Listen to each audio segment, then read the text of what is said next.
Hey, you're alive. When I dragged you out of the river, I thought you were never gonna wake up.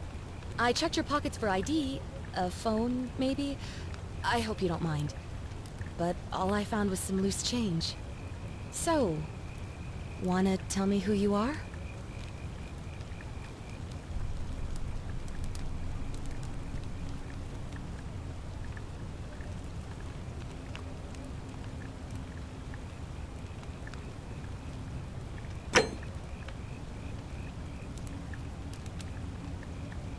Well, it's nice to meet you. And I'm sorry to pry, but any idea why you were floating down the river? What's the last thing you remember? Oh, you're an archaeologist? Then you'll definitely want to hear this. I don't know if it's exactly what you're looking for, but there are some ruins just behind you. Roman, I think. I need you to go in there and see if you can find a guy named Al for me. He went in there a few hours ago, and he hasn't come out. I've been freaking out, wondering if he's trapped, or injured, or worse. I would have gone in after him, but he made me promise to stay here, no matter what. There's no way I'm leaving without him, so I'm just kind of stuck here, waiting. What I mean is, I was hoping you wouldn't mind going in there to find him? If you can do that, I can get both of you back to civilization in my boat. Please? Oh, of course. Sorry, I don't mean to be pushy. What do you want to know?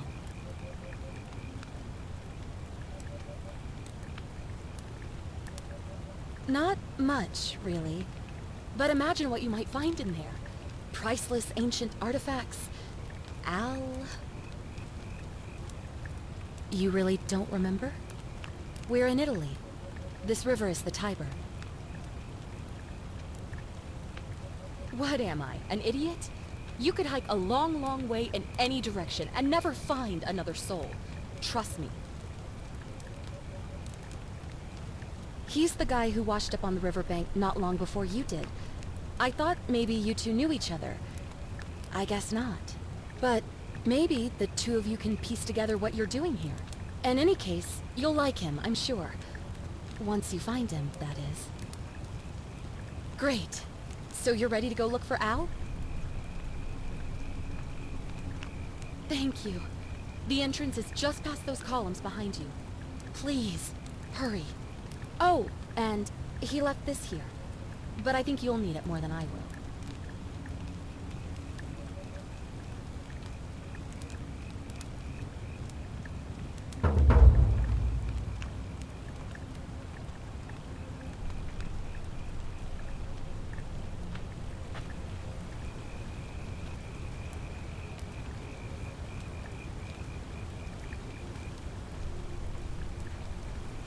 The ruins are just beyond those columns. Please, hurry.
If you're reading this, it means I've discovered the entrance to an ancient Roman city hidden deep underground.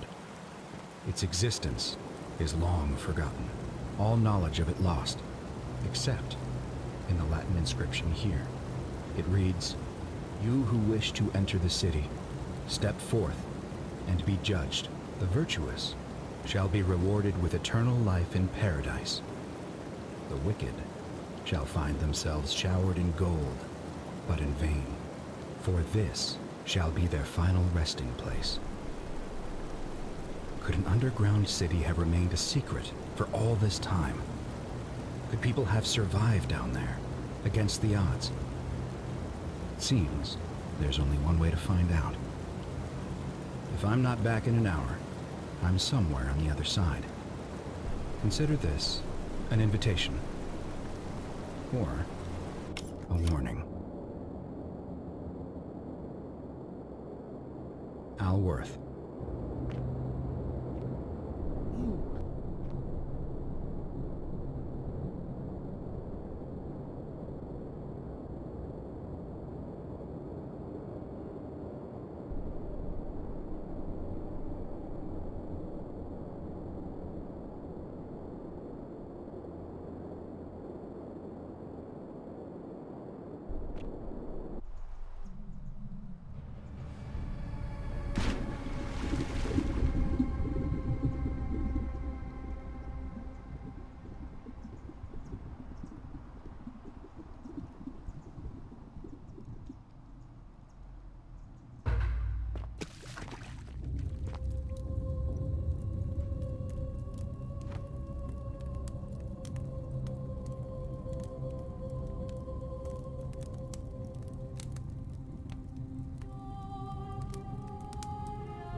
Whoever reads this, I'm sorry you had to find me like this.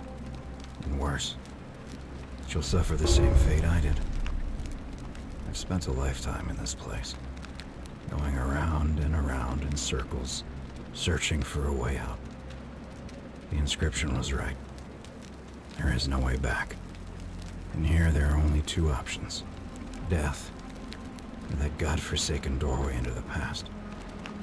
I made the mistake of stepping through it. I wanted to set things right. And I tried. I really tried. Whatever I did, it took me right back to the beginning. Don't make the same mistake. Better to end it all now, and find out what awaits you beyond that portal.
Salve, friend. I'm Galerius. Mind telling me who you are and what you were doing in the Shrine of Proserpina?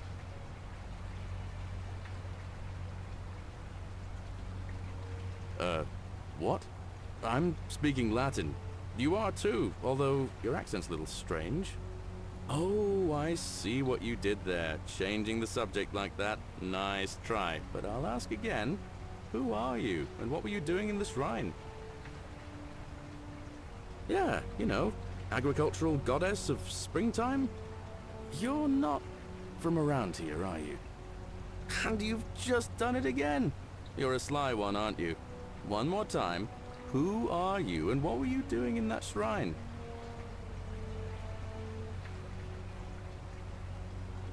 Oh, is that right? Well, just make sure you don't get lost in any other sacred places you're not supposed to be. Can't have you disrespecting the gods by accident, can we now? But listen, most folks seem a bit confused when they get here, but you seem very lost, and in more ways than one.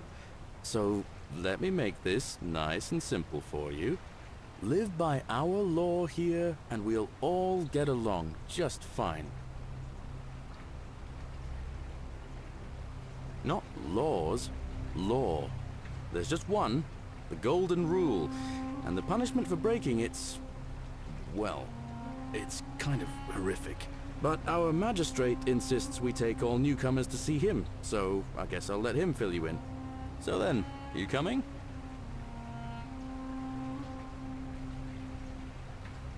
Follow me. When I first arrived, I couldn't believe there were people living down here. But, as you can see, we've got a nice little community now.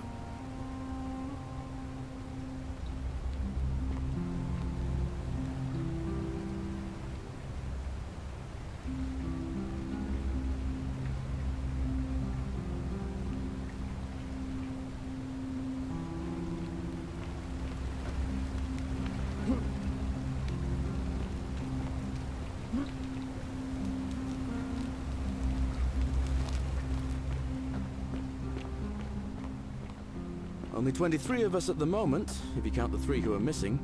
No idea how, since nobody knows a way out. But it's just big and dark enough to get lost in, if you're not careful. Aren't you going to introduce me to your handsome new friend, Galerius? Keep it in your loincloth, Aurelia. I'm taking him to see the magistrate. That pompous old bore won't be magistrate for much longer. Anyone who helps vote him out today drinks at my bar for free tonight.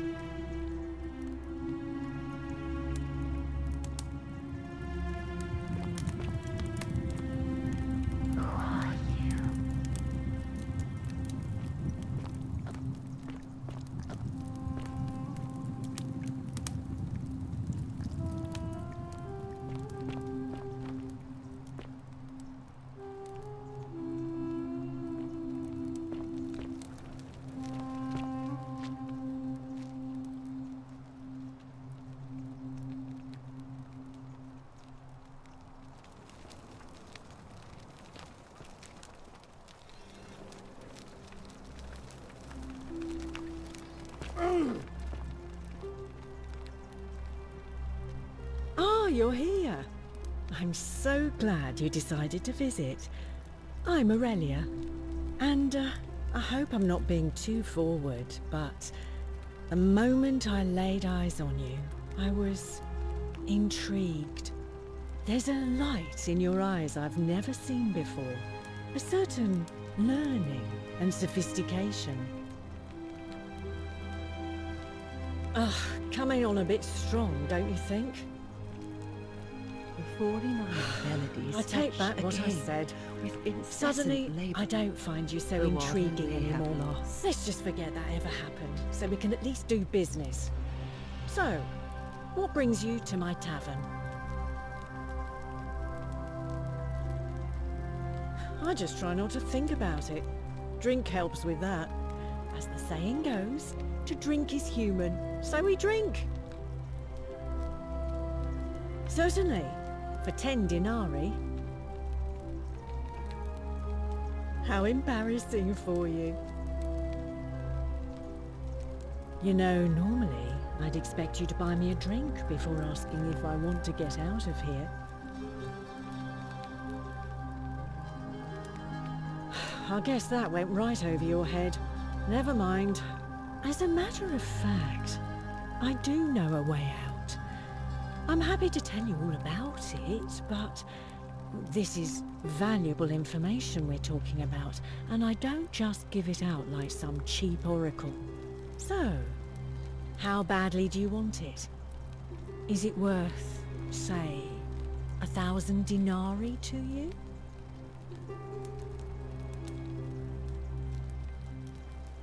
Simple. It's a one-way trip, and I'm not ready to go just yet. I like my life here. One day, maybe, but not now. I think of it this way. I have something of value, and I'm willing to share it for a price. That's not unethical. That's just good business. Now, do you want it or not? If I took your money without giving you what I promised, I'd be breaking the golden rule, wouldn't I? And I have no interest in doing that. Well, perhaps you could take out a loan. I understand Malleolus has lent money to others, on occasion. Ugh, let it go. Nothing's going to happen between us. All right, see ya.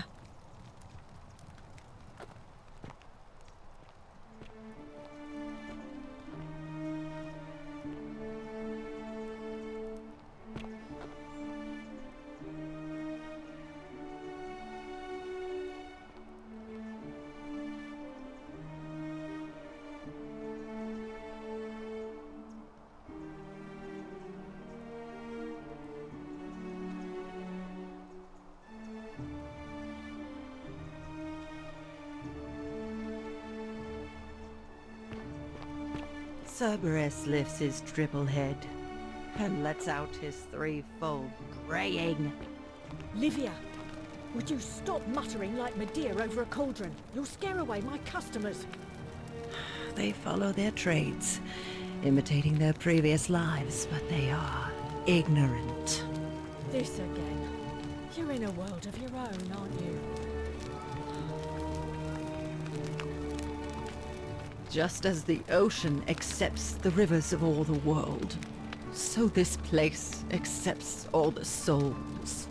But it does not notice the crowds that come. There is only a downward path, gloomy with fatal yew trees. It leads through dumb silence to the infernal regions. They never do. The bloodless shadows. This is their punishment. Help me? You cannot help me. I have seen things. A pattern, a terrible pattern. It is better for you if you remain ignorant. Pandora's box must stay closed. I'll say no more. The bloodless shadows wander without flesh or bone. Some crowd the Forum, some the house of the ruler of the depths. Others follow their trades, imitating their previous lives.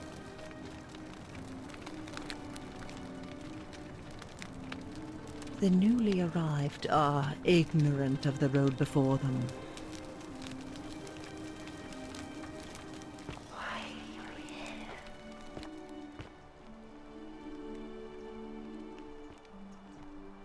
I love your clothes. So exotic.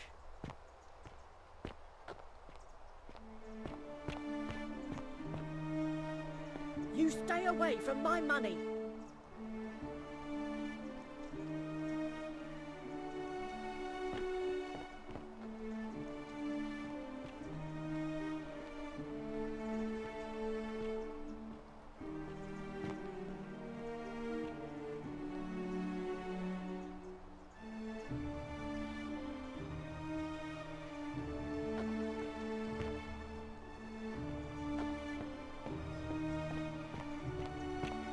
Well, unless you want me to slip some hemlock into your next drink, get out!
How did you fit the fire in the tube?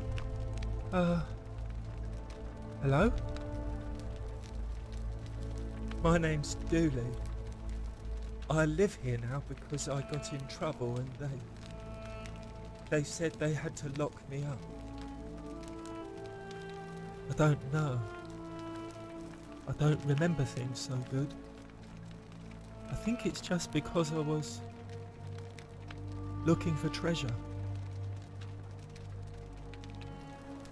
Yes, but I wasn't. I was just looking. They said I did it more than once, but I can't remember things so good. Then they called me mean names. They called me a liar, Billy. Yes. They said I have to live here now, and gave me this letter. But I'm not good with words. Do you think you could read it for me?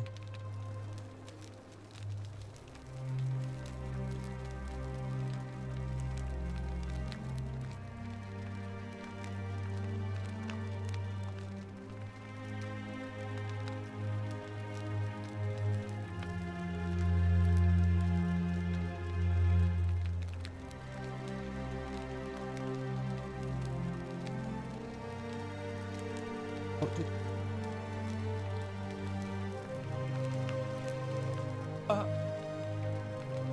my treasure!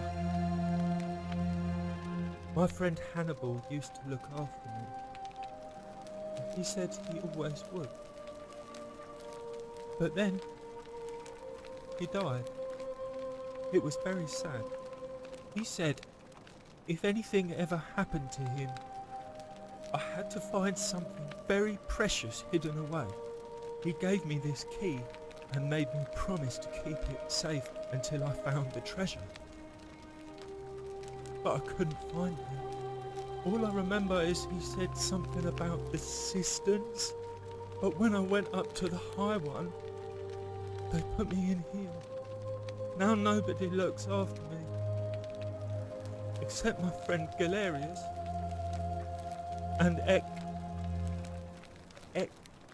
the priestess lady. She's a nice lady. Hannibal said I shouldn't give it to anyone I didn't trust. But maybe you could help me get out of here. Then I would trust you a lot. Galerius already tried that. He said the magistrate wouldn't listen, no matter what.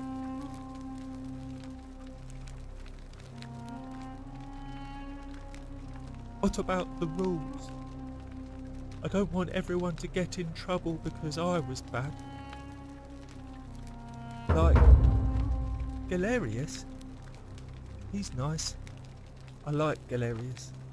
He made me a doll and everything. If you help make him magistrate, he can get me out of here, and I can give you the key to my treasure. Hannibal said it was in the cisterns. I can't remember what it was, just that it was way up high and very precious. Bye-bye.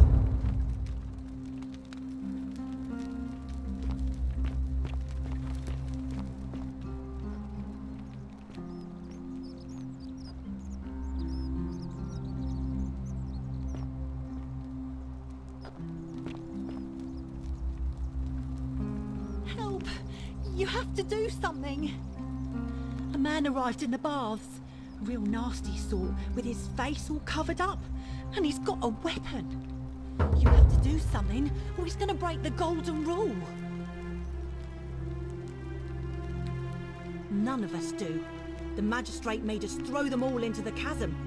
So now this man's bow is the only one in the city. You'll just have to improvise. Thank you. He's still in there, somewhere. I have to hide. Find me in this empty shrine when it's over. Hear what? What? We don't have time for this. I have to go. Ugh.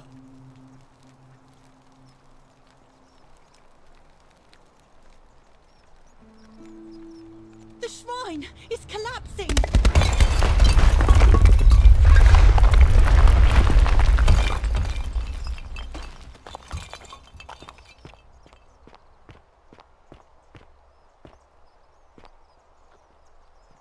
Fabia, no! Oh God, she's dead! Did anyone see that? The whole shrine just collapsed on her! Oh Fabia, why did you have to go in there? Poor sweet girl!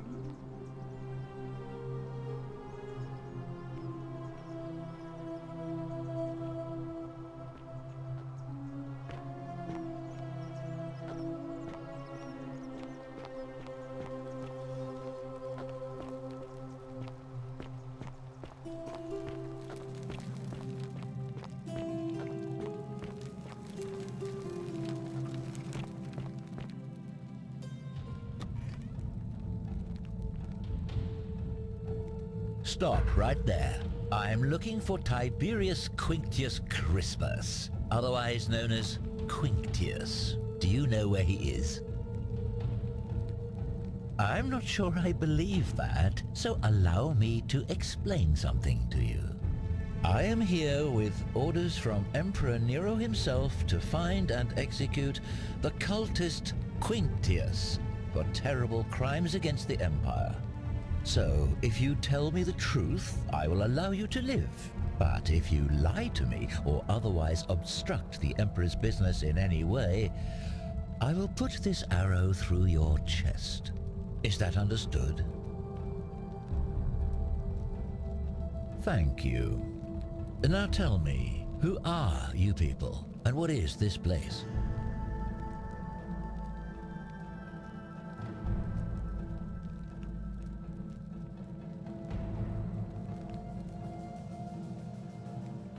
A small community. Ha! I was told Quinctius was a cultist, but I never thought he'd be foolish enough to lead me right to the heart of his mystery cult. Oh, don't play coy with me. I don't care if you're worshipping Bacchus, Magna Mater, or Christ. You lot are all the same to me. Always sneaking off to your secret sanctuaries, indoctrinating each other with your little mantras. The Emperor may have tolerated your activities up until now, but after what Quinctius did, those days are numbered. You say that, but if you're not a cult, then why go to such great lengths to keep this place a secret?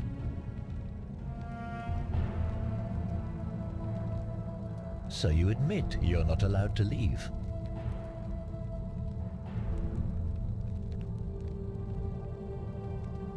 Threatening me is not going to help you, but in any case, that sounds an awful lot like a cult to me. And I saw the inscription saying, "The many shall suffer for the sins of the one." I take it this is some kind of mantra you all believe?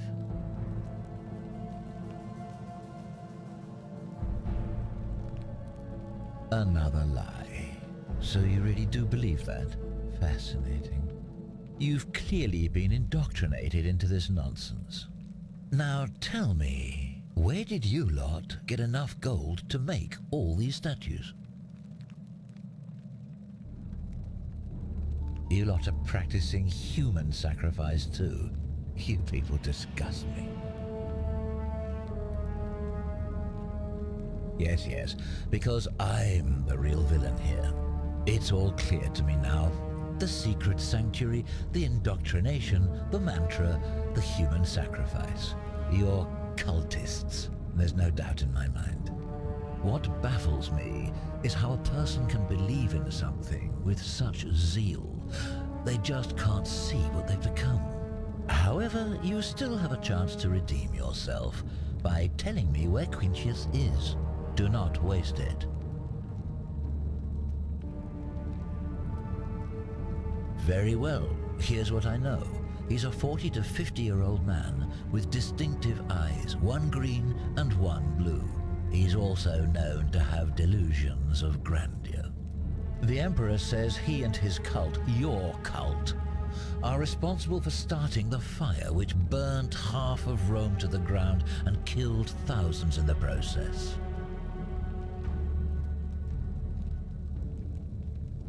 Who are you to challenge what the Emperor says? Were you there? Do you have spies and scouts all over Rome like he does? No, you do not.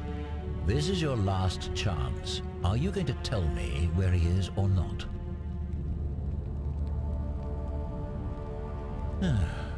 Then you're of no use to me.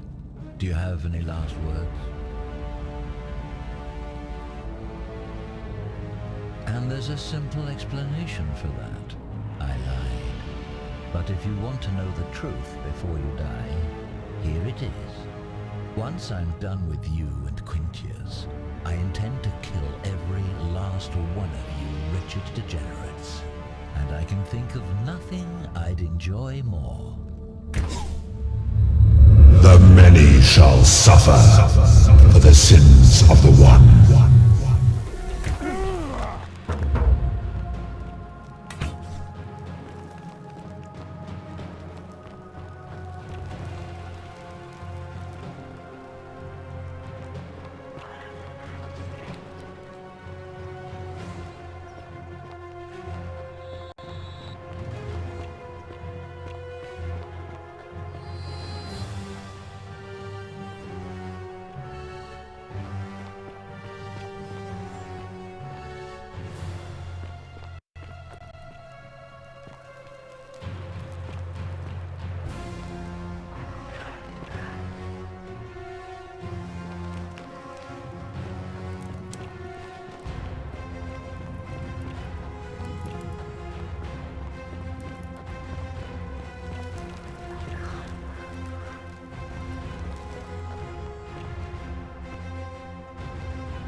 Salve, friend.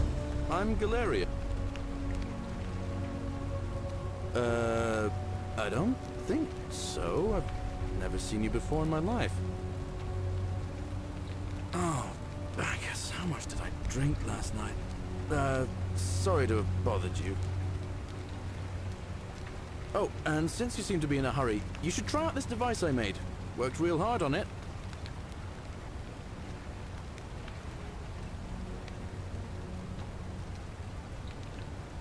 Just attach the pulley to the rope over the lake and hang on to the handles.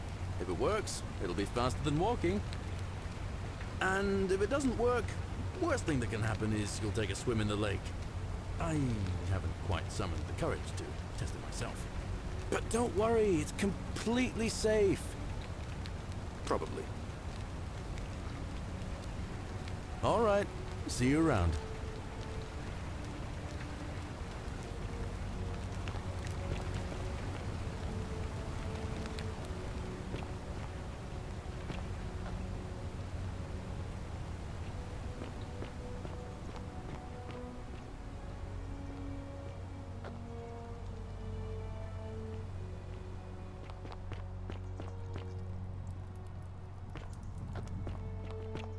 Don't you just love springtime?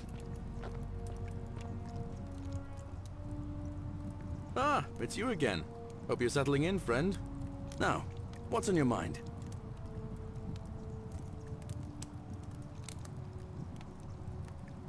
I've bounced the idea around once or twice, mainly as a way of getting Dooley set free. God knows Sentius is never gonna do it. But from what I hear, Malleolus has the election stitched up. Nobody's gonna take him on and win. And maybe that's not such a bad thing. I mean, he talks a lot about freedom, so I'm hoping if he's elected, he'll release Dooley from his cell. And that's good enough for me. Because Sentius put him there. Poor Dooley was just wandering around looking for some imaginary treasure. Now a magistrate accused him of being a thief. That's nonsense, of course. Dooley's the most harmless man you'll ever meet. But Sentius really has it in for him, for some reason. Gladly. Well, as much as I'd love to get out of here, the harvest's always more fruitful in another man's field, isn't it? But Scintilla, Sentius's daughter, went missing a few weeks back. Could be she found a way out. If anyone knows for sure, it'll be her sister, Sentia. But she'd never tell the likes of me. Oh, I don't give it much thought these days. I mean, everybody here's got their own view about what we need to do to survive. But I say, let's spend less time arguing about what it means to be good and just get on with it, you know? Well, it's a long one and kind of sad, but I don't mind telling it. I'm a farmer. Always have been. I grew up in a small village in Britannia, Camulodunum, with my parents and 2 little sisters. Lovely part of the world. One day, when I was about 20, my father and I were in the top paddock, loading our cart, when some Roman legionaries came along, demanding produce for their men. My father told me to run into the house for his axe, and so I did. I sprinted so fast I almost threw up.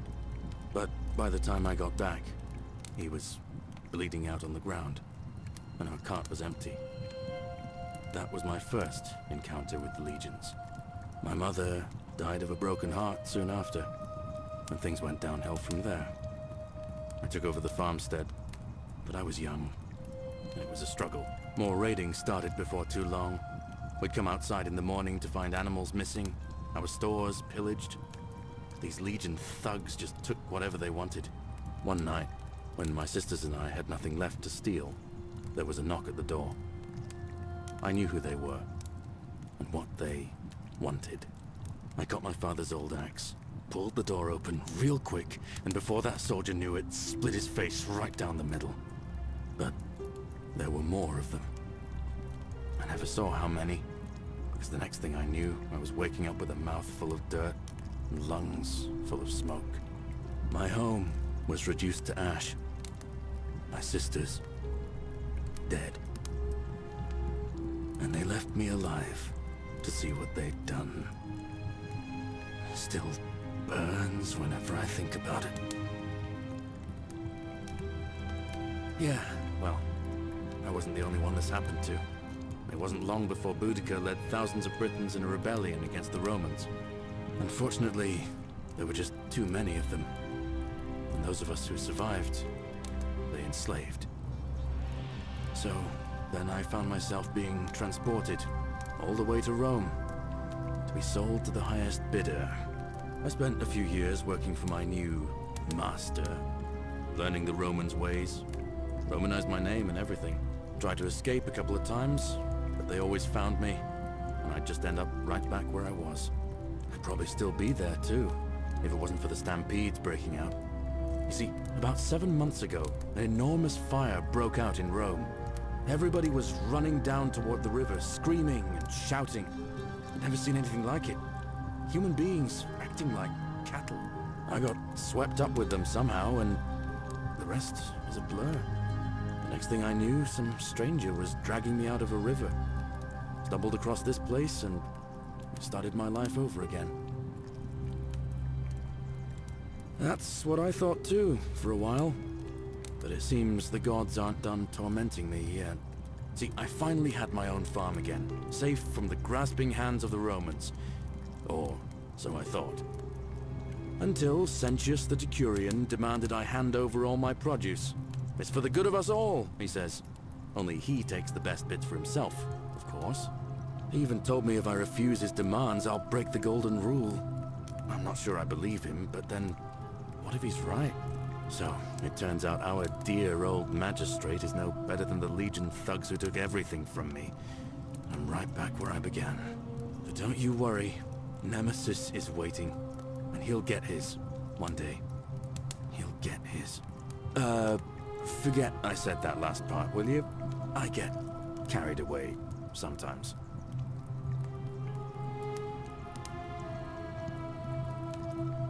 Thanks, friend.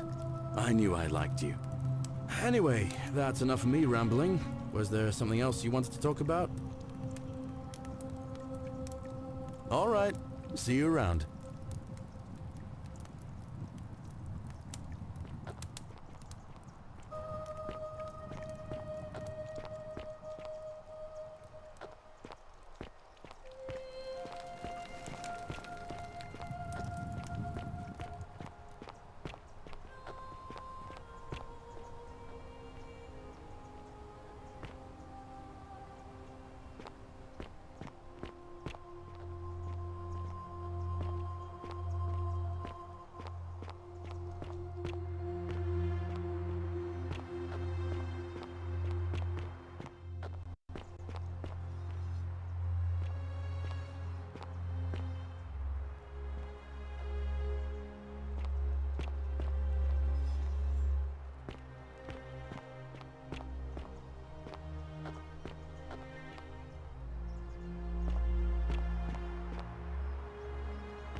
Fresh meat, huh?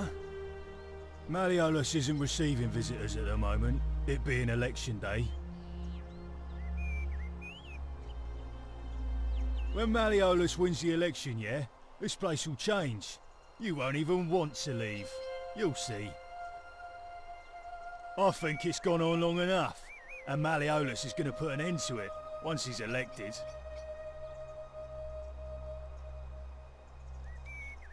He's going to announce it in his victory speech. Just you wait and see. We've already lined up the votes he needs to win. Just stay out of our way, and we won't have a problem. Malleolus, of course. If old man Sentius can't even protect his own daughter, how can we trust him to protect us? The name's Domitius. You want to get to Malleolus, you go through me. Why? Because I am a gladiator. That's why. You want to see me fight? Keep running your mouth, fatuous cunnis. Too bad. He's busy. Unless... No. You don't look like you could afford it. I'm glad you asked. See, he's a busy man, and this is an important day. He'll be inside practicing his victory speech for tonight. Left me strict instructions he doesn't want to be disturbed. So if you want to see him, I'll need something valuable in return. Dunno. Something good. Bribe? That's such an ugly word. What I'm looking for is more of a tribute. To me, your soon-to-be patron. Just make it good. Yeah? What have you got for me? Just make it good. Whatever. Just remember, I'll be watching.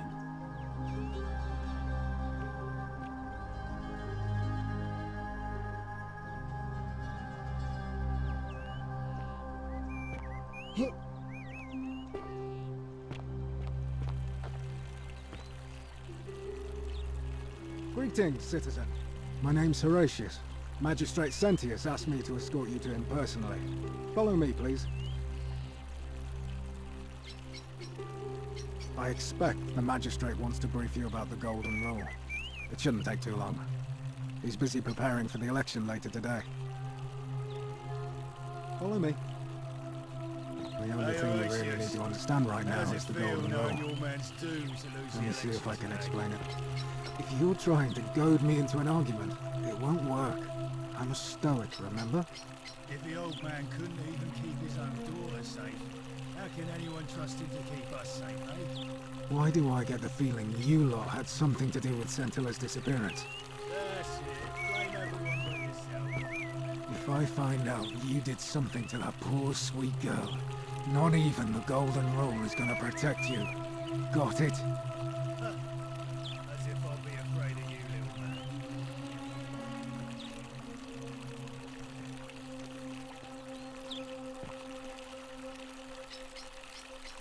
What now? He's one of the better commanders I've ever had, that's for sure. Good stoic. Lives by Seneca's words. Treat your inferior as you would wish your superior to treat you. Can't ask for much more than that. I went around asking the same questions when I first arrived. Never did find a way out. But I learned how to accept my situation. To bear trials with a calm mind robs misfortune of its strength and burden. That's from Seneca the Younger, if you're interested. What business is that of yours? A lot of people have been looking for her. But it's been 3 weeks, and we've found nothing. What makes you think you can do better?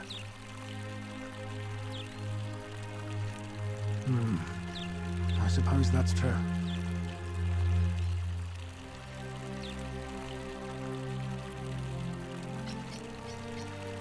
Centilla was always a kind, well-behaved young woman. I admit, her disappearance really caught me off guard. If anyone knows something, I'd expect it to be Sentia, Malleolus, Claudia, or Domitius. But none of them will tell me anything. You might fare better though, I suppose.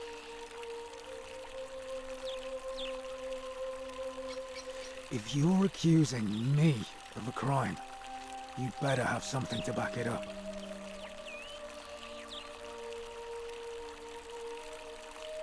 You're grasping at straws and it's not going to work. We're done.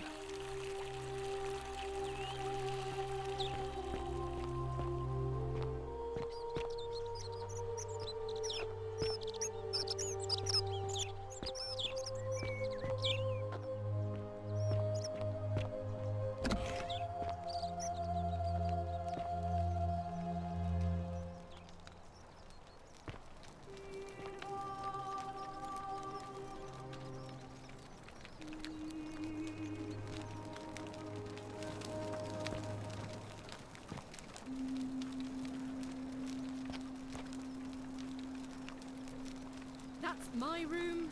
Leave before I call Horatius.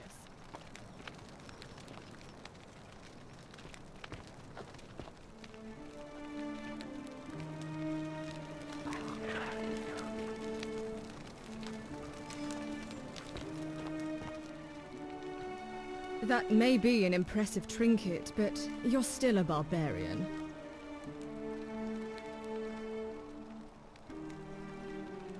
Ugh, I wish Horatius would stop letting barbarians in here. What do you want? Ugh, what is it with you people? You heard the rumor that my little sister escaped and figure I must know a way out too. Is that it? Well, that's just a stupid rumor. We have no idea what happened to Centilla. I wish you mouth breathers would just leave me alone.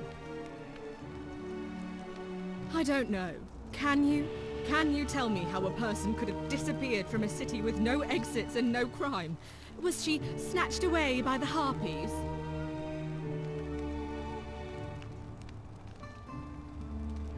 You really aren't from here, are you?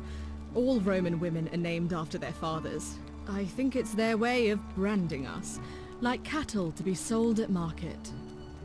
His family name is Sentius, so I'm Sentia because I'm the eldest. And my little sister is formerly Sentia Minor, but she's affectionately known as Centilla. Why? Because I'm on this couch and not pacing about the villa, wasting energy? I hope you're not insinuating I'm somehow pleased with her disappearance.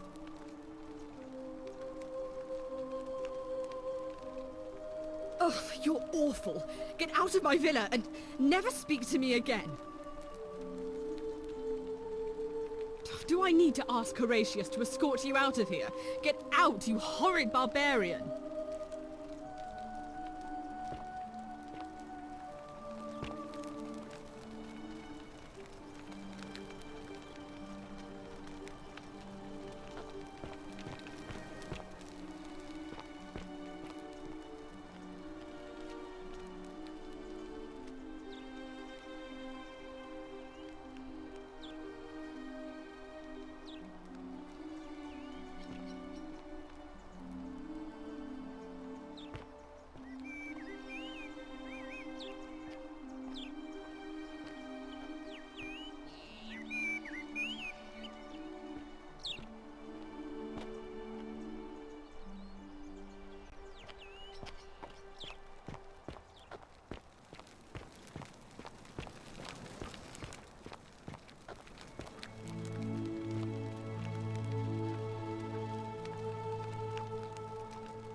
Citizen?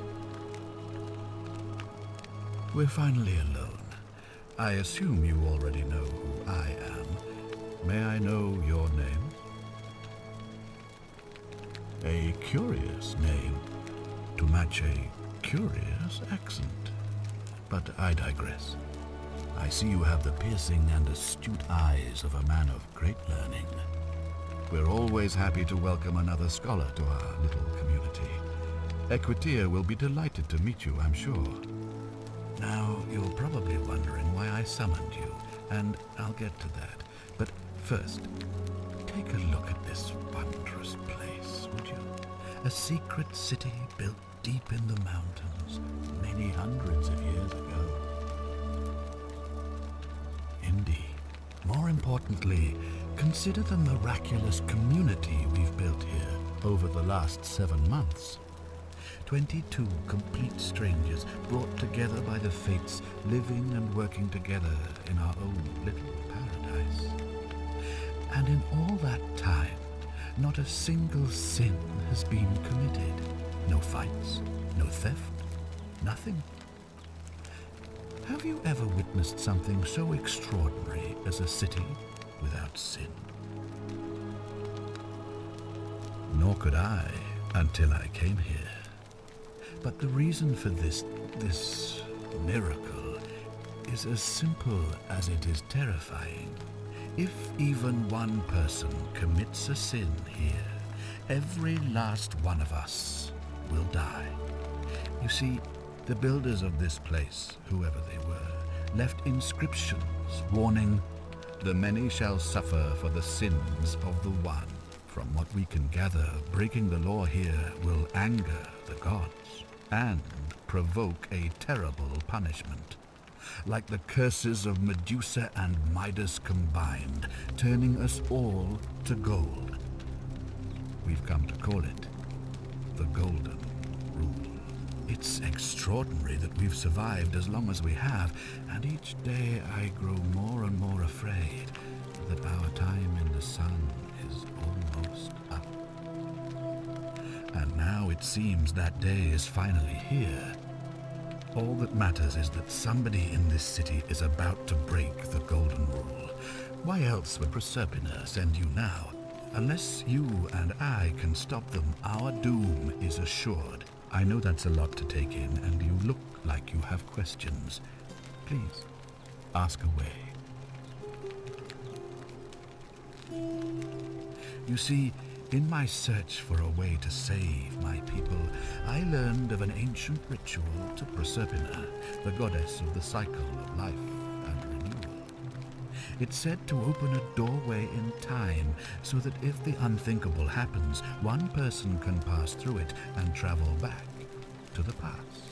And when I saw you arrive in a flash of light from the goddess's shrine, I knew that person was you.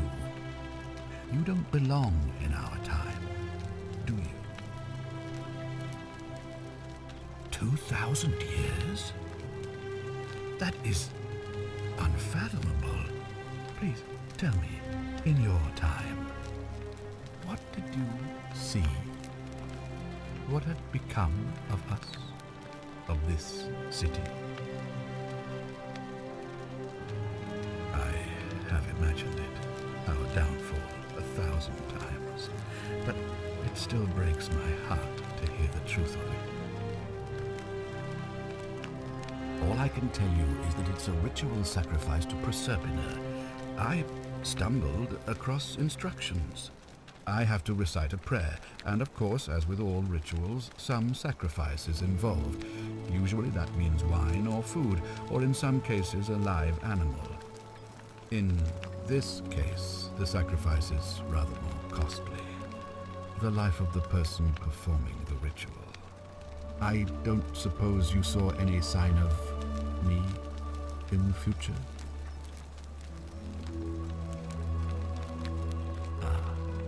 I assume that was me. If I'm forced to perform the ritual, it's going to cost me everything. You'll try to make sure I don't need to use it, won't you? Well, I suppose that's all I can ask for. Well, I believe you're in the best position to go around asking people questions. You're new here, and it'll seem perfectly normal. As for me, well, it pains me to say my attempts to impose order have not earned me many friends. I fear I may not even remain magistrate after today's election. The people here would only treat my curiosity with suspicion. You shouldn't have that problem, though, unless, of course, you get off on the wrong foot. Do you ever stare at a problem for so long that you can't see it for what it is anymore? What's needed here is a fresh pair of eyes. The less I prejudice the independence of your investigation, the better. Me? Why would you suspect me? I've just told you. I'm about to sacrifice my own life to ensure these people have a second chance. What reason could you possibly have to suspect me, of all people? I'm glad you think so. Without trust, without each other, we won't be able to prevent what is about to happen. Ah, so you know about that already. It's a devastating loss, of course, but that was over 3 weeks ago, and whatever happened to her, it didn't break the golden rule, so I don't think it's connected with our imminent demise. Still, if you happen to find her and return her to me, I would be eternally grateful. Well, all right. There are those who wish to vote me out of office so that they can pursue their own misguided political agenda. Frankly, their selfishness and recklessness risk destabilizing the entire city. I would be looking very carefully at them if I were you.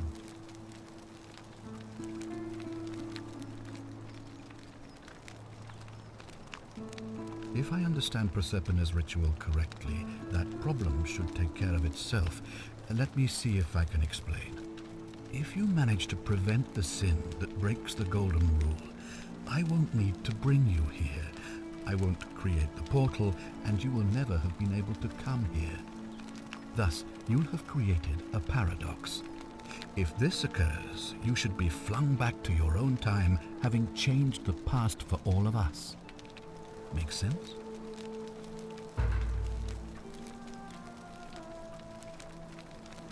An intelligent question. There was a good deal of debate about that in our first weeks here. Does it refer to crimes, or to some other ill-defined wrong? Of course, everyone agrees on the basics. No theft, no assault, and certainly no murder. But beyond that, it was more difficult to reach a consensus. What about lying, insulting someone, blasphemy, trespass, trying to escape, bribery, infidelity, suicide? As magistrate, I had to exercise leadership, and so I made a decision. We must uphold the laws of the Empire to a standard never before seen. And we must honor the peace of the gods, the sacred accord between the gods and the people of Rome. It is only by offering the gods the proper respect that we may prosper, as Rome has for centuries.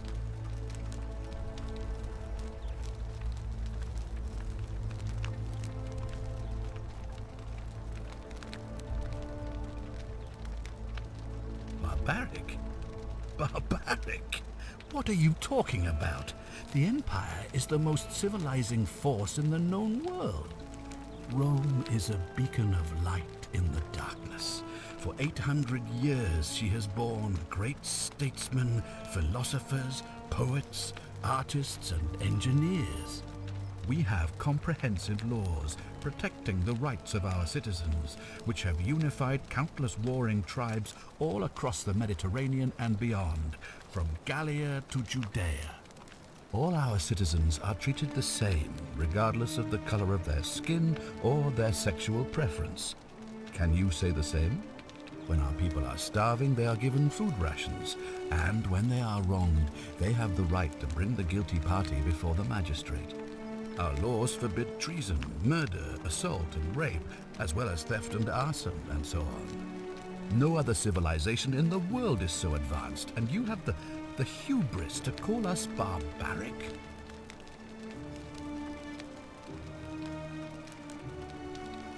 Of course. What else would we do with those prisoners of war who would otherwise have been executed? And besides, there are laws for their protection as well. On occasion, but our gladiators are almost all volunteers seeking glory, or condemned prisoners who would have been executed anyway. I do not see the harm.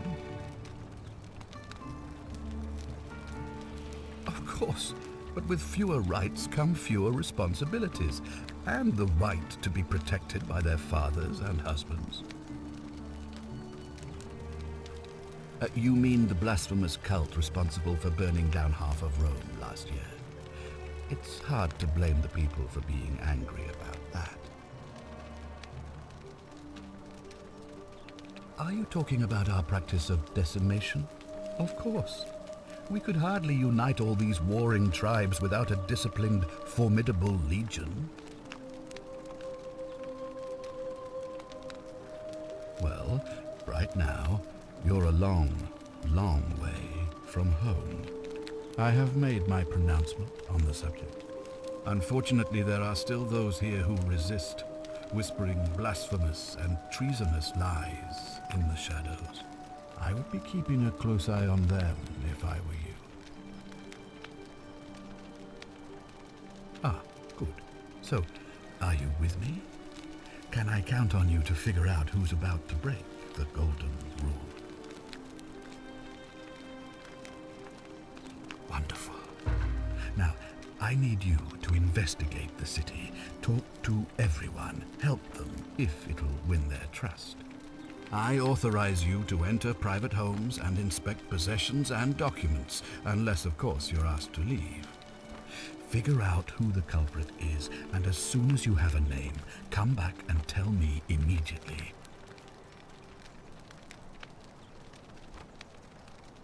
Oh, and one last thing. If I were you, I'd start my investigation by visiting Lucretia at the Shrine of Apollo in the Forum. I heard wailing from there not long ago. seems like something's not right.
Fear is proof of a degenerate mind.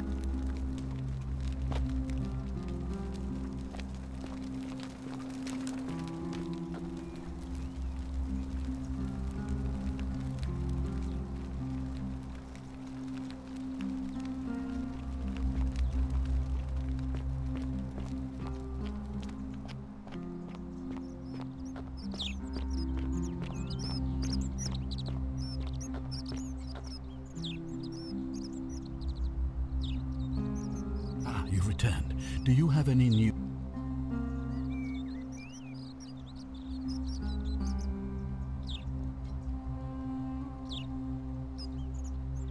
If I did, I'd have let these people out of here already.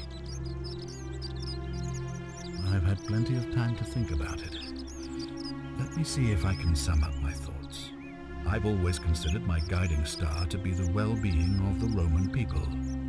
Our survival and prosperity have always hinged upon honoring the peace of the gods, the sacred accord between the gods and the people of Rome. Give the gods what they want and we all prosper. Dishonor them and we all die. It's as simple as that. The real enemy in this place is not the golden rule, but human failings. The temptation to slide into degeneracy, greed, and hubris. I trust that answers your question.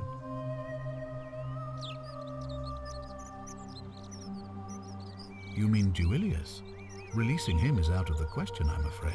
That man is a liability we simply cannot afford. Perhaps you're not aware he was caught multiple times, sneaking around in places he should not have been. Look, I can see where you're going with this. You think me cruel. I assure you that is not the case. You may not be aware of this, but it was not so long ago, during the Republic, the law of the 12 Tables would have required that he be killed as soon as he was born, owing to his deformities. Here we see to it that he has food, water, and shelter, and most importantly, he is able to continue living. A privilege that would be taken away from all of us were he to be released and commit the crime of trespass. The man has no self-discipline, poor comprehension of what is going on around him, and is an incorrigible rule breaker. I will not jeopardize the lives of my people so that one man can go free. Now, was there something else? Sextus Sentius Imperiosus is my name, though magistrate is the proper way to address me. Before I wound up here, I was a decurion in the cavalry of Imperial Rome, helping protect civilization from the barbarians. It's a cavalry officer. I had 30 men under my command. This was my uniform. As magistrate, I usually wear a toga, but today I may need to survive long enough to create the portal for you, so it seemed prudent. My men and I were at the Emporium in Rome as honor guard for a visiting dignitary arriving upriver by barge. Now the port is usually bustling, but just as our guests arrived, waves of people began running toward the river from streets and alleyways in every direction. They were trying to escape a terrible fire. Unfortunately, the crowd sent my horse into a panic, and I remember it losing its footing by the water's edge. The next thing I knew, I was waking up on a riverbank not far from here in the company of some stranger. I went looking for my horse and discovered that lonely temple. You can probably figure out the rest. I was elected 7 months ago, uncontested because of my command experience. Since then, there's been growing agitation for another election. They're supposed to be annual, but I agreed to hold it sooner, hoping it would placate my constituents. Unfortunately, it just seems to have emboldened certain elements instead. Very well.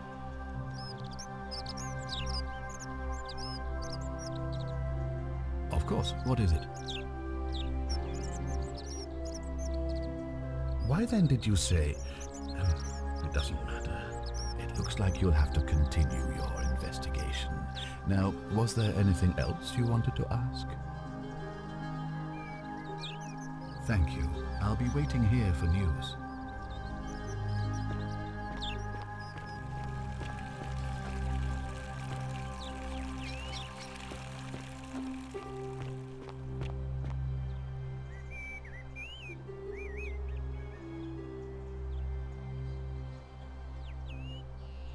Listen, I don't abduct women.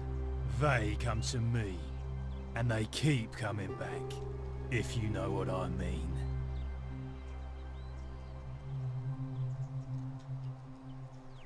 You don't know Sturkus. Whatever. Just remember.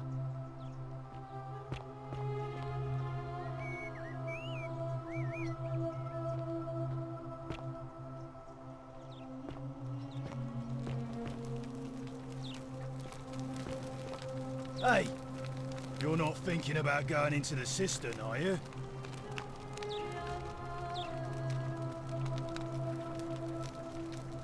Nobody's told you about Hannibal? Ugh, why do I have to do everything round here? So, there was this guy called Hannibal, right? Funny accent. Used to go down into the cisterns looking for junk he could clean up and sell. One day, a few weeks back, he comes out and tells me the cisterns are haunted. Said he could hear spirits wailing. Of course nobody believed him, because who trusts a Carthaginian, right? Anyway, a few days later he goes back in. And hours go by, and he hasn't come back out, yeah? So I go down after him, and it's dark. But in the distance I can just make out his body, sprawled out on the ground. And hunched over him was something that made my blood run cold. No word of a lie. I saw a creature. Like the corpse of a man who'd been flayed. And it was eating Hannibal. If it was a man, maybe. But I swear on my life this was no man. More like a Strix. Or some Versipelus that feeds on human flesh. I didn't stick around to see which. What any sane person would have done. I legged it out of there and put a sign at the door to warn the others.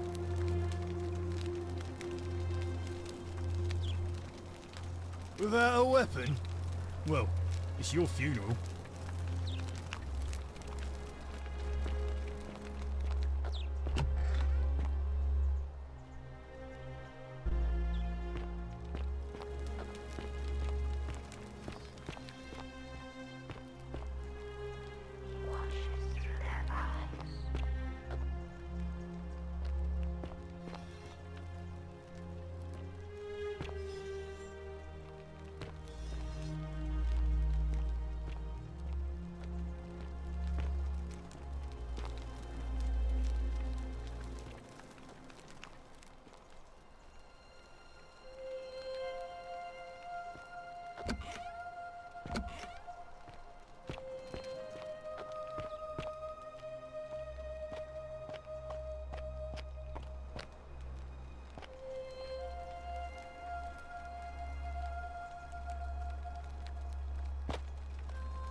face.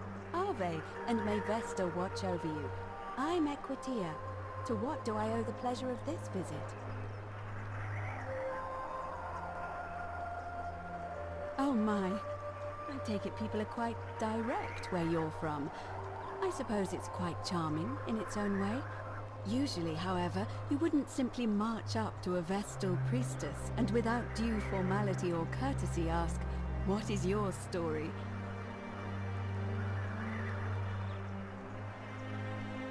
The proper approach would be to arrange an introduction through a mutual acquaintance in high office, by which time you would already know how to address me. And then you would find a way to satisfy your curiosity rather more indirectly. But to be honest, I've often thought what an unnecessarily formal way to communicate that is. So, let's do it your way. You just keep being yourself and ask whatever you like. It'll be a refreshing change. You know, I'm not entirely sure. But what about you? How did you end up here?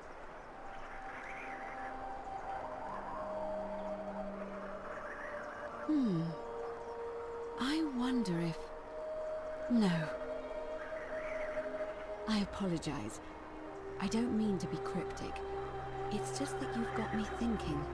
Have you spoken with any of the others about how they arrived here too? I really think you should. Go around and ask them what they remember and see if you notice any patterns. Good. Thank you. But please be careful. I just don't want to see what happened to Livia happen to you too. You have? Then what is it? Yes, I also had such an encounter. What else? There are definitely some common threads there. But I think we'll need at least a few to ensure we're not just seeing coincidences. Keep asking people how they wound up here. I don't want us to rush to any conclusions yet. Livia's fate weighs heavily on my mind, and dictates we should be sure. Yes, you should ask the others first. And did you notice anything? A pattern? There are definitely some common threads there. Keep asking Livia. I don't, I'm afraid. It seems to me we're exiled here until the gods judge us, one way or another. I'm quite sure it's the work of the gods, which is strange because they've never been particularly concerned with our misdeeds, as long as we've kept the peace of the gods. We asked for blessings, for good health, bountiful harvest, military victory, and in return, we offer praise, wine, incense, or animals. But here, it seems they require much more of us. I find myself reminded of an especially pertinent tale from our great poet Ovid in his epic Metamorphoses. Would you like to hear it? It is rather long. Wonderful. It goes like this. Baucis and Philemon were an old married couple living a humble life in a small town. One night, the town gets a visit from a couple of vagrants. They go from door to door, asking for a place to stay the night. Of course, being vagrants, they're turned away sharply from house after house, 1,000 in all, until finally they come to the little cottage where Baucis and Philemon lived. Now, the kind old couple had very little to offer, but nevertheless, they invite these strangers into their house and offer them food, wine, and a place to stay. Immediately, the guests make themselves at home. They begin gulping down the old couple's wine, so much so that Baucis, the old lady, begins to worry they're going to run out. And then she notices something strange. Her wine pitcher keeps refilling itself, as if by magic, realizing only a select few possess such powers. Says to her husband, Philemon, "I think these men are gods in disguise." Immediately the couple begins apologizing for offering such coarse wine. and the vagrants metamorphosize and reveal themselves to be Jupiter, the king of the gods, and Mercury, the trickster god.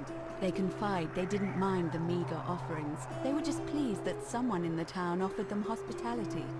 Then Jupiter says to them, "You have passed our test, but everyone else in this city failed, so we are going to destroy this place and everyone in it, except you, who we will grant a wish." So old Baucis and Philemon escape up into the mountains safely, and they receive their wish, which is for eternity together. Meanwhile, Jupiter carries through with his threat and wipes that city off the map. Some say the moral of that story is that we must all honor the sacred rituals of guest friendship, the reciprocal obligations owed between hosts and guests. But I like to think it's that we should always show compassion for those less fortunate than ourselves.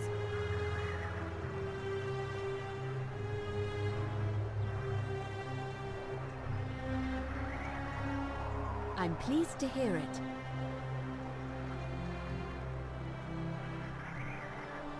It must be completed by dusk, just the same as any other official business. It'll be between Sentius, the incumbent, and Malleolus, the challenger. Why do you ask? I like the idea, but I know Galerius well, and his position has always been that he won't run unless Malleolus withdraws. It was only yesterday that he said to me he'd only ever run if it was absolutely necessary to make sure Sentius wasn't re-elected. So, I suppose if you'd like to see Galerius elected magistrate, you'd need to persuade Malleolus to withdraw somehow. All of the male citizens who are willing and able to attend, unless they're running, of course. Well, you're not a citizen yet. So, no, I'm afraid not. But if it's any consolation, there are other ways to influence the outcome of an election. By using whatever gifts the gods gave you. Nothing untoward, of course.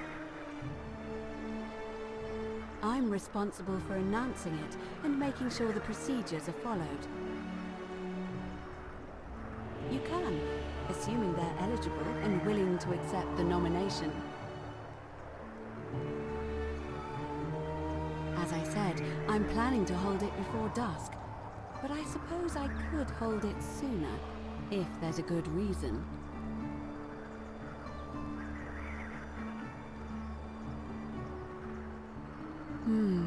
Yes, I have overheard some rather unpleasant arguments. The last thing we need here is additional conflict.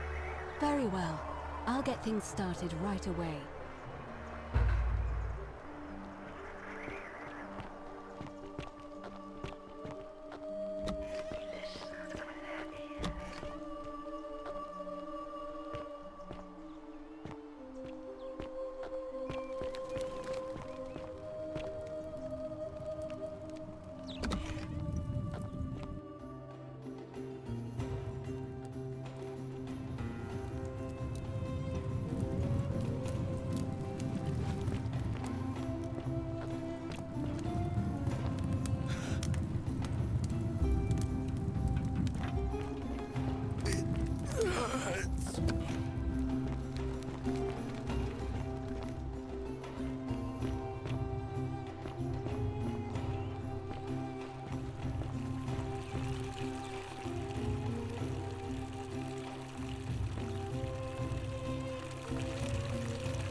What are you doing in here?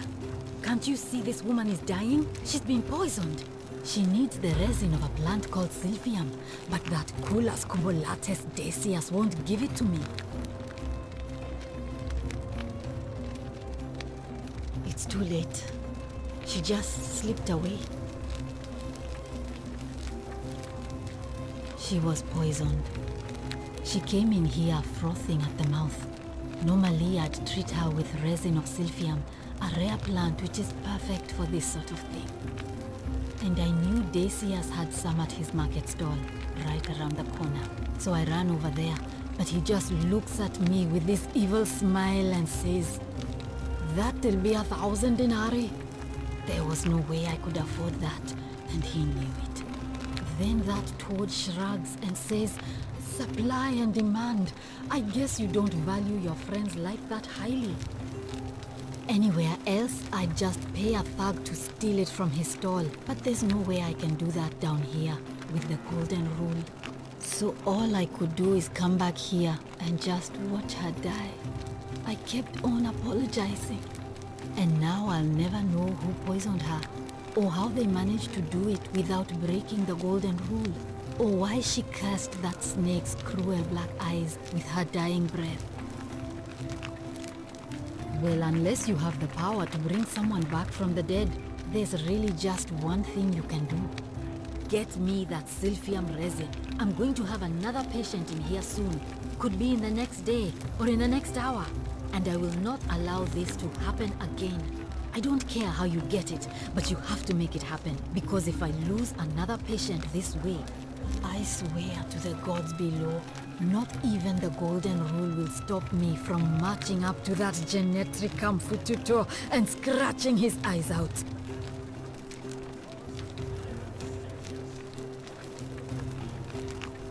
Well, come back if you get sick or injured. Day or night, I'll do what I can.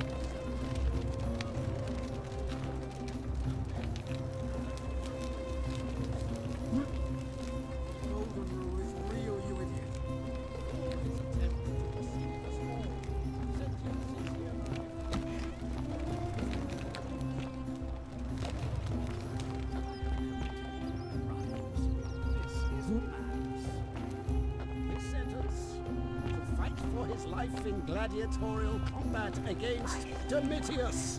Here and now for your entertainment. You have no idea what you're doing. You're going to get us all killed. Wait, I exercise my right as a Vestal priestess to pardon him. I will not allow you to do this.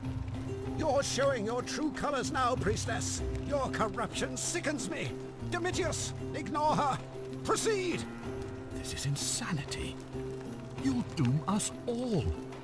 Lies! It is time the Golden Rule was exposed for what it is. A children's fable, exploited by a treacherous leader to instill fear in all of us. This is why he's in his gladiator gear. They've been planning this all along. Shut up, all of you. The magistrate has spoken. I'm going to enjoy killing you, old man. Impossible! The many shall suffer for the sins of the one.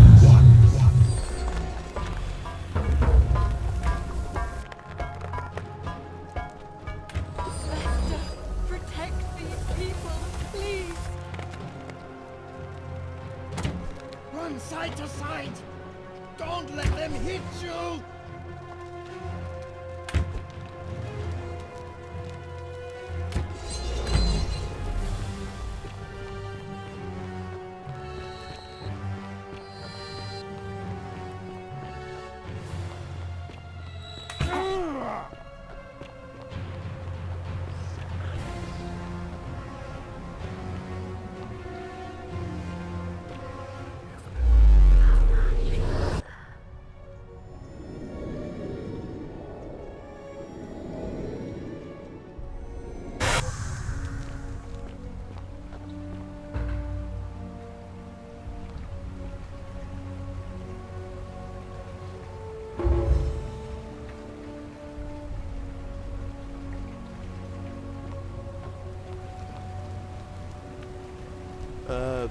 Salve, friend. No idea what you're talking about. Oh, wait. Are you a bit, you know, not right in the head? That's all right, friend. Everyone's welcome here.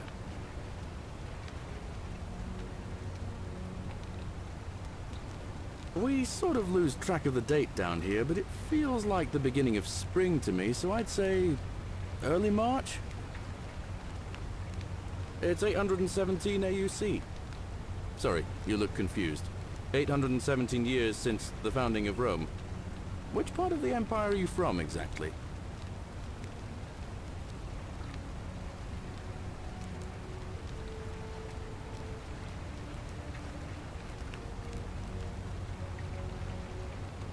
Hey, not so loud. Just saying that name could land you in trouble here. If you haven't heard, his cultists burned down half of Rome last year. Horrible business.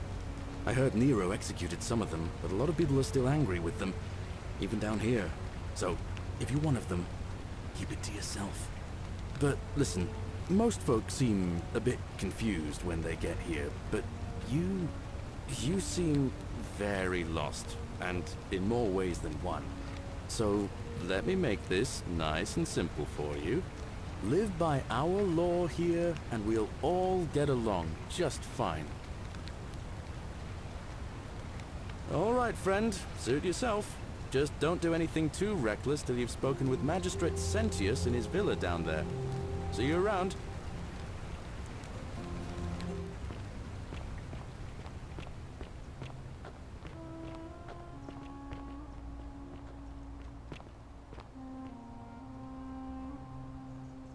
Ah, it's you again. Oh, no. I can't see how I could vote for either candidate. I don't like Sentius much, but Malleolus is almost as bad. Even I could do a better job. Me, a farmer. And I've never given a speech or put on a toga in my life. All right, see you.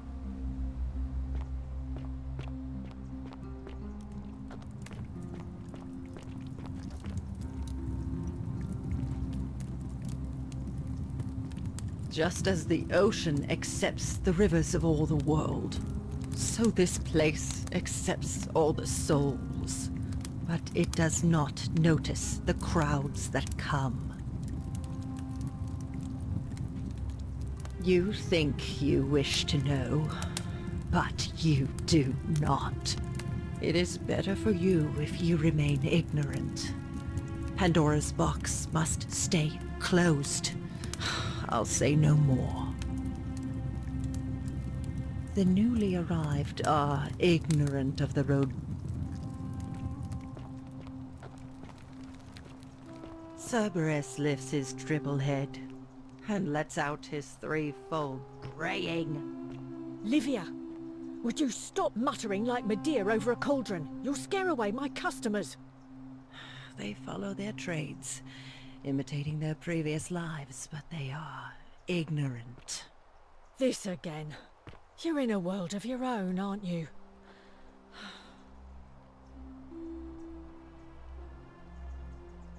Ah, you're here. I'm so glad. And, I hope I'm not being too forward, but there's... What was that? Some kind of joke? If it was, it wasn't funny. I take back what I said. So, let's just forget that ever happened, so we can at least... Oh.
Salve!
Greetings, I'm Georgius.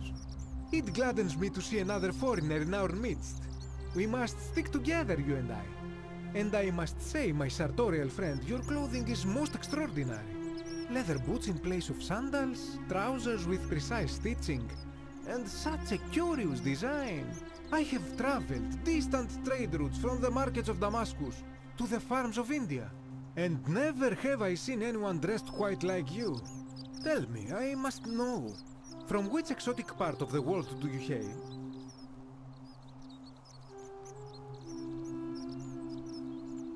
Then you are an explorer, like me. Wonderful. You must have many stories to share. I cannot wait to hear them.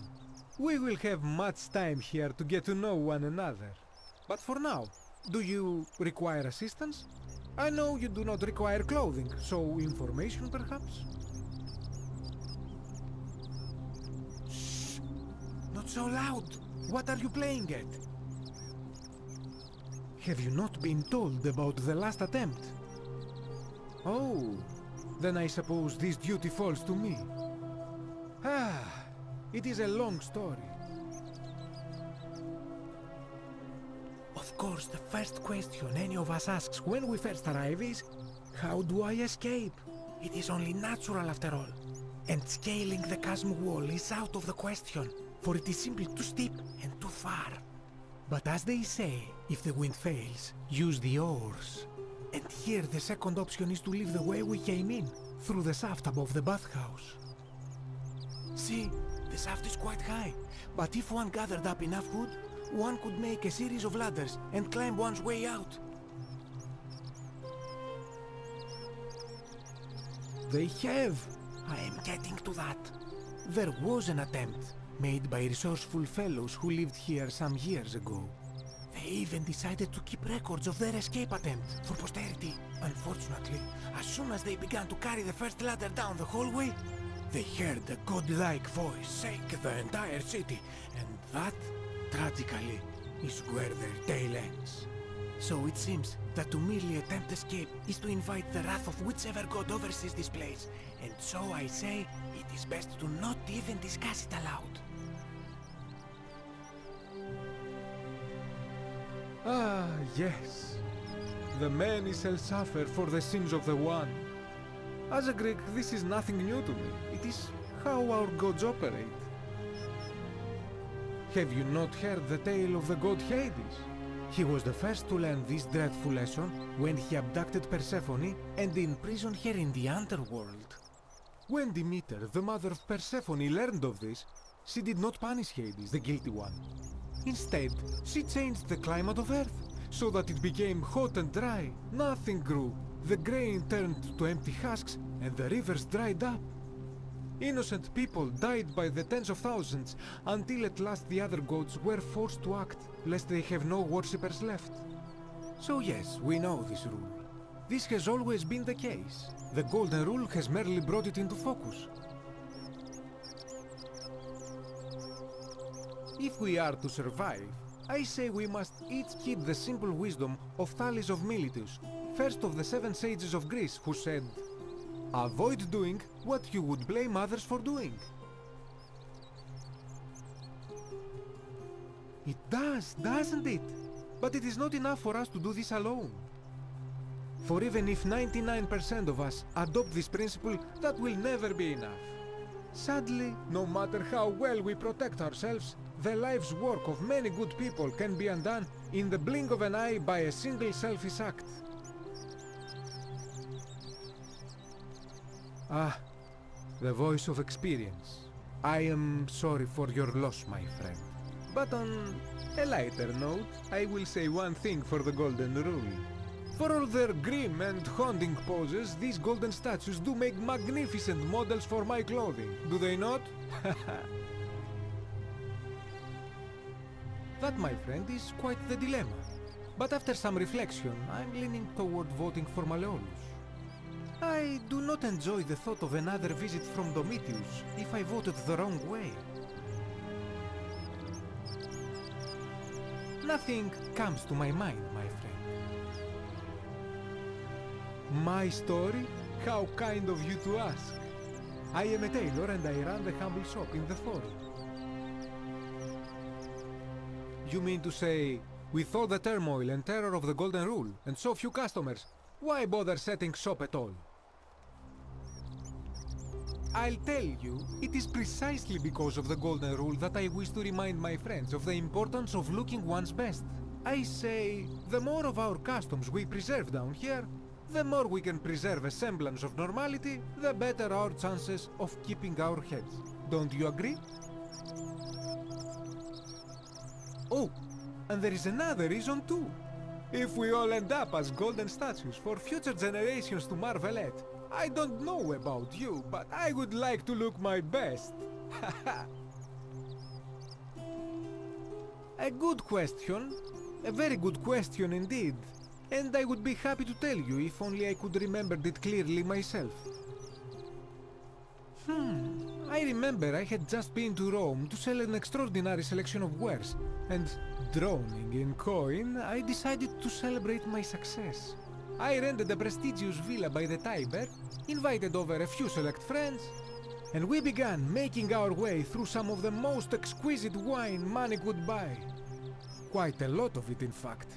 Now, I have had visions and awoken in strange places before. I have even found myself naked in the desert sands more than once, but none of that compares to this. This time, I remember people screaming, then falling into a void as empty as time before creation, gasping for air, and then nothing. When I regained my faculties, I was lying naked by the banks of the Tiber, gods know how many miles from my villa. Indeed. I'm lucky I was carrying a little extra weight. I believe it kept me afloat. In any case, it seems I'd been rescued and resuscitated by a benevolent stranger. I went to find firewood for his campfire, stumbled across a cave, and discovered that trapdoor temple. And here I am. Anything you like. I hope that our paths cross again soon, my friend.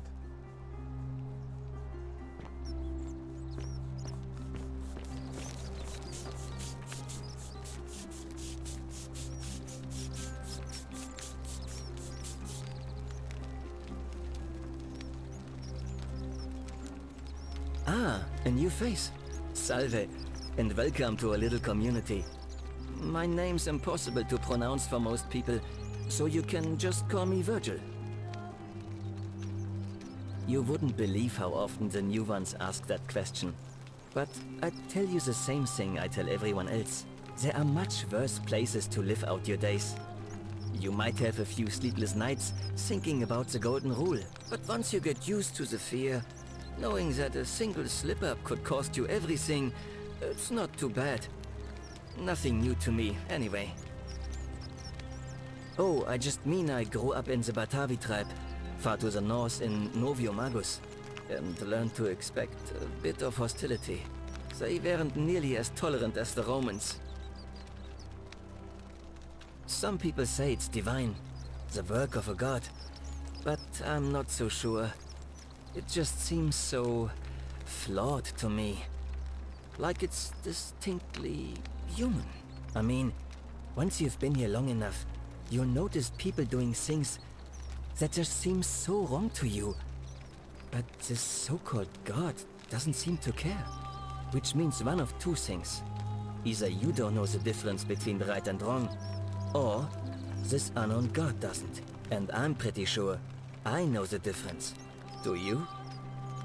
Good. Then I hope you'll agree that there are only two ways of dealing with unfair rulers. The first is to leave. The second is to remove the ruler from power. And it seems leaving may not be an option. Good question. It's best if I say no more, but I hope you'll give it some thought. Look, I haven't done anything wrong, if that's what you're thinking. Somebody just has a problem with my preference for male company. Hey, nothing gets by you, huh? Sorry, that was mean. Yes, I like men. And when you grow up in the north, as I did, in the city of Noviomagus, you expect a bit of hostility. The Batavia, I saw enough friends killed or driven away to know the cost of not keeping your personal affairs to yourself. So I hid who I was for, what was it, nearly 10 years? Watching what I said and where I looked. But that kind of fear eats away at you slowly, until living isn't any better than the thing you were afraid of. Needless to say, since I'm now living underground, halfway across the known world, with an assumed name, my openness didn't go down well among the enlightened folk of the Batavi. Nice of you to say, but not necessary. In any case, the Romans are far more accepting, and among them, I get to be who I am. Or at least I thought that was the case. It seems I was wrong. It's not just graffiti. I have quite a collection of handwritten notes too. The strange thing is, I keep my personal affairs to myself. I've never really been interested in any of the men here. Not my type. So I'm not sure what I could have done to upset this person. If I had to guess, I'd say it's probably one of those cultists.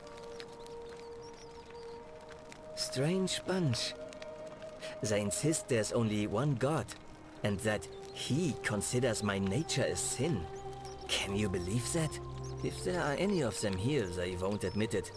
Not since they supposedly burnt down half of Rome last year and went into hiding.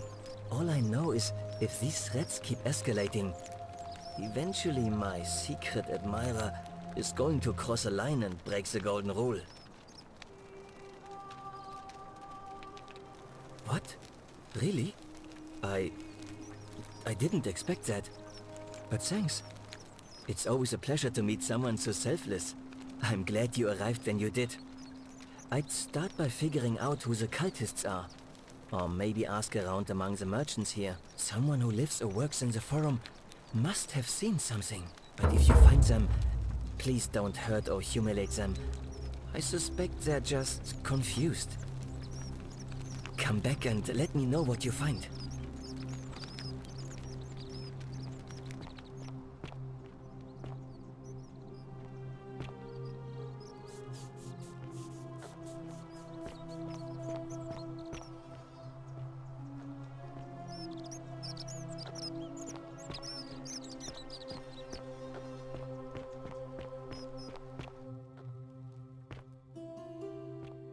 Hey, Virgil, how much would you want to make me a bow?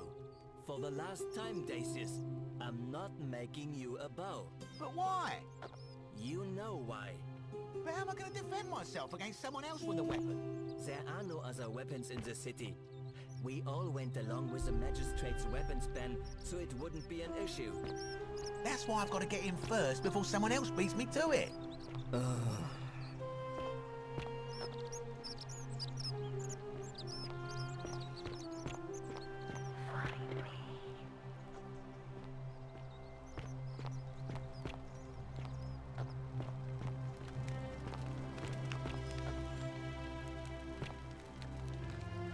Hello? Hello? Have we met before? You're going to let me out of here? Oh. Please. I hate it here. It makes me very sad. You're mean. I don't like you.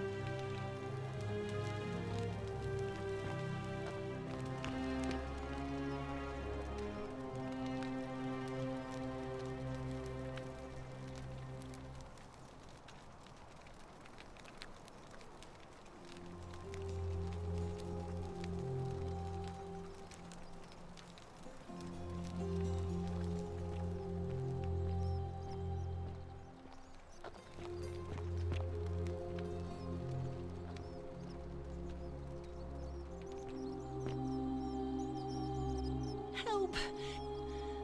You... Are you serious? This is an emergency. Are you going to help or not? Are you daft or just callous? If you don't stop him, we're all going to die. Ugh.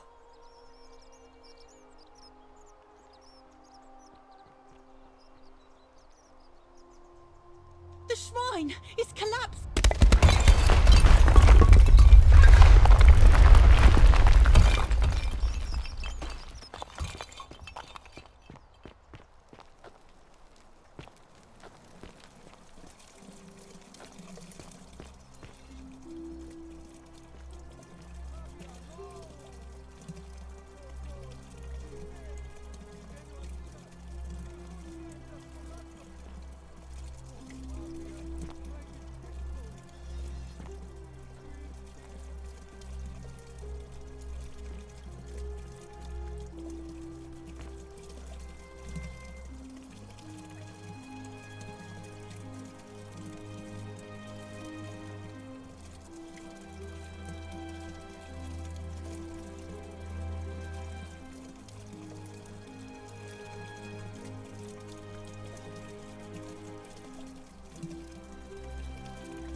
Name's Rufius. Better watch your step. If I did, do you think we'd be having this conversation? Can't talk long, got to stay sharp, but family's from Seleucia on Tigris, Babylon province. But I've been roaming a long time now. Even joined the legions, the 6th, the one they call Ironclads. Same way as everyone else. Because we're all in grave danger. Is it not obvious? Magistrate made me toss it in the chasm. Stupid. Going to have to improvise now. If you were dealing with what I am, you wouldn't be either. None of your business. In Troiti if I'm coming true. If we have to. I'll tell you this much. I hate the fact that my survival depends on the common sense of other people.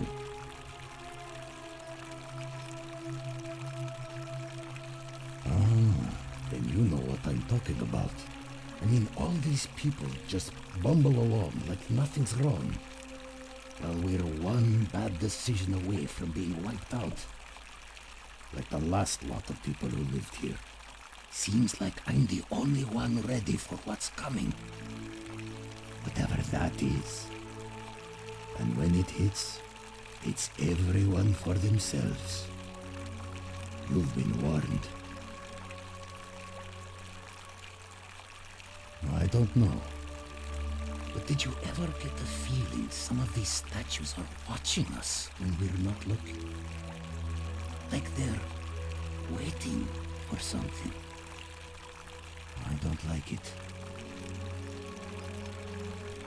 Of course I am. Meliodas. Not sure I trust Sentius.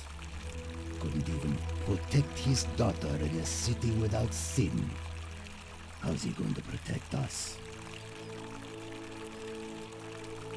No. Whatever.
Isn't the great temple majestic?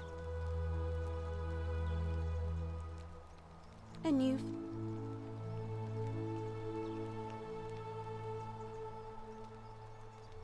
Interesting. I'm not sure why you're telling me, but you've come to the right person. Did you find a pattern then? What have you noticed? Yes. What else?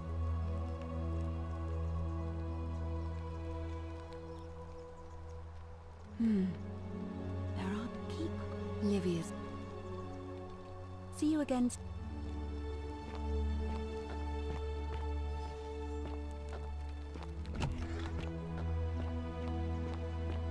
Oh, the moon.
Ugh, I wish Horatius...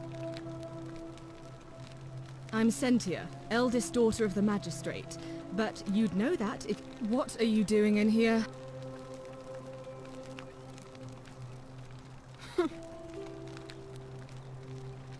You know, some people say it's the creation of an all-seeing god who's watching everything we do. But what kind of an awful, incompetent god would let my sister go missing on his or her watch? Did you hear that?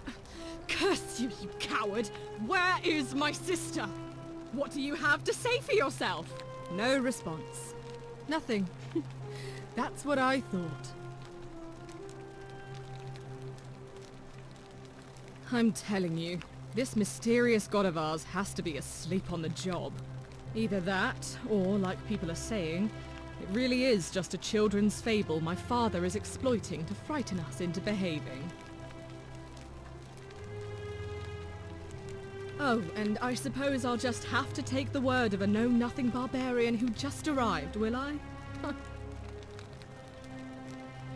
I trust you can see yourself out. On your best behavior, I trust? What is... Well, as I always say, it's kind of like a divine version of the practice of decimation in the Legion. By threatening to execute 1 in 10 men, the idea is to ensure order and discipline among everyone. And it works. If you knew you could be executed because your brother-in-arms is planning a mutiny, well, you'd bloody well watch him like 100-eyed Argus, wouldn't you? Because your only chance of saving yourself is to stop bad things before they happen. Makes us all responsible for keeping each other in check. It's brutal, of course, but effective. The Legion wouldn't be the most formidable force in the world without it.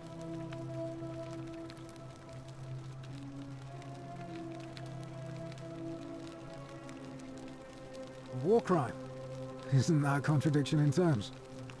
As Cicero said, in times of war the law falls silent.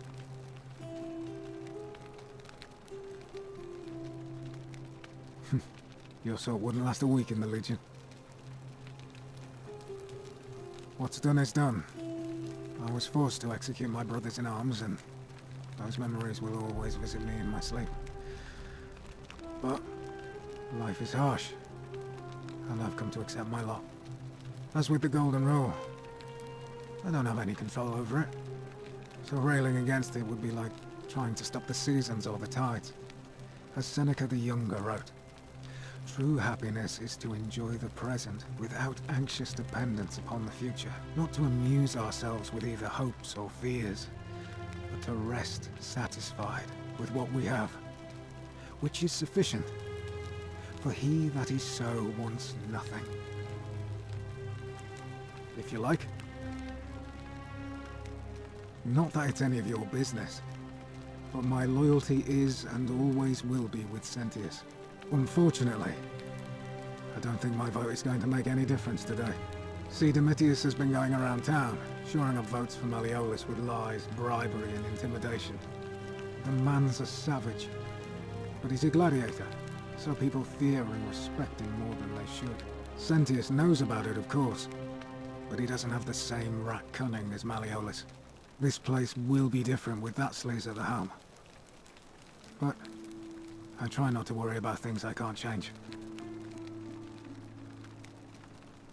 I appreciate the thought, but you're new here, and I just can't see how you could make an impact in the time between now and the election this afternoon. In any case, if you're interested in the election, go and have a chat with Equitia, the Vestal Priestess. She'll be overseeing proceedings. I'm a legionary of the 1st Italica, but there's not a lot of fighting down here. So the Magistrate has assigned me other duties. I act as the Magistrate's right-hand man, keeping an eye on his daughters. Daughter, I should say. And the others, and making sure they're all behaving. I also keep a register of new arrivals. I'm from Liguria, up north originally. I was doing alright for myself. 12 years into my service. Had a nice girl lined up for when it was all over. Not anymore. She's probably figured I'm long gone and moved on by now. I try not to think about it. My commander sent me to deliver a message to Rome. While I was there, I thought I'd do something nice for my girl, and pick up a little pendant from a silversmith. That's when the crowd started flooding through the streets, shouting fire.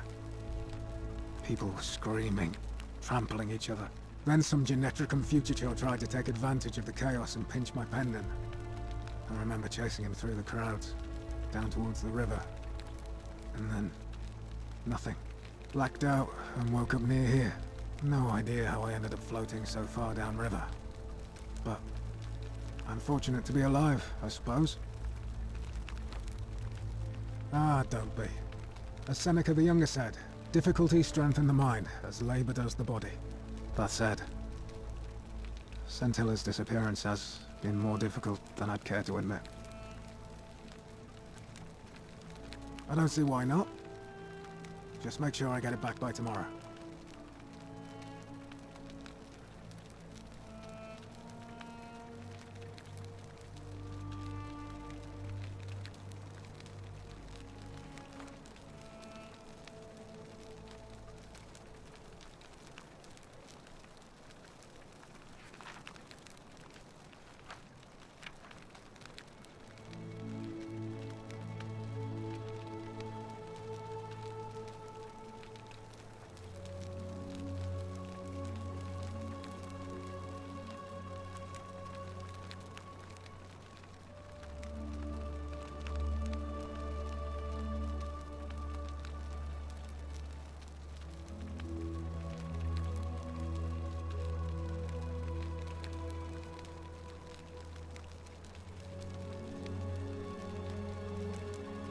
Of course. All right.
Citizen.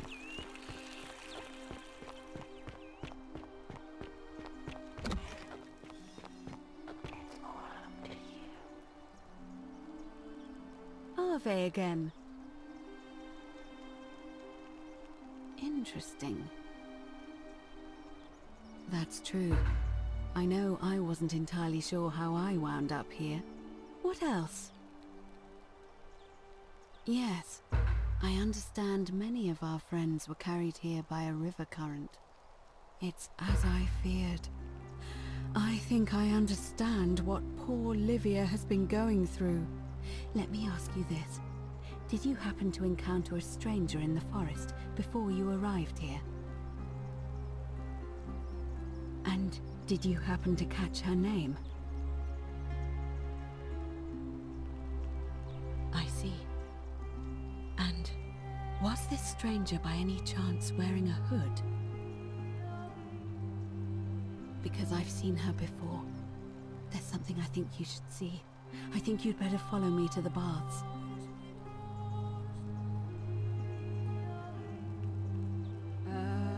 What? How could you know that? And why are you talking to me instead of doing something about it? Please, go and stop him, and come back to me once we're no longer in danger.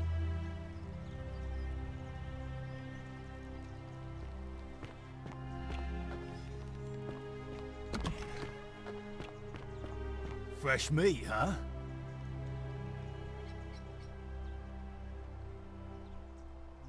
Whatever.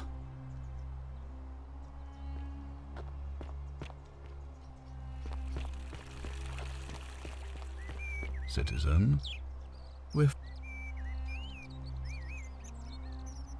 have? Wait, if I understand correctly, someone is about to break the Golden Rule, forcing me to create a portal in time to bring you here? I must have entrusted you with figuring out who the culprit is, only I assume we failed, and you had to start over. Is that about right? If so, what happened? Ah, I see. Look, it's unfortunate, but all that matters now is that you make use of what you've learned and gathered and do better next time. Now, I assume you sought me out again for a reason? Ask then. Good.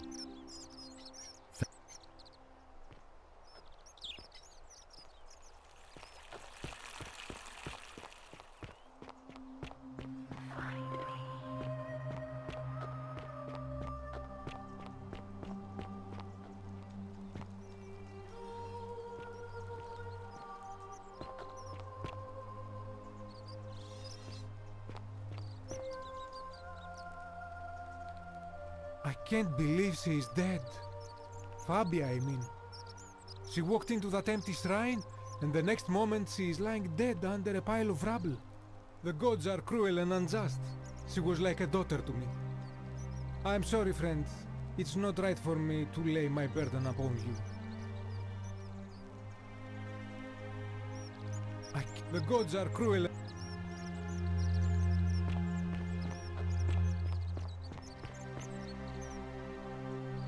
Salve, stranger, and welcome to our idyllic little slice of the Empire. I'm Dacius. You mean, how did I end up here? That is a lengthy tale. Alright. Well, you see, I'm in the business of procuring rare and precious objects liberated from the enemies of Rome. Mostly sculptures, vases, the occasional slave, fetch a magnificent price in Roman high society. Had myself a nice little shop in Rome just off the Forum. Lots of foot traffic and close to the docks. Good place to be when the fires broke out. See, about 7 months ago, half of Rome caught on fire. Everyone who couldn't get to an outer gate was running for the river, open to escape by barge. So I gathered my coins and some priceless vases into a cart and had my most loyal slave girl, pretty young thing named Acantha, push it for me. All the way down to the river, I'm elbowing for a stampede of people, turning back now and then to make sure she hasn't legged it with my valuables. But, to my surprise, we make it, and I see this barge loading up, and it's so full it's almost sinking. But the captain's happy to take my coin, so I start boarding, and then he puts his hand on my chest and he says, "No, too heavy. The cart or the girl."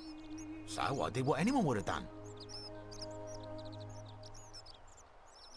Of course I chose the cart. I mean, I can always buy a new slave girl if I still have my money. So I put my hand on the cart, and I guess she realised what was happening because those pretty black eyes of hers go all wide. And in one swift motion, she topples the whole bloody thing into the Tiber.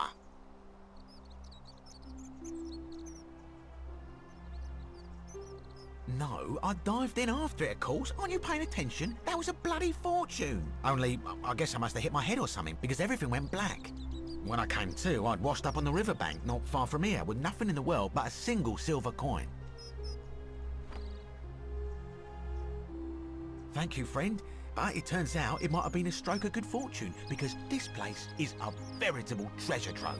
Look around you. There must be more gold in here than in the treasury of Rome. If I can just figure out how to get it out of here. I did hear that Aurelia down at the tavern claims to know of a way out, but I'm not sure I trust her. Some people here are a little shady for my liking. Oh yeah, gotta watch out. Old Dacius has got your back though. It's terrible for inflation is what it is.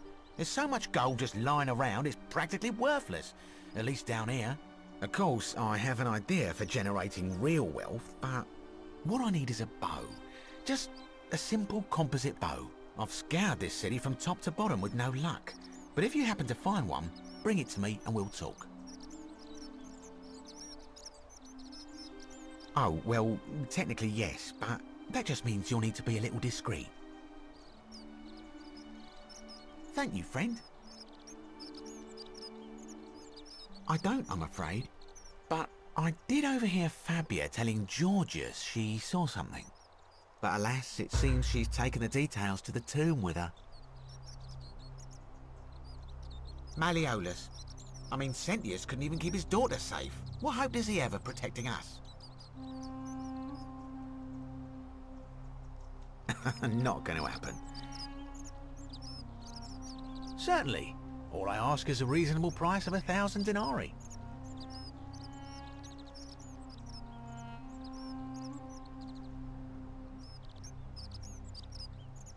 That's hardly my concern. But if you get a job, work hard and save your coins, you should be able to afford it within, say, 5 years?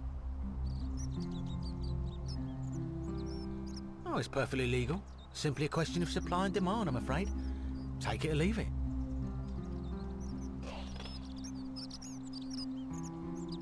Hear what? You sure you're feeling all right? If you're hearing things, perhaps you should pay a visit to Lucretia's clinic. We don't want another Navia on our hands. She claimed the statues were whispering to her. Nobody else could hear it. Then she shut herself in the palace and we never heard from her again. But I digress. Do you want this silphium or not?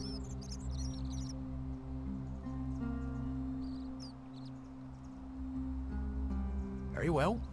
Perhaps I can interest you in something within your budget?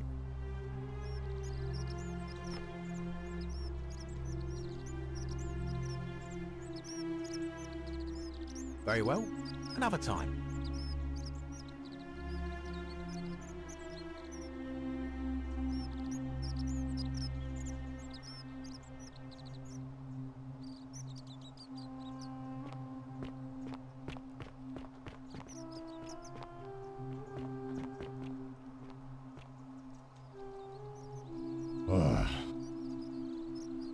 Whatever.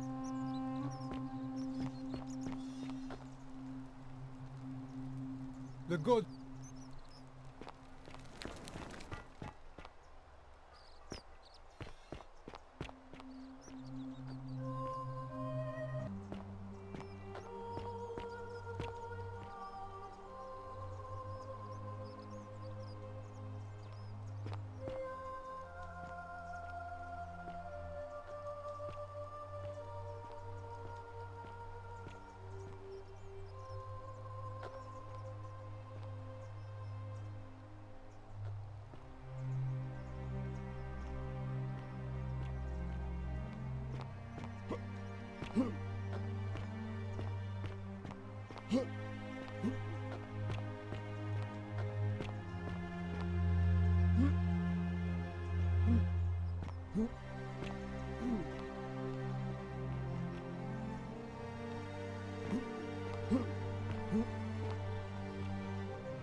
I'm Lucretia, and I'm going to be straight with you.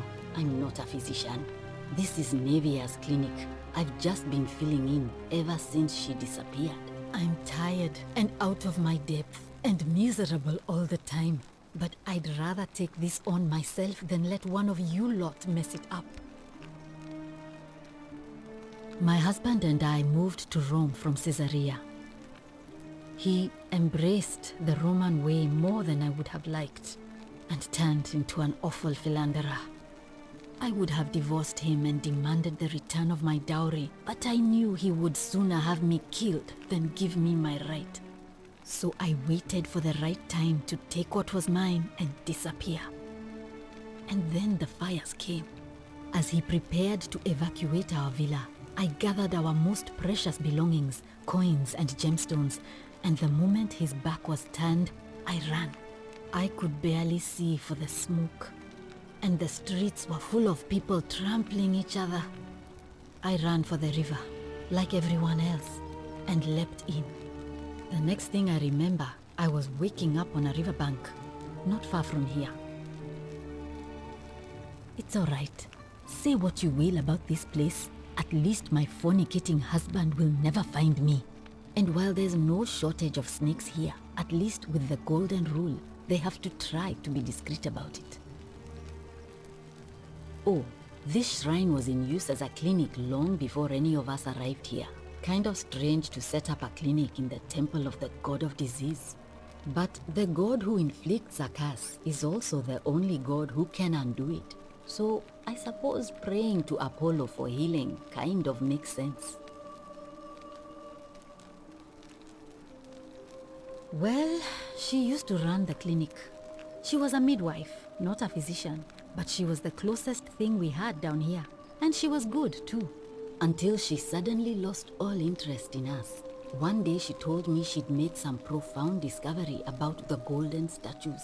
This changes everything, she kept saying, but I had no idea what she was talking about. The last time I saw her, the last time any of us saw her, she was muttering to the statues, like she could talk to them. And then she shut herself in the palace, barred the door from the inside, and nobody's seen her since. She's been gone so long now, we figure she's either dead or up to something so strange that she doesn't want anyone else to know about it. But I really wish I could reach her, because that's the only hope I have of solving a troubling problem, a real thorn in the paw situation. One of my patients is suffering from terrible rheumatism. His joints are inflamed and he's in constant pain. I really shouldn't say. He wouldn't like it. And he's a little bit scary. He's become so irritable that the smallest things set him off. And I worry he'll end up losing his temper and lashing out. And you know what that means. I just know Nevia would know how to treat him, assuming she's still alive. But nobody seems to know how to get into the palace. Really? That would be wonderful. Thank you. Let me know how you go.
Salve, friend. I'm Octavia. Welcome to life under the Golden Rule. It's a ghastly thing, is it not?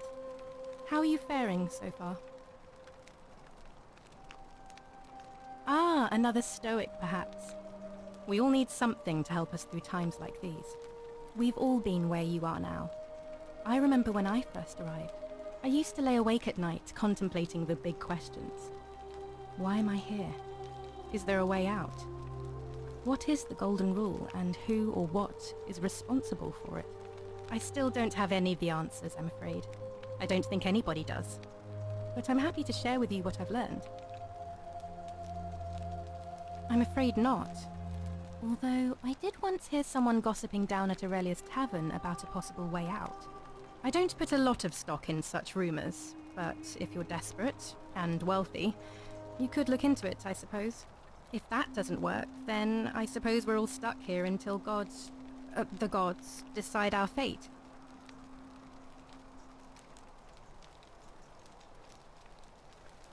I hope it works out. The many shall suffer for the sins of the one. I think about those words a lot. I'd like to think that if we all love our neighbours as ourselves and do to them as we'd have them do to us, then we'll all be fine. But on the other hand, I was always taught the intent of man's heart is evil from his youth, and that all of us are born with a tendency towards sin. And that's where I get stuck. Is it true?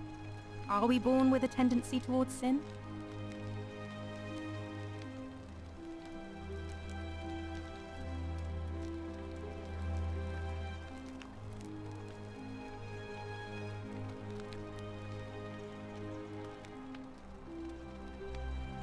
You don't think that's a little naive? I suppose you've never seen what I've seen. Innocent men and women, torn apart in arenas while thousands of Romans look on and cheer. If that's true, then sooner or later, things are going to end badly for all of us down here. Unless, of course, there's some kind of divine intervention.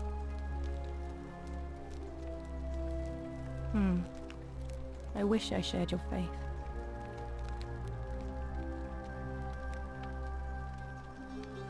Please keep that to yourself. I know you're not from around here, but things are very difficult for us right now. There was a terrible fire in Rome last year, and our emperor decided to make us his scapegoats. There were executions. It was horrible. Oh, thank you. You have no idea how much I appreciate that. Here, in this place, the magistrate has me earning my keep by cleaning and pruning the gardens. It's not quite how I expected my life to go. I used to live in a lovely villa on the banks of the Tiber. I was even betrothed to a handsome young man from a prominent family. But long hours of menial labour for the good of the community has its own charms too, I suppose. Oh, much the same way as many of the others. When the fires came to Rome 7 months ago, my family and I fled for the Tiber, hoping to escape on a barge. We were among the fortunate ones with enough coins for passage, but unfortunately, there were a lot of desperate people, and they boarded before we could depart. A scuffle broke out, and I was pushed overboard. The last thing I remember was the water, rising up to hit my cheekbone. I woke up by the river, near that shrine, and stumbled across this place. Oh, that's all right. I'm sure it's all part of God's plan for me.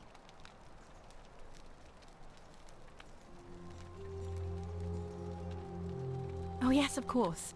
A slip of the tongue. If you like.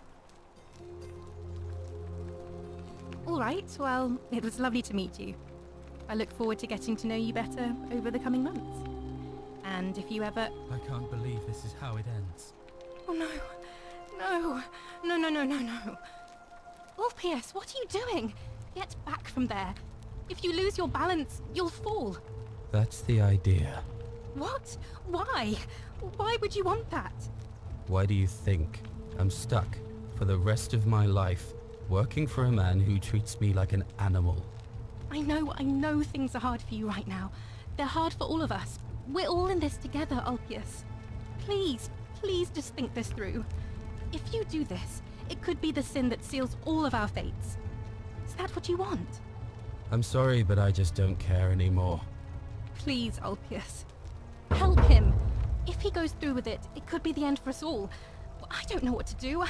I've never had to deal with this sort of thing. Please, you need to talk to him.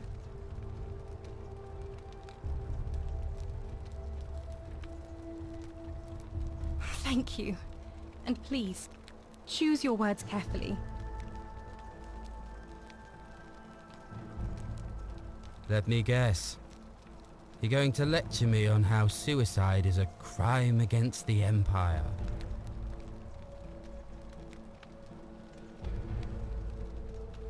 I screwed up my life. That's what's wrong. I borrowed money, and when I couldn't pay it back, I wound up in debt bondage. I'll be stuck slaving away for that Culus Cumulatis Malleolus for the rest of my life. I am out. Wherever you are, Scintilla, my love, I'm sorry. Ulpius, no!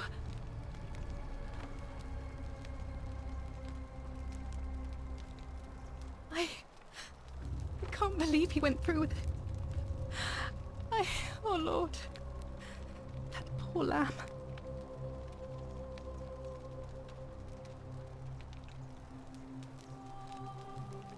Well, I suppose it means suicide isn't a sin under the Golden Rule. So I guess that means whichever god is responsible for it.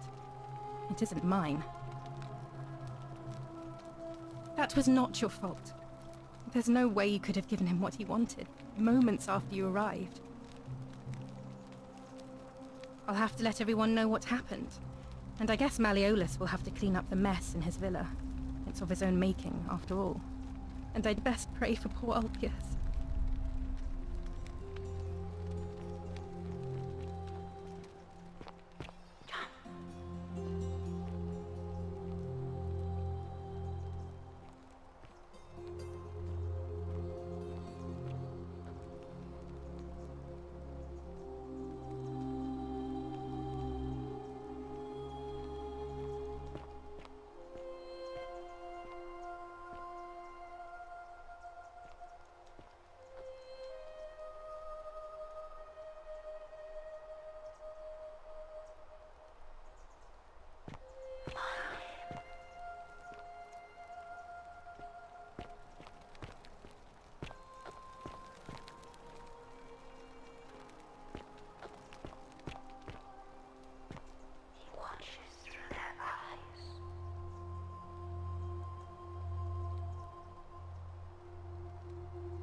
Thank you.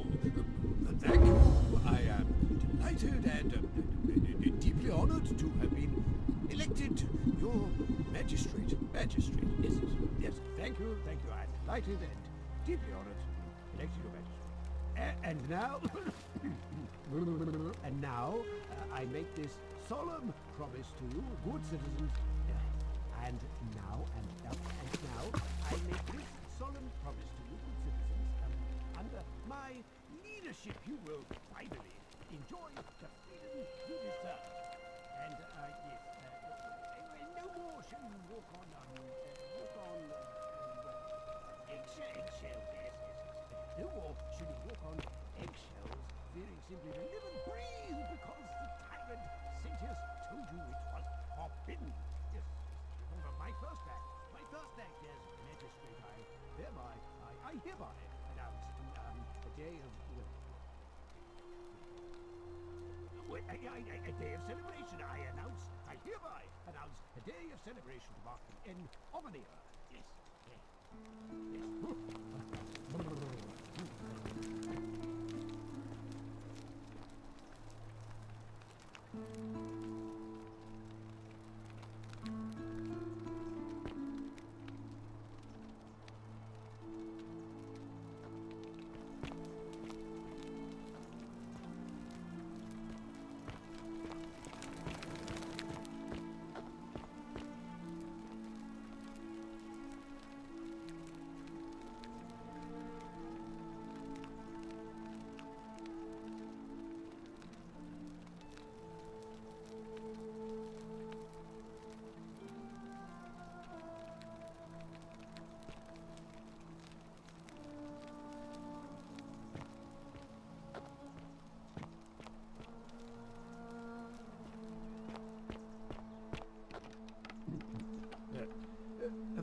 thank you. Thank you. I am delighted and deeply honored to have been elected your magistrate. Yes. Thank you. I'm delighted and deeply honored to have been elected your magistrate. And now, I make this solemn promise to you, good citizens. And now, I make this solemn promise to you, good citizens. Under my leadership, you will finally enjoy the freedom you deserve. And no more shall you walk on eggshells. Yes. No more shall you walk on eggshells, fearing simply to live and breathe because the tyrant Centius told you it was forbidden. Yes. My first act as magistrate, I hereby announce a day of, a day of celebration. I announce.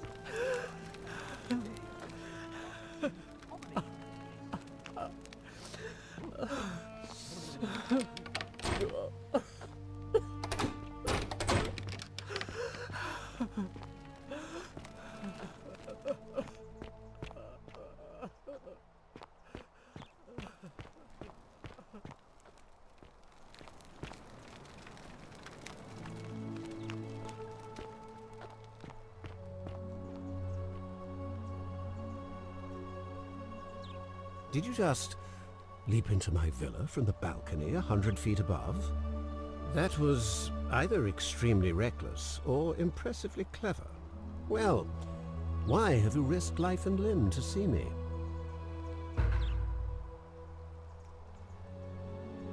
I'm Malleolus, and if it wasn't for this interruption, I'd be practicing my victory speech for the election later today.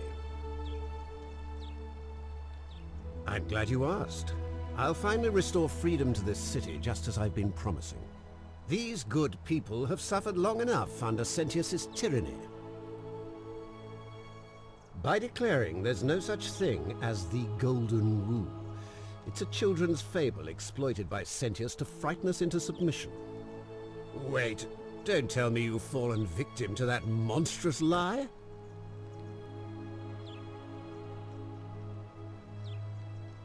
The person making a claim bears the onus of proving that claim. Can you do that? Can you prove the Golden Rule is real? Nonsense! There's no way you can prove that. If it was real and you'd seen someone break it, then you'd be dead already.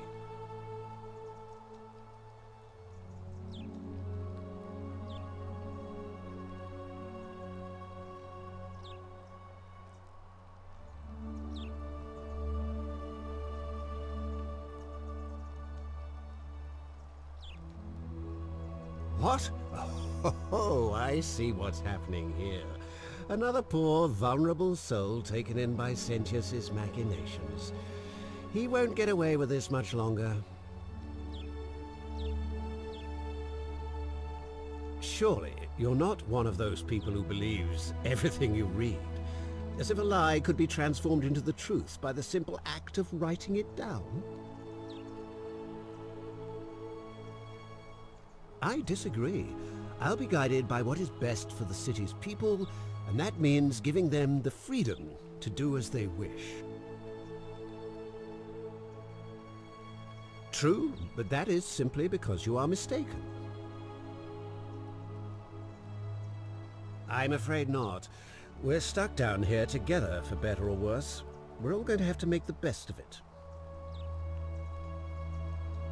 You mean the children's fable? Of course not. But as I always say, if Centius can't protect his daughter, how can we trust him to protect this city? Look, if you're trying to find her, you may wish to check the cisterns beneath this villa. Domitius says he saw a body there some weeks back. Of course, just to be clear, I take no responsibility for what happens to you down there. Are you insane? You barge into my villa uninvited and then make outrageous demands? Why would I withdraw from an election I'm bound to win?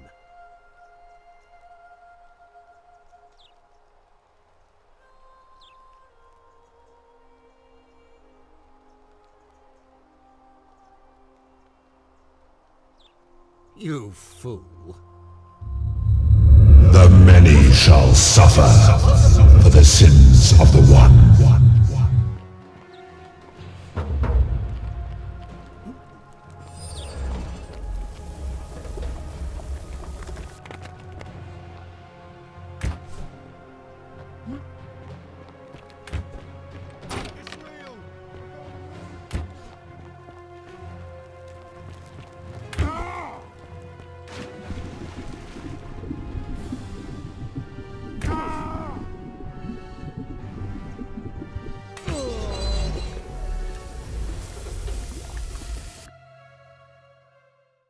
There's no such thing as the Golden Rule.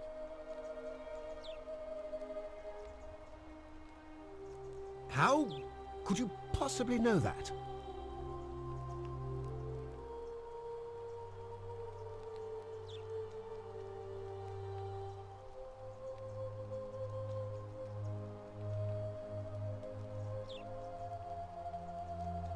Nonsense! This is nonsense! I don't know how you know about my plans, but I'm absolutely sure Sentius is involved somehow. And now, I'm going to enjoy watching Domitius kill him even more. Now, get out of here! You outstayed your very limited welcome.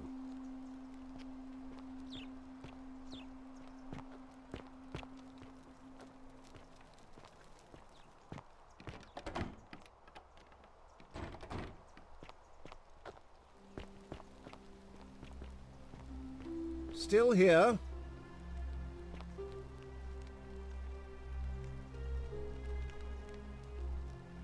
Get out of my villa before I have to... All right, now you've crossed a line. Get out of there!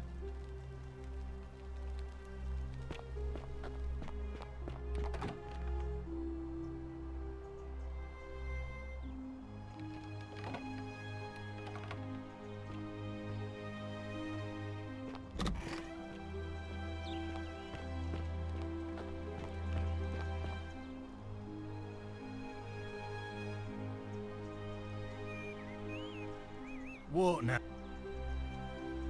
What?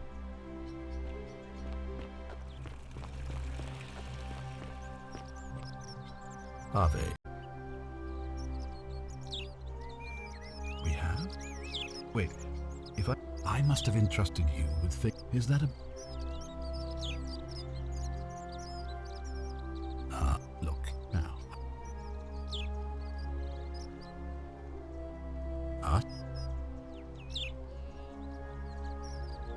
Good.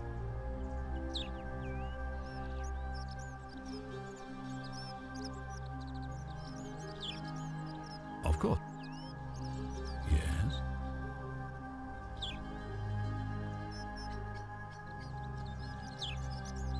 What? An assassin? What are you talking about? Then what are you doing here talking to me? Why aren't you out there trying to stop him? You'd best go, quickly.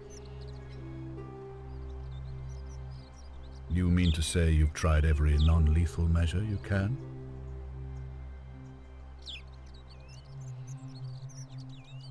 Well then, in that case, as much as it pains me to do so, I must act decisively to ensure the survival of my people. As magistrate, I hereby declare him an enemy of Rome and authorize his execution by your hand, forthwith.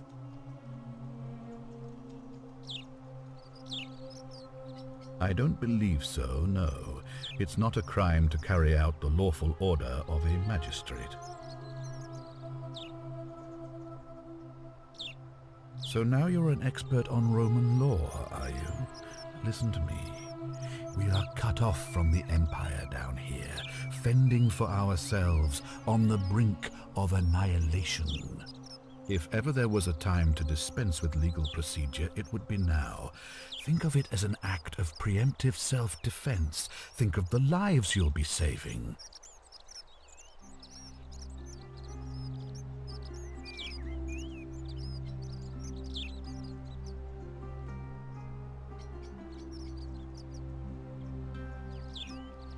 Any way you can. Despite my weapons ban, it's been my experience one can always find a weapon if one looks hard enough.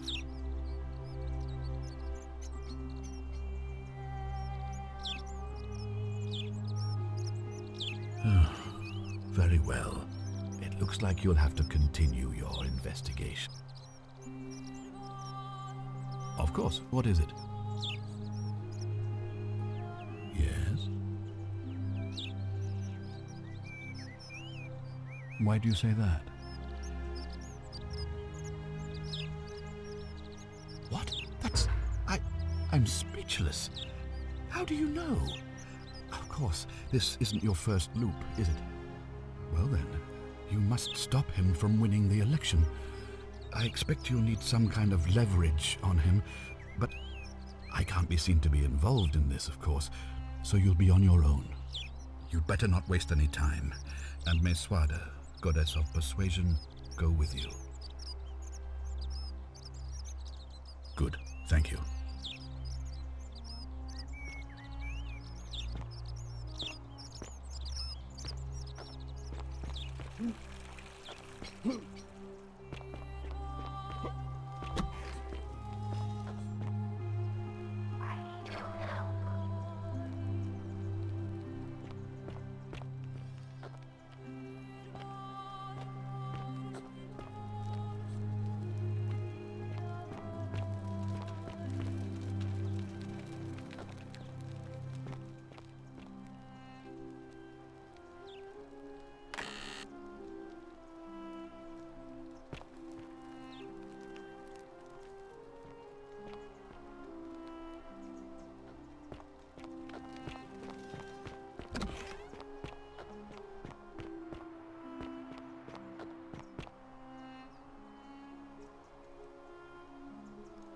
Isn't the great temple majestic?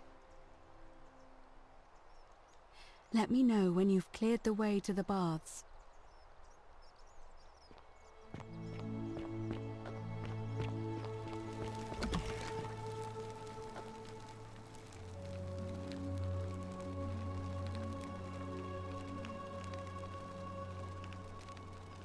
Feeling all right?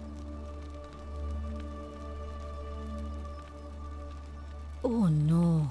Sorry, I don't mean to worry you, but no, that is definitely not normal. There was one other person who claimed she could hear the statues talking to her. But that was Nevia, and she went a little mad. Well, she used to run the clinic until she suddenly lost all interest in us. This changes everything, she kept saying. The last time I saw her, the last time any of us saw her, she was muttering to the star. And then she shut herself in the palace. She's been gone so long now, but I really wish I could reach her. One of my patients is suffering from terror. He's become so irritable that I just know Nevia would... Thanks, I suppose. I wish. Some people here need proper medical care, not the half-baked, hanging by a thread excuse for treatment I'm giving them. Just don't get sick or injured here. I'll do my best to treat you, but I'm out of my depth and dangerously short on everything you can imagine. A city without sin might sound good on paper, but whoever dreamt it up didn't think it through. Maybe it was an attempt to create some kind of utopia. But snakes like Decius will always find loopholes to exploit. And what can we do about it? Absolutely nothing. In some ways, we are worse off because we can't take the law into our own hands.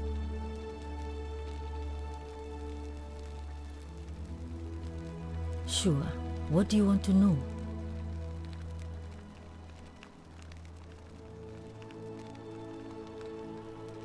Hemlock, I believe. I haven't seen her in months. She's not allowed to leave Malleolas's villa, and they are quite secretive.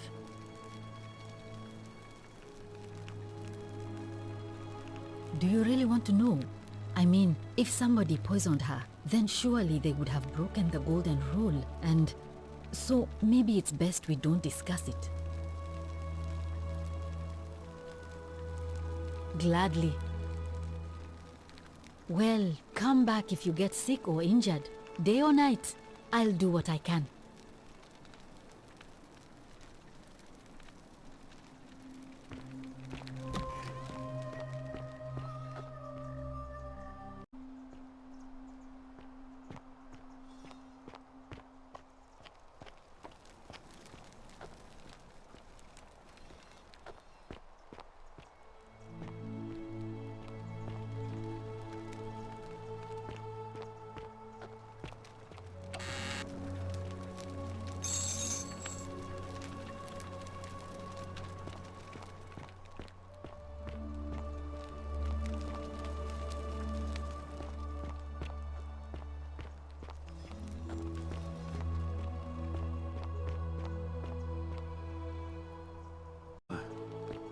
Slept right in 3 weeks.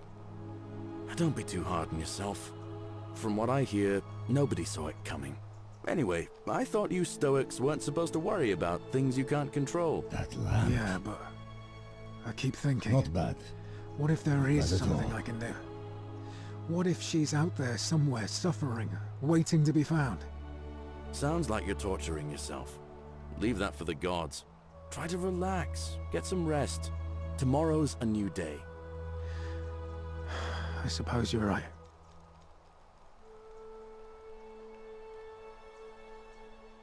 What? Vote for Malleolus for a free drink at my tavern.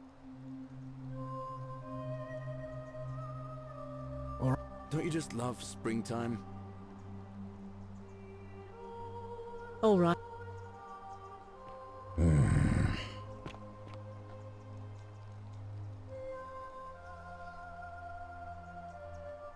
Terrible shame what happened to Yulia, but we just have to carry on, don't we? Very...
I've never seen a lamp like that before. Remarkable.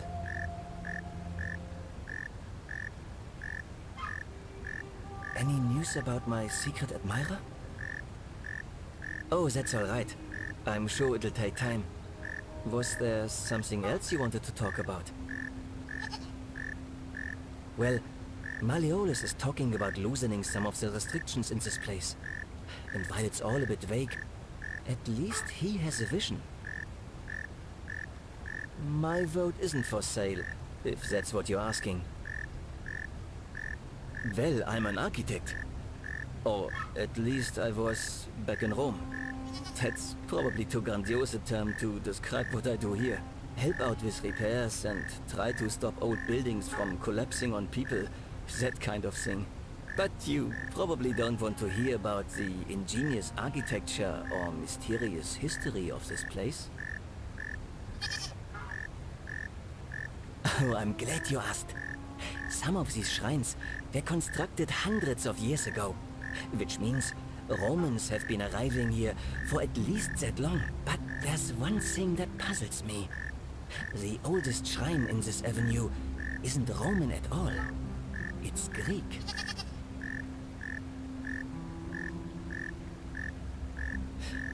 Well, yes, that could be the reason. Or it could mean that there were Greeks living and worshipping here before the Romans arrived. Which begs the interesting question, who really built this place? And could it be far older than any of us imagine? If only there was a way we could talk to the people who came here before us. The stories they could tell. It's time! The election's on!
I'm just here to observe.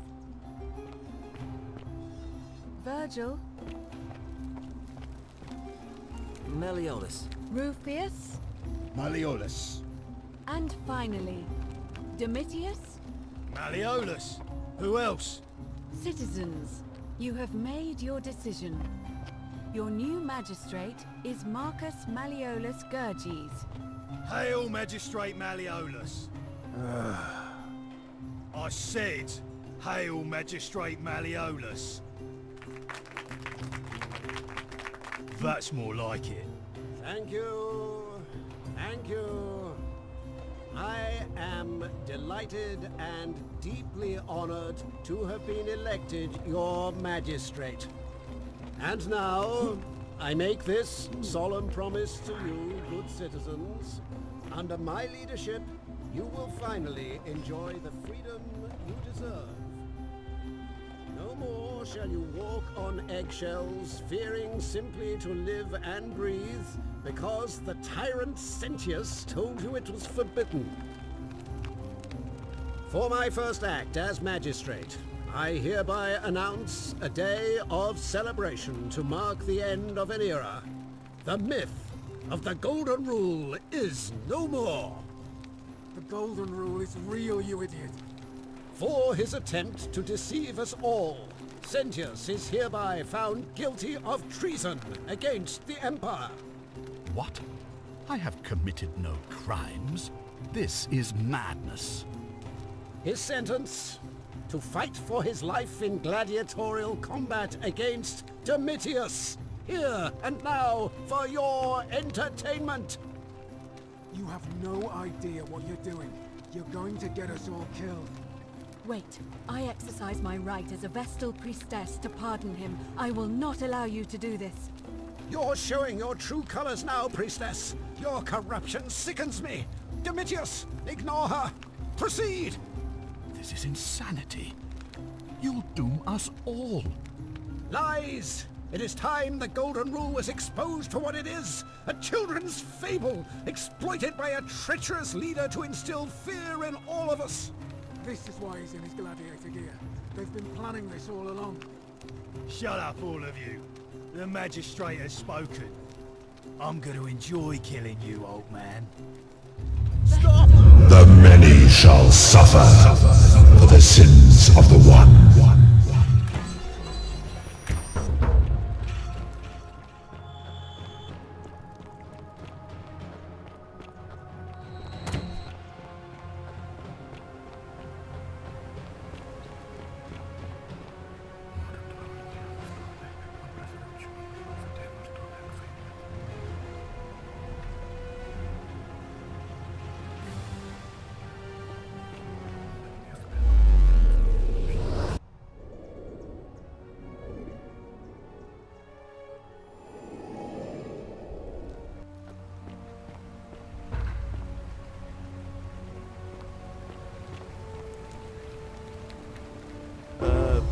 Salve, friend.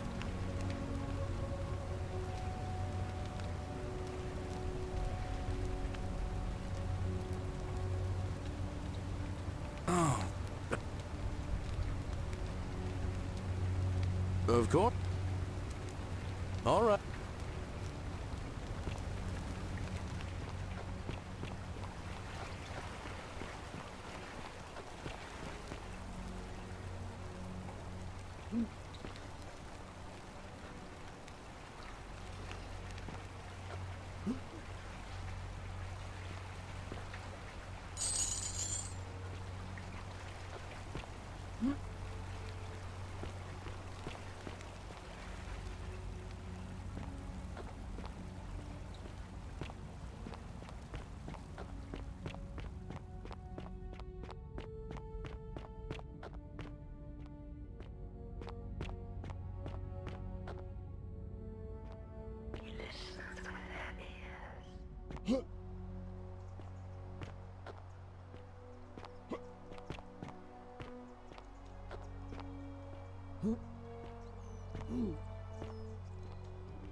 All right, well, it was lovely to meet you. I look forward to getting to know you better over the coming months. And if you ever... I can't believe this is how it ends. Oh no. No. No, no, no, no, no. Orpheus, what are you doing? Get back from there. If you lose your balance, you'll fall. That's the idea. What? Why? Why would you want that? Why do you think I'm stuck for the rest of my life working for a man who treats me like an animal? I know things are hard for you right now. Please, please just think this through. If you do this, it could be the sin that seals all... I'm sorry, but I just don't care any... Please, I'll help him.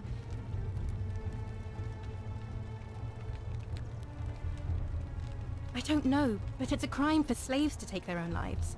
And a debt bondsman isn't far off.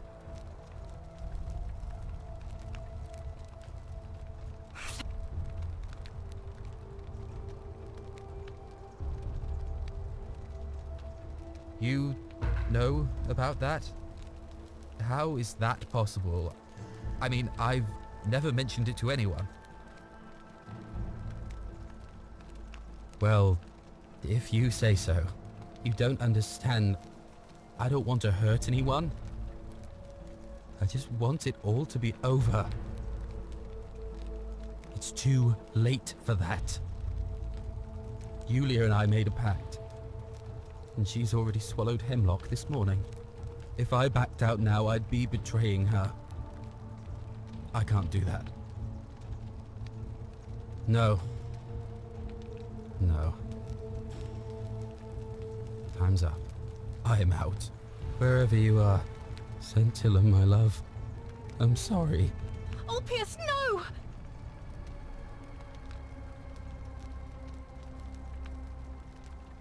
I can't believe he went through with it. Oh Lord. That poor lamb. I'll have to let everyone know what happened. And I'd best...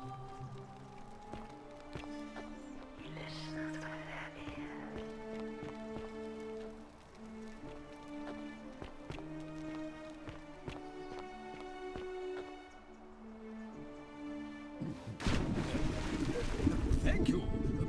Thank you. I am delighted and deeply honored to have been elected your magistrate.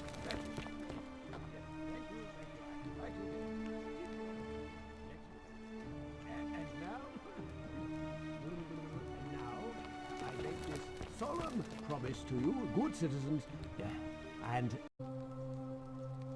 Yes, I suppose that could be something.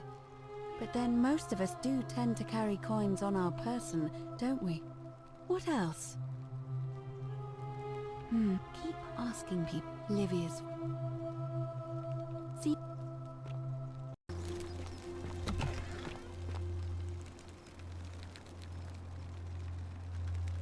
What are you doing in here?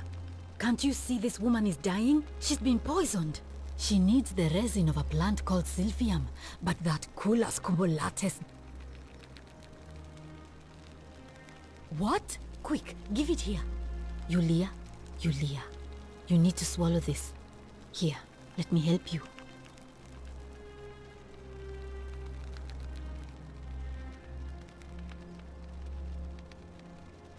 Hopefully, in a moment, she should be able to breathe normally.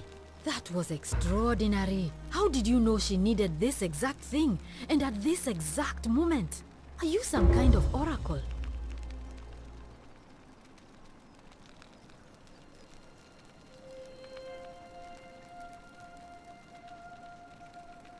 Look, if you don't want to tell me, I won't look a gift horse in the mouth. But no matter. That was like the gods hearing my prayers and intervening. You just saved a person's life, and you should be proud of yourself.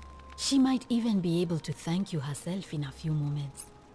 And maybe she can tell us who poisoned her, and who she meant when she was muttering about that snake's cruel black eyes. In the meantime, I'm happy to help you with whatever it is you need.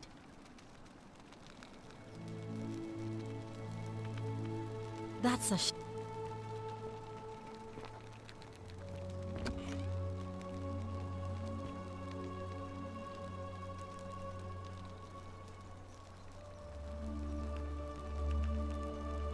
Oh, it's you.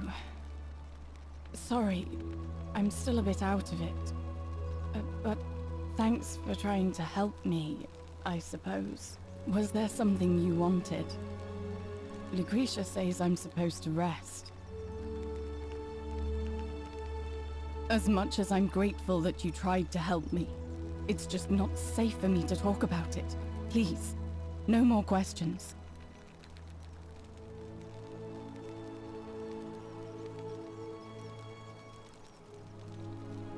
The golden rule.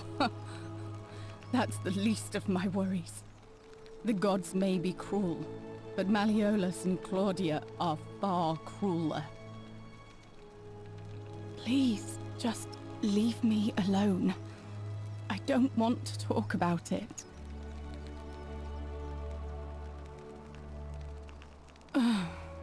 persistent as Nemesis, aren't you? I can tell you, but it's a long saga. All right. I'd been here about a week when it dawned on me I'd be trapped here for the rest of my life. I could hardly breathe, and I knew I had to get out somehow. So when my new friend Aurelia offered me a secret way out, I would have done anything. And then I learned her asking price. 1,000 denarii. She was supposed to be my friend. I told her it would take me years to save up that much. So she suggested I take out a loan from Malleolus. And I did.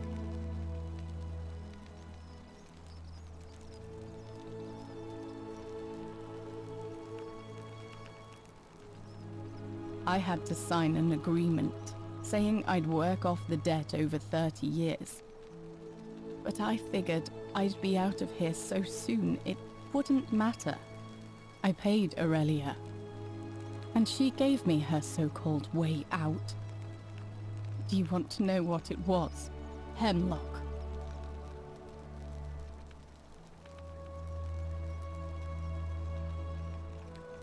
It's a deadly poison made from a plant. Drink this, she said, and you'll be out of here in no time. Of course, I demanded my money back, but she refused. She pointed to a sign on her tavern saying, "Let the buyer beware." Then she just looked at me with those cruel black eyes, and she laughed.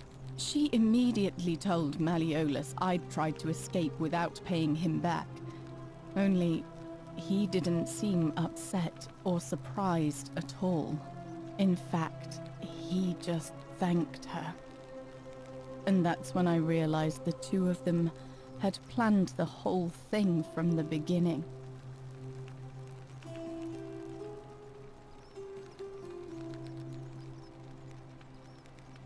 That's what I said to the magistrate. I went to Sentius and begged for help, but he said the law was clear. I'd signed over my labor for 30 years and there was nothing he could do. I thought about resisting too. But Malleolus said if I didn't submit, I'd break the golden rule. And I couldn't be responsible for all those deaths, so he locked me in his villa. Confiscated everything I owned as collateral, and made me wear immodest, humiliating outfits while I worked day in, day out. His wife Claudia was just as bad. She sent me to work on an endless stream of futile, demeaning tasks. I'd be on my hands and knees, scrubbing the floor clean for hours, only for her to pour slop on it and hiss, "You missed a spot." Those two took everything from me. But they forgot to confiscate one thing. My hemlock.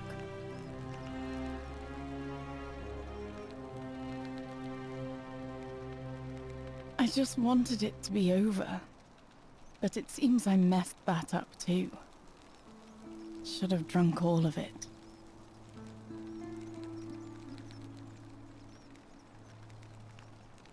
I brought it on myself. I trusted one of the most callous human beings I've ever met, and tried to swindle the other. I don't know how I could have been so stupid.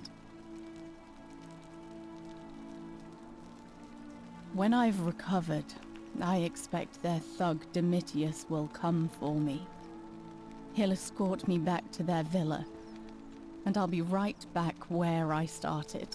Only this time, I won't be able to lull myself to sleep at night with the thought of a permanent solution.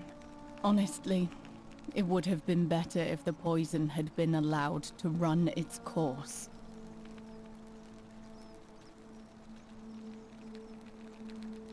I doubt it. It seems this is the fate the gods have chosen for me, for trying to escape. At least until someone breaks the golden rule. Huh. Maybe it wouldn't be so bad.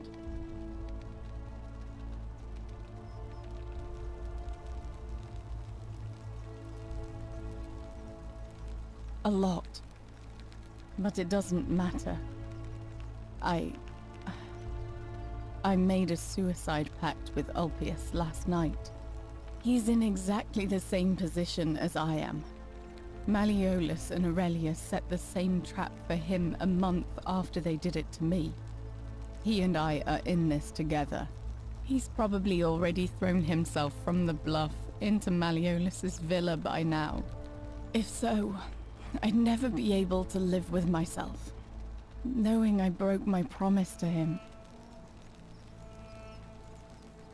I doubt you could make it up to the bluff in time.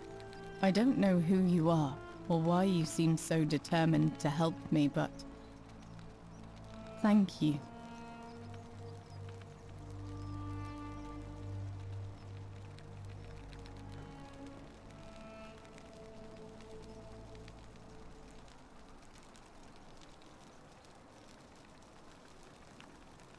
Oh. You mean my life story? Oh, well, I grew up as part of a big family in Rome. Me and 3 older sisters. Our father found good husbands for my sisters, but I wasn't, cut out for that kind of life. So he found me a job as a scribe for a prominent merchant. It was a good life for a while. Until 7 months ago when the fires came. My colleagues and I worked desperately to try to protect our warehouse. We must have had 100 workers passing buckets of water, chanting prayers to Vulcan, but they fell on deaf ears. The fire was relentless and it claimed everything and everyone. Well, almost everyone.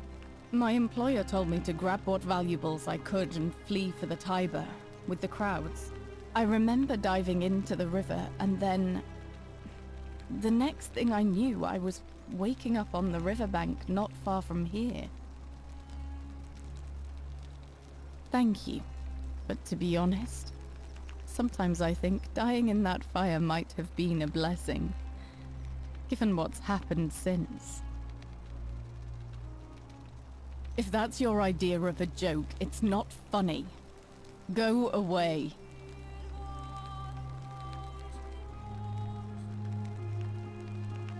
I know what kind of person you are. Leave me alone.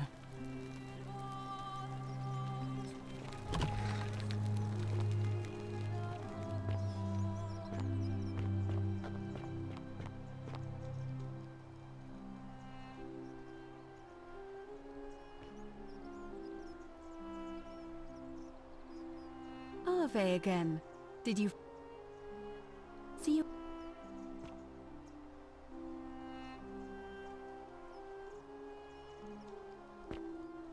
On your best behavior, I trust?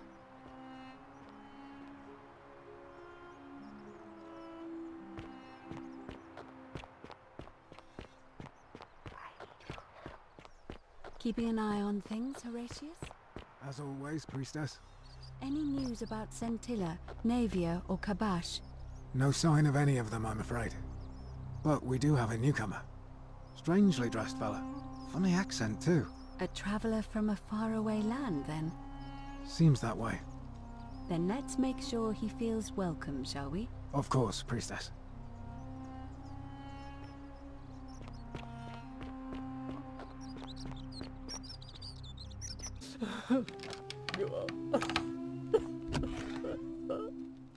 You're not supposed to be in here.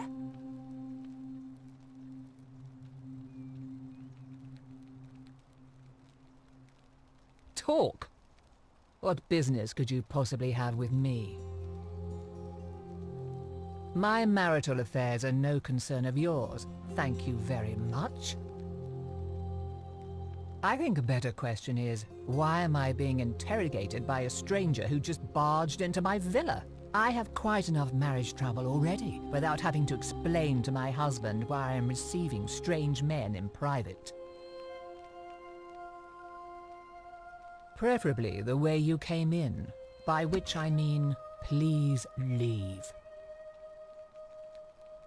I think it's about to be broken if you don't hurry up and leave. The dainty little thing from next door. Of course not. As much as I despise her father, I would never lay a finger on that poor, sweet child. Well, I've had quite enough of this.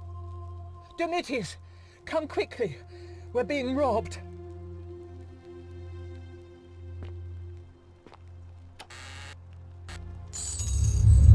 The many shall suffer for the sins of the one.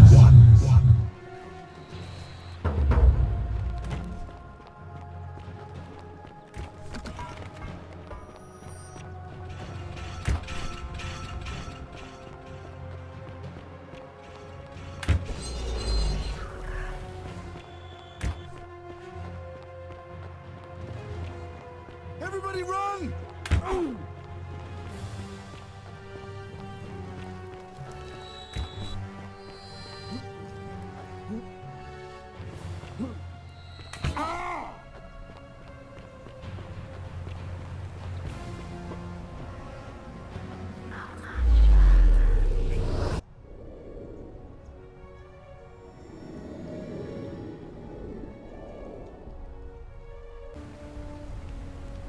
Oh, sounds serious. I'm listening.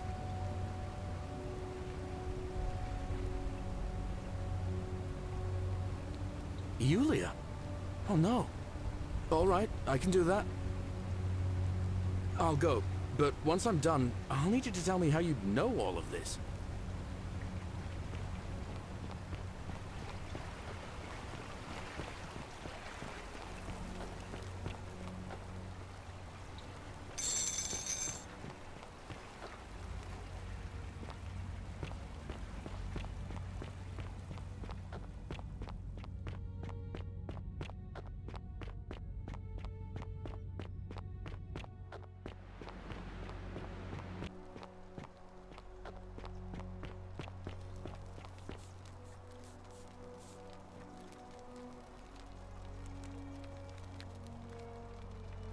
All right, well, it was lovely to meet you.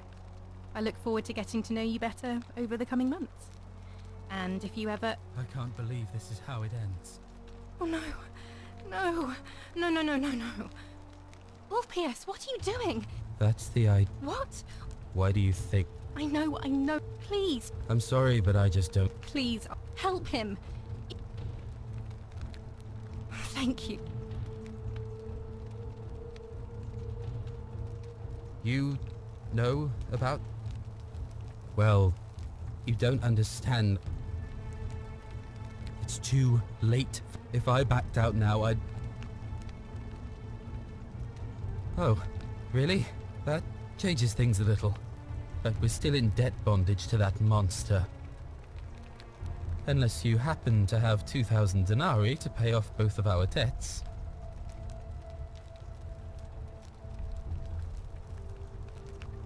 Yulia and I are in debt bondage to Malleolus. We might as well be slaves. And that's how much it will take to buy our freedom back.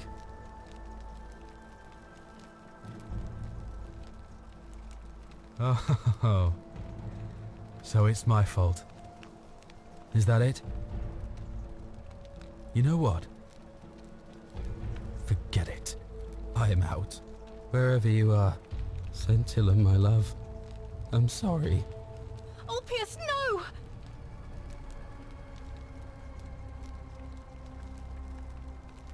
I can't believe...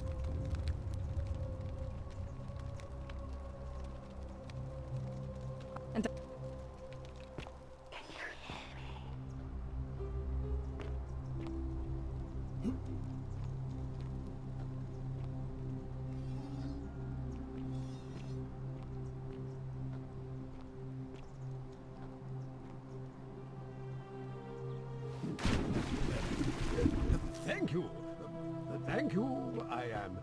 delighted and deeply honored to have been elected your magistrate. Magistrate, is it? Yes, thank you, I'm delighted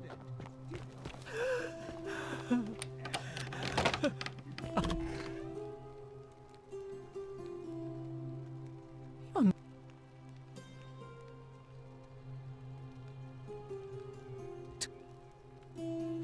This is outrageous.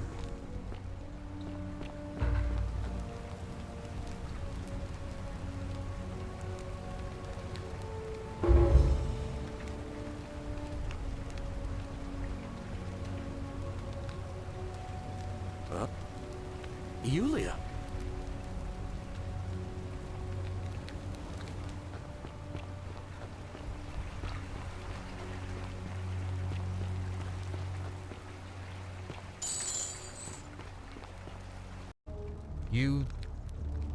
Well, you don't It's... if I...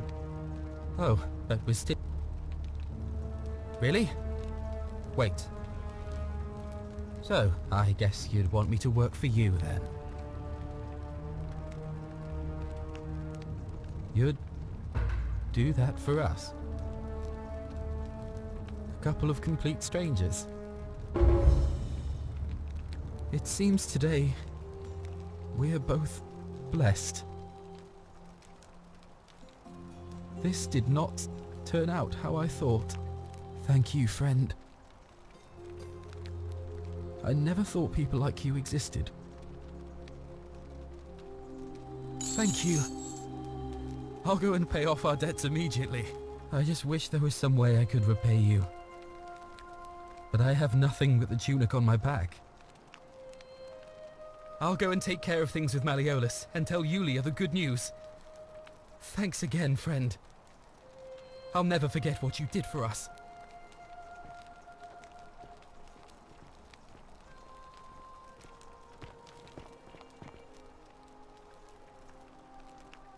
What you did was extraordinary, and I'll never forget it. I'm thankful that you're here. Can I help you with something?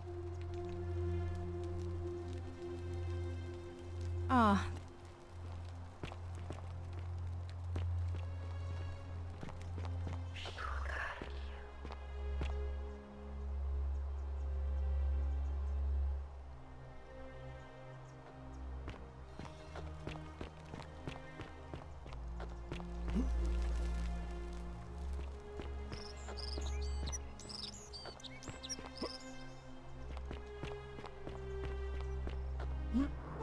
Welcome.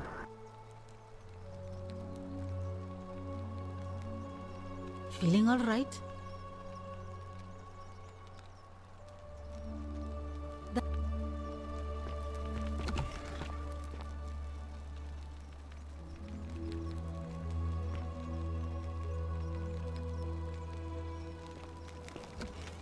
Yulia! I'm so glad you didn't go through with it. It wasn't for lack of trying. And now Malleolus is going to... Wait. Why do you look so happy? We're free. I've just paid off our debts. We never have to set foot in that villa again. What? How? This complete stranger just walked up and gave me the money to pay off our debts. Really? That's... incredible. Oh, what a relief. I don't know what to say. You don't need to say anything. Just rest up, get your strength back, and we'll celebrate properly when you're ready. I will. Thank you, Ulpius. I will.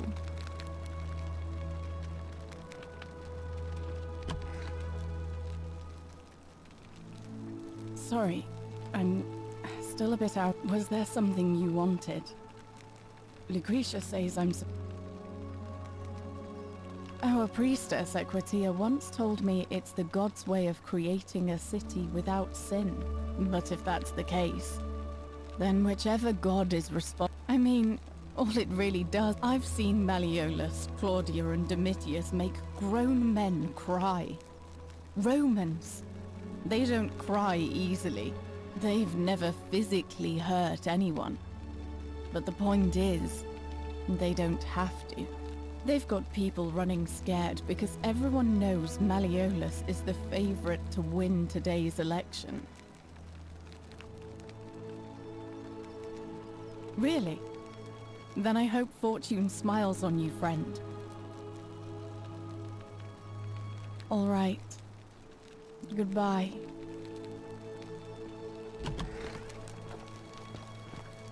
May Apollo keep you safe.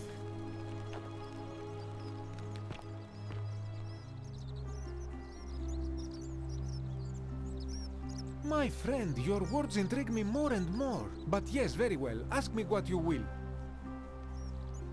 This is troubling, is it not? I am afraid I have no idea. It is ridiculous though. Virgil is a fine man.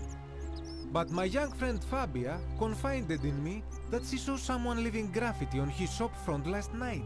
Perhaps you should ask her about it. I hope...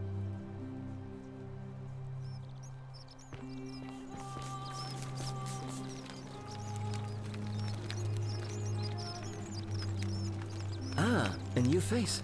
Salve, I hear we have you to thank for saving Julia's life. I'm glad you arrived when you did. Well, my vote isn't for sale. Nice to... Virgil, how much would you want to make me a bow? For the last time, Dacius, I'm not making you a bow. But why? You know why. But how am I going to defend myself against someone else with a weapon? There are no other weapons in the city. We all went along with the magistrate's weapons ban, so it wouldn't be an issue. That's why I've got to get in first before someone else beats me to it.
In the baths.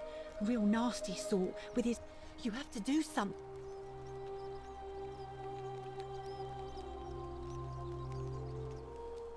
Are you serious? Are you going to help? Thank you. I have to hide. Find me in this empty shrine when it's over.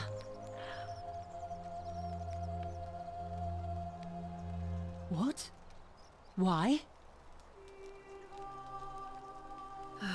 All right, fine. Come and find me in my bakery instead. Please be careful.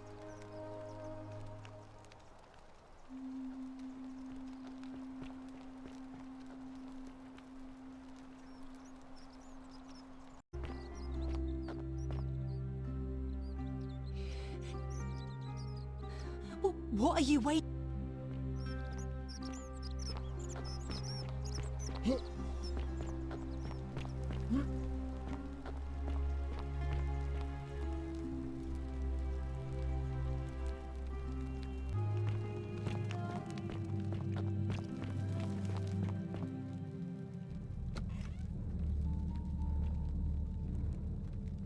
Stop right there. I'm looking for Tiberius Quinctius Crispus, otherwise known as Quinctius. Do you know where he is?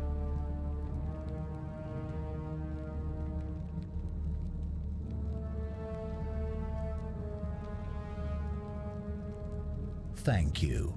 For your service to the Empire, I'll let you live for now, but you'd best make sure our paths don't cross again.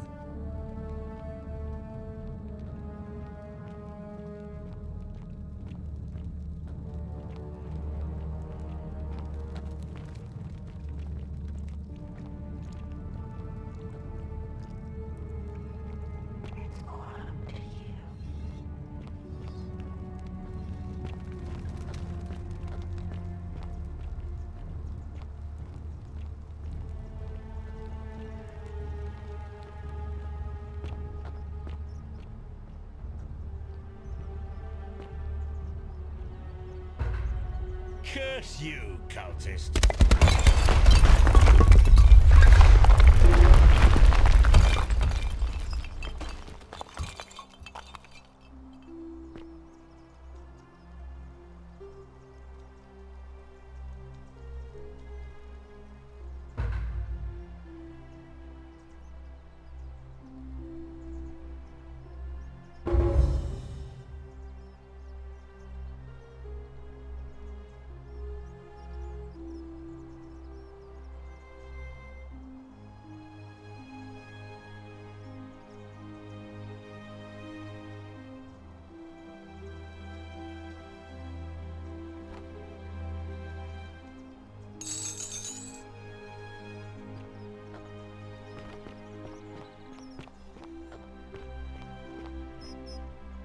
No idea how you managed to get your hands on it, especially in the light of our dear old magistrate's ban, but I'm impressed. And before you ask, no, I wouldn't dream of trying to buy it from you.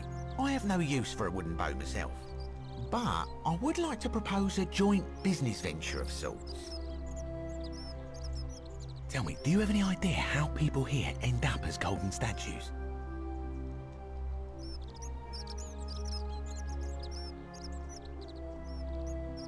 And here I was thinking I was the only one to figure it out. In any case, supposedly 1 or 2 of those arrows is enough to turn a full-grown man into gold. Now, of course, that is a travesty, a terrible, horrible waste of human life which has to be stopped. And yet, on the other hand, I can't help but think of a tale told by that Greek fella Aesop, the goose that laid the golden egg.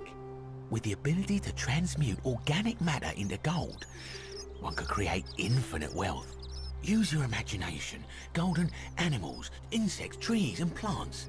The Midas touch without the drawbacks. We are talking riches beyond imagining.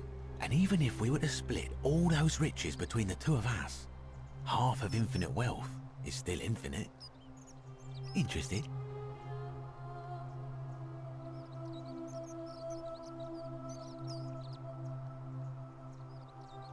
Look, I might have skimmed over that one, but don't be so pedantic. Are you interested or not?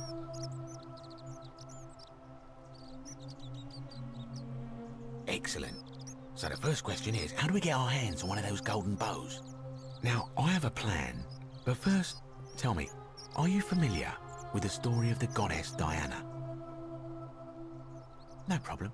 Allow me to explain. Diana is our goddess of the hunt, the moon, and the underworld, depending on who you ask. The one thing priests and poets agree on is that she carried with her a golden bow and a quiver of golden arrows. And it just so happens that there is a shrine of Diana in this very forum, with a prominent statue of the goddess herself. And would you like to guess what she's holding in her hand? Precisely. I can't tell you how many hours I've spent in that temple staring at it, trying to figure out how to retrieve it without breaking you-know-what. Oh, gods no! If you tried that, we'd all be dead within moments, I'm sure. No, here's what I propose. You give your bow to me, I cover it in a thin layer of gold leaf, and we create a replica of a golden bow. Then you enter the shrine, extinguish the braziers, and under cover of darkness, swap out the fake for the original. It's not theft exactly, it's more of a trade. But make no mistake, this is a dangerous path, and there's no way of knowing where it will lead. But in my experience, all the best adventures begin with a risky first step. Now, you must have questions. Ask away.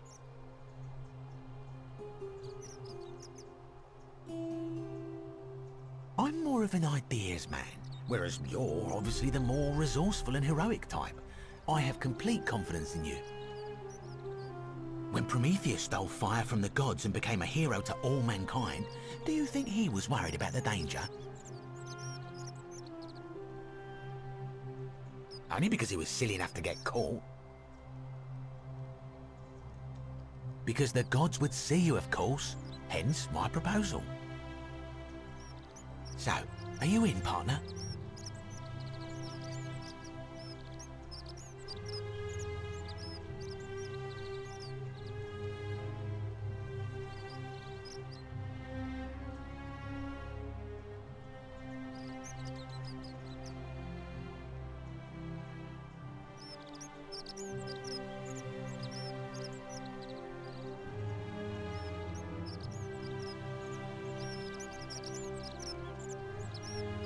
wonderful. Now, if you'll hand over your bow, I can get started applying a layer of gold leaf. This is a quality weapon. Now, bear with me for a moment. And here we are, a gold leaf bow.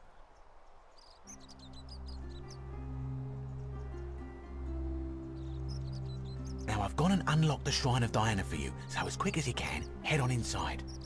It's just at the end of the street on the left. May the gods not watch over you.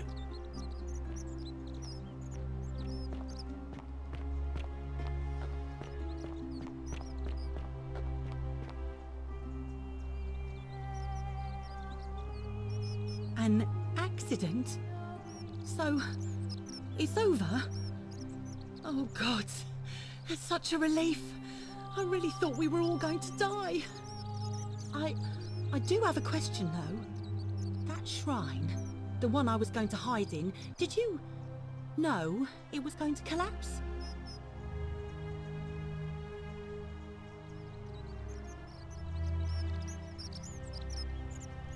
So you kind of murdered him then?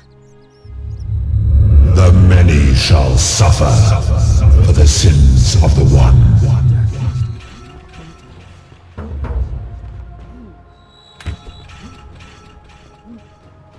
Son of this!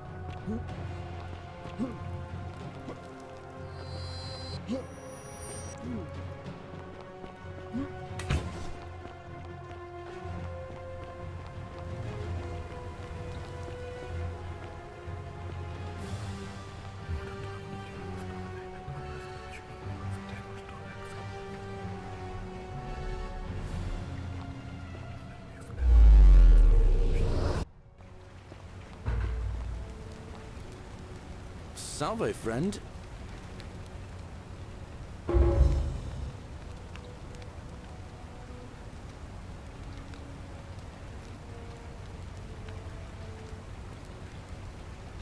Oh.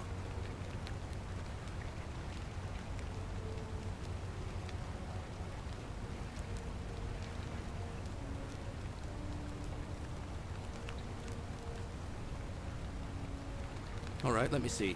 Stop Fabia going in, but send the new arrival to the empty shrine. Understood.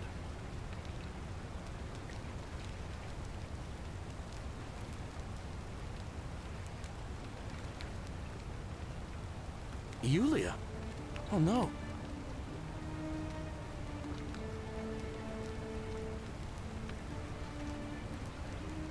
But how did you... All right, of course. I'll make sure this gets to him. I'll go, but once I'm done, I'll need you to tell me how you know all of this.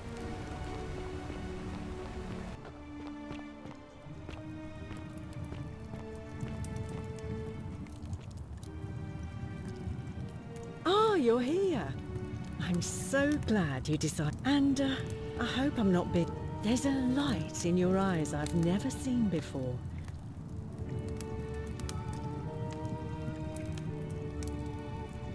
How dare you? Get away from me, you pig. Oh, do us all a favour and drink hemlock, cap at murder. Cerberus lifts his triple head and lets out his threefold braying. Livia, would you stop muttering like Medea over a cauldron? You'll scare away my customers. They follow their trades, imitating their previous lives, but they are ignorant. This again. You're in a world of your own, aren't you?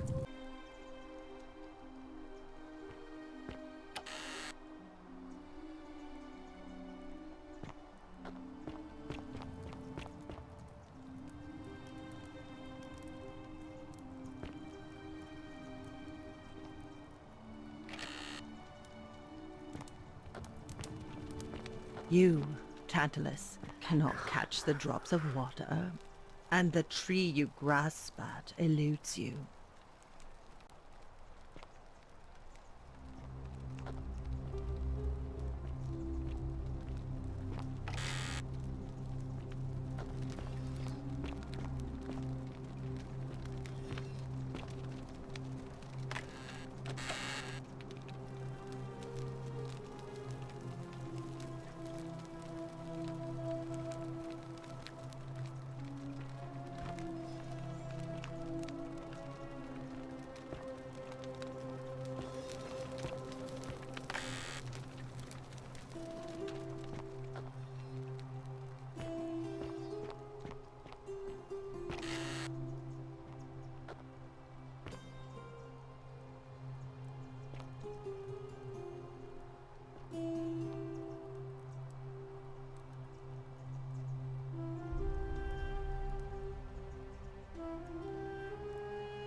Well, isn't that an impressive trinket? You stay away from my money!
Many shall suffer for the sins of the one. Out of my way!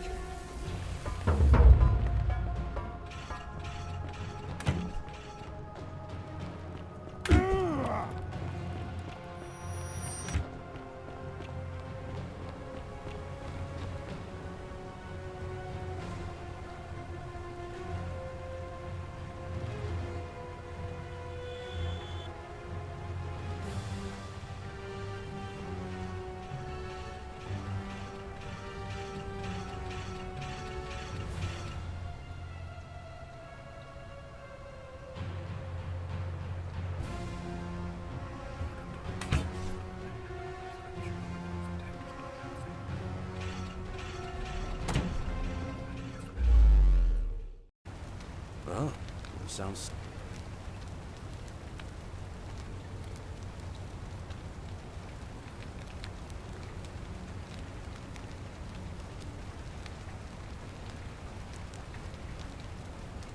Alright, let me see.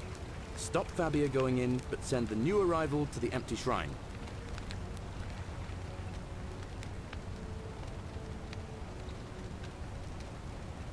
Yulia?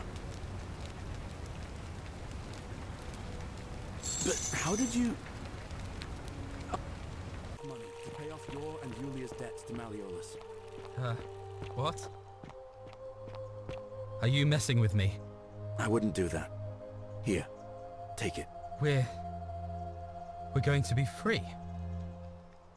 Galerius, thank you.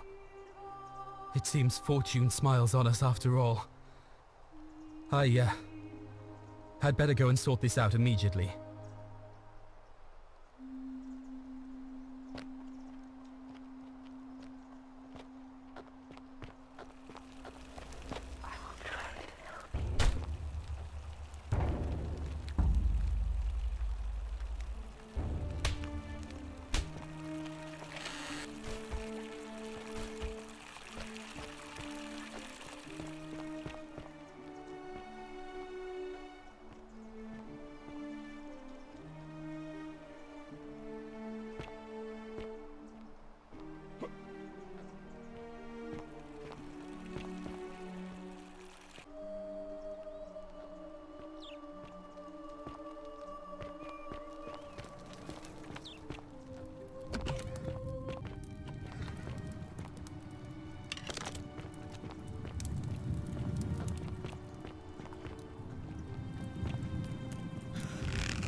Hey, you're not thinking about going into the cistern, are you?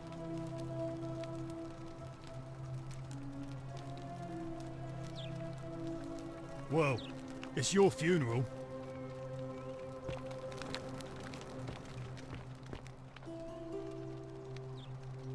Malleolus isn't receiving visitors at the moment, it being election day. He's not here. Dunno. The little Caput murder escaped earlier this morning, while I was taking Yulia to the clinic. He can't have gone far, but if you find him, tell him the punishment he gets for coming back on his own won't be as bad as if I have to go looking for him.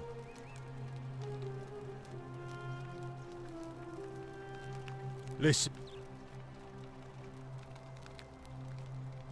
Whatever.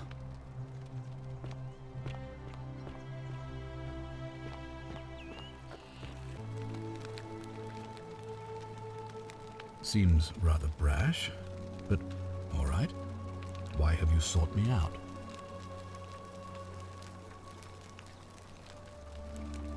Of course, what is...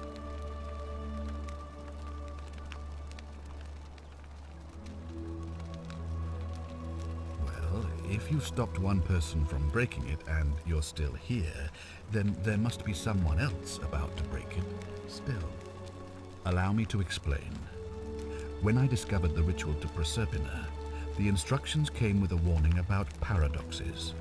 The crux of it is this. If you do anything to change the course of history in such a way that your very being here is impossible, you will have created a paradox.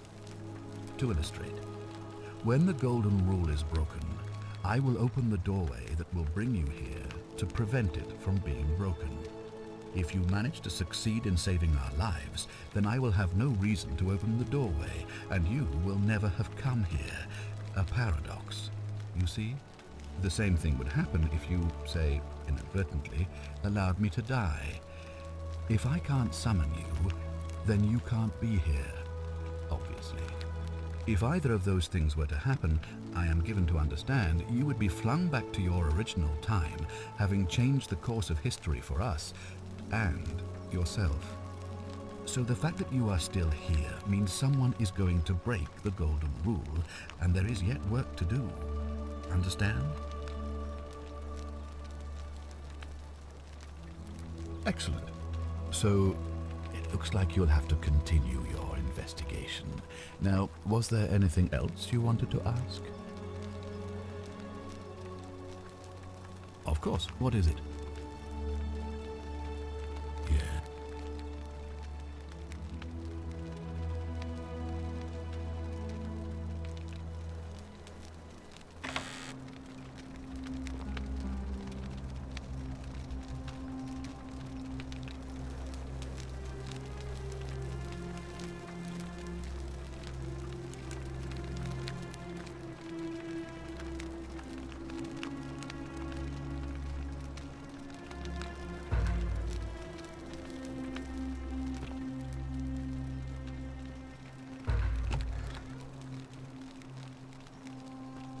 May Apollo keep you safe. Feeling all right? You made it into the palace. I'm impressed. How is Nevia? Oh, I see. Well, what's the treatment? Willowback. I should have known. It was under my nose the whole time. That's very helpful. Thank you. If this works, it should settle Rufius down some. I have some right here. Could you do me a favor and give him some of this? He'll just need to swallow a pinch of it. I'm hoping it will avert disaster.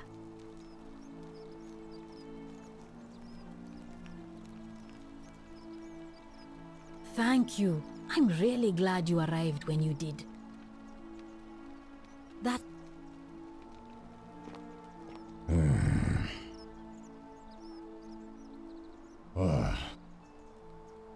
What business is that of yours? Willowbark. And this will work? Oh, thank God. Finally, some relief. This is what I've been praying for. Maybe God hasn't abandoned me after all. Thank you. I've been in a lot of pain lately. The rheumatism, these cursed statues always watching, and the crisis of faith. It was too much. Started messing with my head. This is exactly what I needed to set it straight again. I owe you one. Meliodas. Not sure I trust Sentius. No.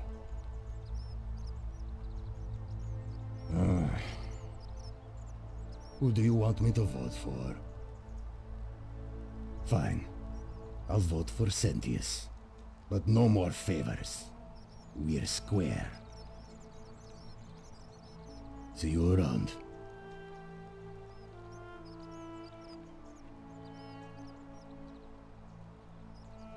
Need some? Oh, there's not much to tell. I mostly just bake bread and try to help out where I can. I suppose it all started about 8 months ago. I was living in Rome with my family when I got sick. Terrible timing. My pa had just arranged a husband for me, a fisherman's son. I was about to meet him for the first time when I came down with an awful fever. I spent the next week in bed. Pa paid priests to make offerings to Asclepius, a white rooster, then a goat. But nothing worked. In the end, they decided I'd do better outside the city. Clean air in the countryside would do me good, they said. But after about a day in a carriage on the Appian Way, I was getting worse, not better. I remember closing my eyes for a bit, and I guess I must have fell asleep, because when I opened them again, I was in a forest by a river. I suppose the driver took off with his fee and left me for dead. Can't say I blame him. I wouldn't have wanted to catch what I had either. Anyway, I went searching for help, stumbled across the trapdoor temple, and here I am.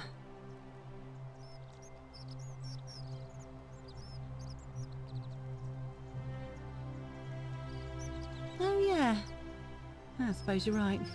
Hadn't really thought about it. But the gods are mysterious and powerful. Who knows what their plans are for us?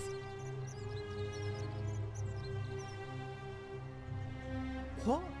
You've been here a few moments and you're desperate to get out already? Why not give the place a chance before you try to leave? Good people here. Galerius works hard on the farm so I can put food on our tables, and Lucretia tries to keep us healthy. My friend Georgius is always mending our clothes, and Virgil makes sure these old walls don't fall down around us. Well, he does his best. I'm just saying, there are worse places you could live out your days. Well, I can tell from your funny accent you're not from around here, but that doesn't mean you don't belong, does it? Oh, I try not to worry about it. I mean, if people are nice to each other, we won't have anything to worry about, will we? Thanks. And I like your teeth. They're so white. And your clothes. Oh, I bet my friend Georgius would like to get a look at you. And I'm sure he'd love to chatter about the golden rule with you too. He'll be just across the forum in his shop. Terrible shame that is. Maybe this'll help. Late last night, I was cleaning my oven when I heard some noises outside. The forum's usually dead quiet at that hour, so I came out to see what was going on. To be honest, I thought maybe poor old Dooley had got out of his cell and was snooping around again. So I put my head out and saw someone in front of Virgil's shop. I couldn't tell who, it was too dark. I called out to them, but they just turned and ran off without a word. All I remember is they ran past a lit torch and the light glinted off something metallic. Armour, I think. So I suppose it could only be one of 3 people, Horatius, Domitius or Rufius. I hope that helps.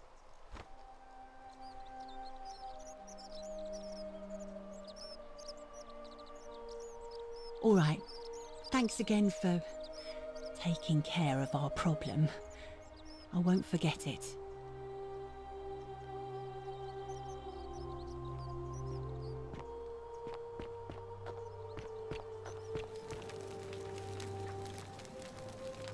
Greetings. My...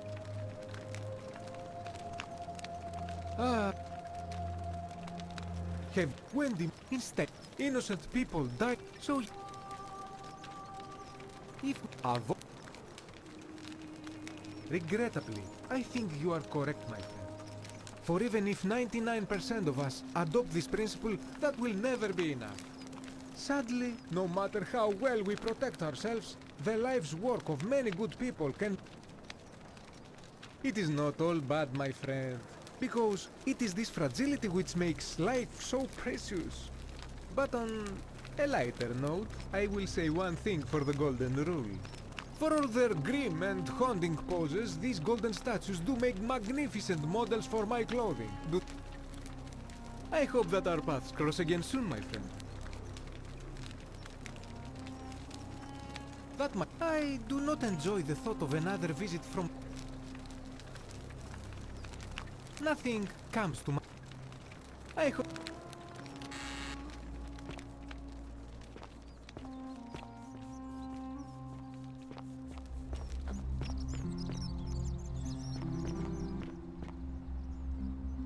What now? Keep an eye on things, Horatius? As always, priestess. Any news about Scintilla, Navia, or Kabash? No sign of any of them, I'm afraid. But we do have a newcomer. So you survived the cistern. Probably what now? Do I seem like anonymous threats of my style? You don't know Sturkus. Whatever.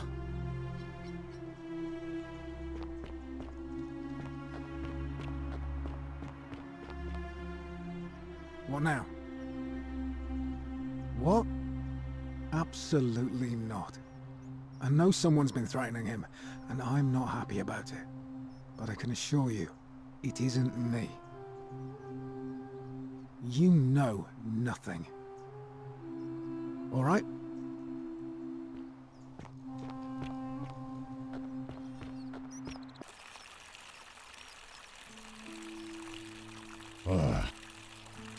No idea what you're talking about.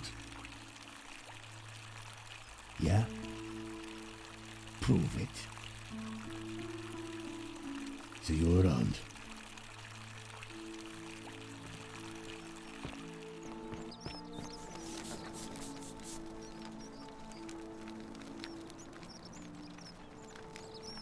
Ah, a new face. Sal, I hear we have you to thank for saving...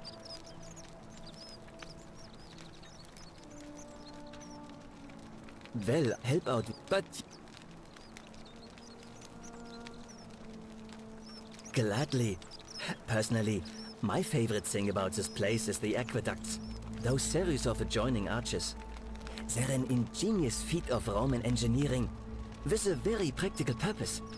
They take fresh water coming from outside the city and distribute it all across the chasm. It's funneled below the palace and into a cistern beneath the great temple. Some of it flows down into another cistern beneath the villas. And the rest is funneled to the shrine of Proserpina, where it fills the lake and allows us to fish and farm.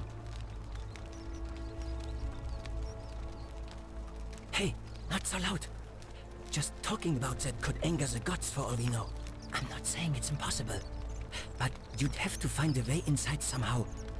Just, please, try to be a bit more discreet about it. You mean the Great Temple? This one's a bit of a mystery. Given the way it's positioned so prominently, looking down on us, it's clear that whoever built it felt it was the most important temple in the city. Unfortunately, someone else went out of their way to keep its purpose a mystery. You see, usually a temple is dedicated to a particular god, like Proserpina or Diana or Apollo. Usually, that god is obvious. But in this case, it's unknown. There's an obelisk out the front, which probably used to bear the name of this unknown god. But it appears some barbarian defaced it. And of course we can't get inside because it's locked up tighter than the Temple of Saturn in Rome. And that contains the treasury. So we're all left wondering, which god is that temple dedicated to? And could it be the one responsible for the Golden Rule? Unless somebody figures out a way inside, I suppose we'll never know. Of course.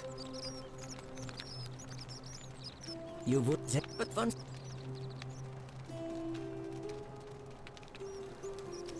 Well, some people which and I'm pretty good. The first. I'm glad. It's best if I say no more, but I hope you give it some thought. Nice to. Hello? Hello? Gold? You mean... My friend Hannibal used to look after me. He said he always would. But then... he died. It was very sad. He said if anything ever happened to him, I had to find something very precious hidden away. He gave me this key and made me promise to keep it safe until I found the treasure. But I couldn't find it. All I remember is he said something about the cisterns. But when I went up to the high one, they put me in here. Now nobody looks after me. Except my friend Galerius. And Ek, the priestess lady. She's a nice lady. Hannibal said I shouldn't. Galerius already tried that. What about the rules? Like Galerius? He's nice. I like Galerius. He made me a doll and everything. If you help make him magistrate, he can get me out of here. And Hannibal said it was in the cisterns. I can't remember what it was, just that it was way up high.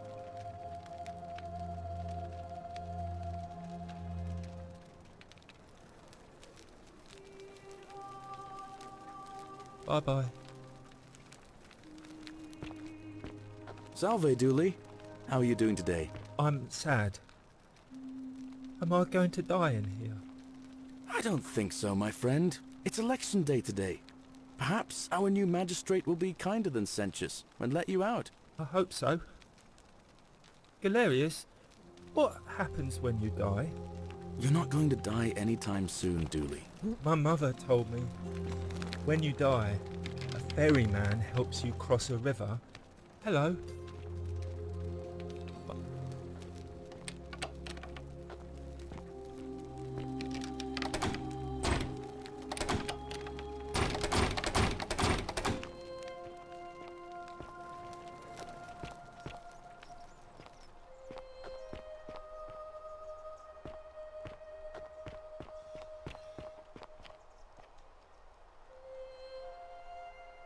Salve again, friend.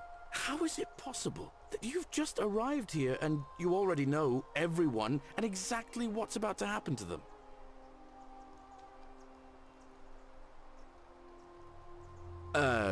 You're toying with me, right? Wait, you're not kidding, are you? That's the only way you could have known. You're a bit like... oh, what was his name? Sisyphus. Yeah, that's the one. Old King Sisyphus. Sisyphus was a Greek king a long time ago. For daring to think he could outsmart the gods, he was given a terrible punishment. He was forced to push a great boulder up to the top of a hill. Only, just as it reached the top, it would roll all the way back down to the bottom. forcing him to start over and over and over again, for all eternity. Just like you. Actually, now that I think about it, there are a bunch of old stories about the gods punishing people by making them do the same futile task over and over. Tantalus was made to grasp at fruit on a tree he could never quite reach. The Bellides had to keep fetching water in a sieve. Oh, and Ixion was strapped to a wheel going round and round forever. But on the bright side, at least you're not stuck in the underworld like they all were. Anyway, I don't know which god you managed to upset to get yourself into this position, friend, but you seem all right to me. So, I'll tell you what. I'll keep doing whatever I can to help you. And you just focus on finding a way to break the cycle you're in. Oh, that's kind of you to say. Now, I'm going to keep your secret. Although, it's not as if I'll remember this next time we talk anyway, right? Oh, and if our conversations ever start to annoy you, just tell me you're busy. I know when I'm not wanted. May fortune smile on you, friend.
His brightness was like the light. Shalom, friend.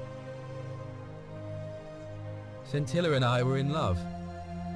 And then, 22 days ago, she went missing.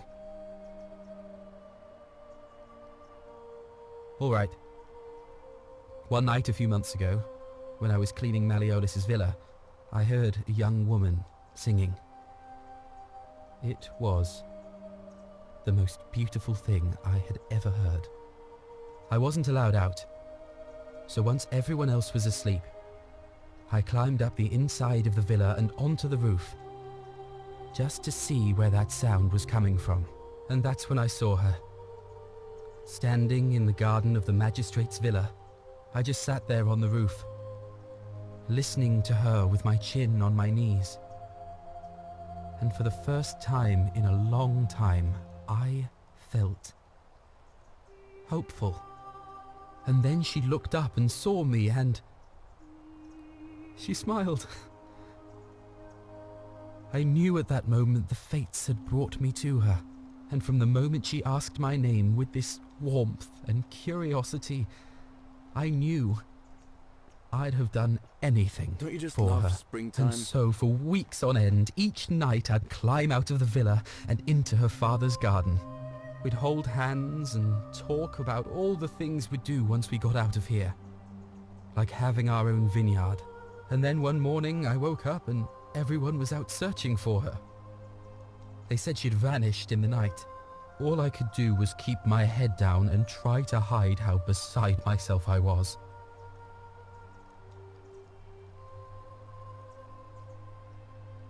I swear by the gods of Rome, I don't know what happened to her. All I know is she loved me.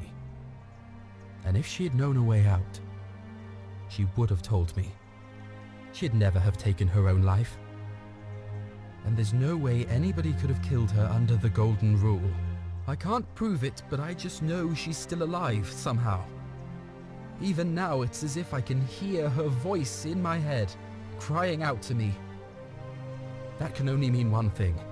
Somebody abducted her. I have no idea how or who would want to do something like that to such a sweet, lovely girl. But what else could have happened?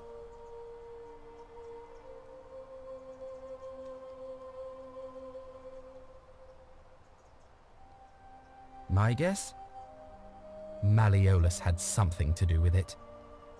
He is without doubt the most evil man I have ever known. I have no idea where he'd be keeping her, but there is one room in his villa, upstairs, which is always locked. I've never seen the inside of it, and I haven't been able to steal a key without breaking the golden rule.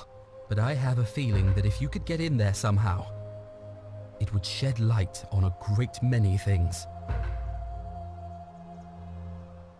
Really? I was sure he was hiding something in there. I feel like I've looked everywhere. At least everywhere I could get to. There are still two places I've never been able to reach. First, the palace. If Navia managed to get in, then I suppose Scintilla could have too. The only other place she could be is somewhere in the cistern network. I remember hearing that Dooley had been poking around in the upper cistern before he was locked up. So you could ask him about it, I suppose. All right, friend. Thanks for the chat. Just a stroke of Fortuna. Don't get cocky.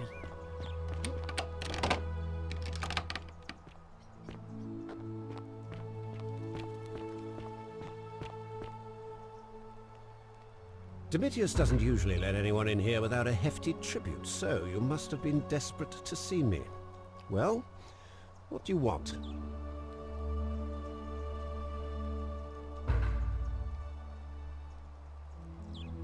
My name is Marcus Malleolus Gurgis. You seem to have confused me with someone else.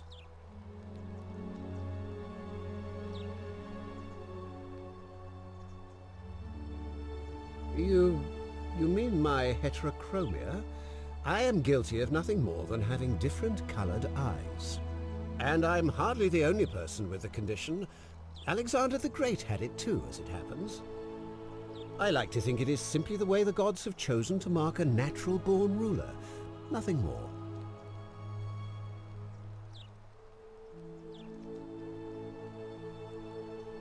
Well, I am not suffering from any delusions, as today's election will firmly establish.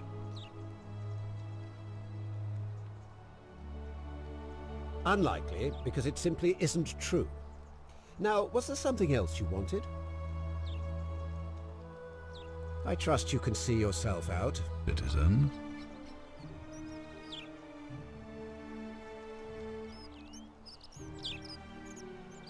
Of course.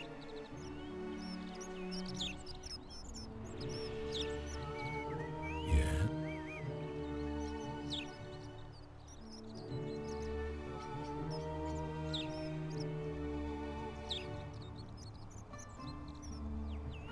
Why do you say that?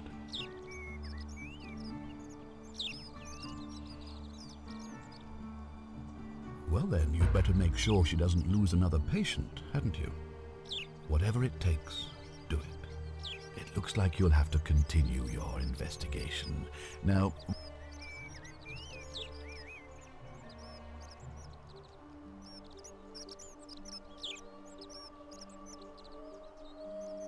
Perhaps you're not aware he was caught. Look, it was not... Here we... The man has no... I will...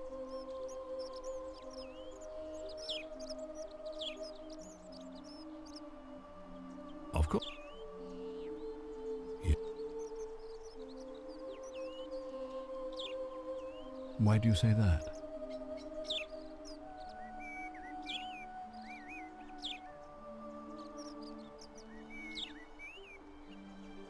So I'm told.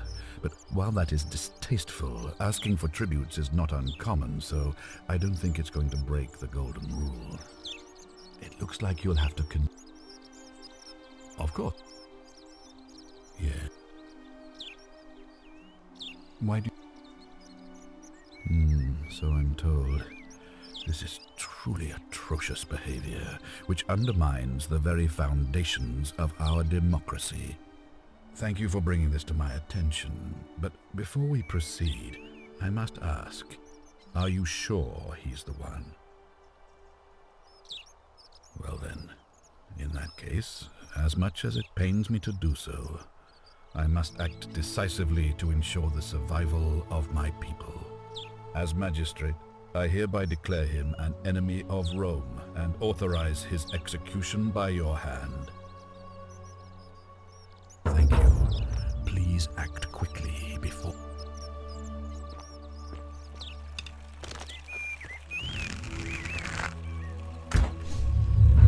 The many shall suffer for the sins of the one.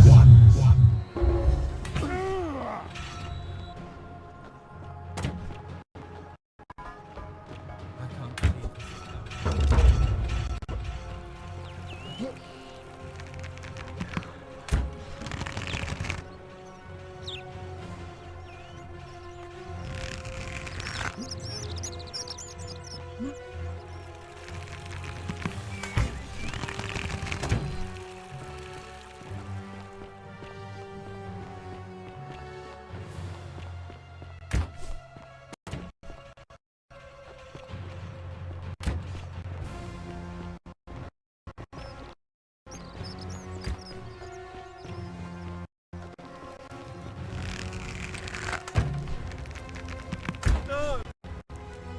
I don't want to go to Tartarus!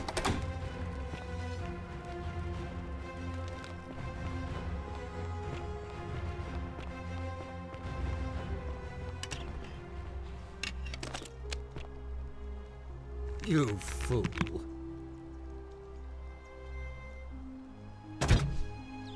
You fool. You fool.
shall suffer for the sins of the One.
Is that you, partner? Do you have the bow? Wonderful. Just go ahead and slide it under the door for me and I'll unlock it for you.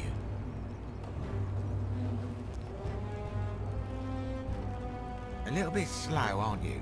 Yes, I locked you in, and until you give me my bow, you're gonna stay in there, like Tantalus in Tartarus.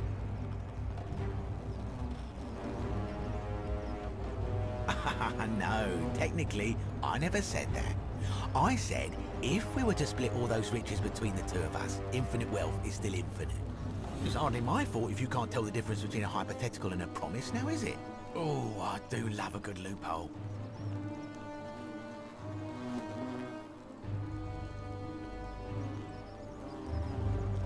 You're just gonna have to take your chances, I'm afraid. The bow, now. And don't even think about giving me the fake one. I'll recognise my own handiwork.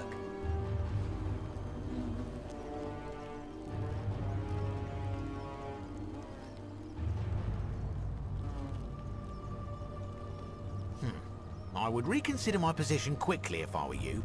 I'm not sure if you noticed, but you're stuck in there with a hornet's nest, and they can be rather aggressive toward intruders. You know, some say it takes 27 hornet stings to kill a man, but I always wondered how anyone could have known that. Let's find out if they were right, shall we?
My beloved Galatea, I write this so that one day, when we're finally together, you will understand what I've done and why I had to do it.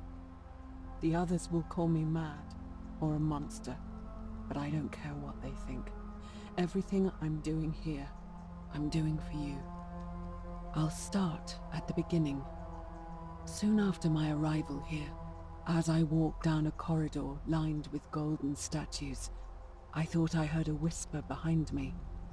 A rasp of air, as if vocal cords of metal strained to say a word or two. I tried to dismiss the idea, tried to concentrate on my work as the city's medic, but that tortured whisper haunted me. Weeks later, in the hallway to the bathhouse, I heard it again and found myself drawn to the statue of a Roman woman wearing a stola. Her face was contorted with anguish and fear, and, disturbingly, it was as if she was looking right at me. As I walked past her, I heard that strained whisper again, and turning back, I discovered that even though I had moved, she was still looking right into my soul. That was when it dawned on me. This was no statue. This was a woman trapped within that golden prison. Naturally, I told the others, but when I could not reproduce the results of my experiment, they would not believe me. But from that moment on, I knew the full horror of this place. Immobilized within these statues are living human beings. It was that day, my love, that my heart broke.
You're not supposed to be here.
My beloved Galatea, after I learned the terrible truth about the golden statues, I wandered the city as if in a nightmare. What must life be like for these poor souls, entombed in gold, but kept alive somehow? Trapped in their own personal Tartarus, consigned to eternal torment, too horrific for any sane mind to comprehend. I tried to offer them what small mercies I could. I began to talk to them, to keep them company. I'd imagine backstories for them, give them names, and tell them of the world, of the histories and stories I'd learned as a child.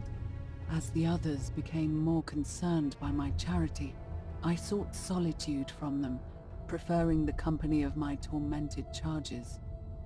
Discovering a way into the abandoned palace, I began to spend my days walking its halls and sharing with its occupants ancient tales, my mind turning to those of Apollo and Daphne, Perseus and Medusa, and Pygmalion and Galatea.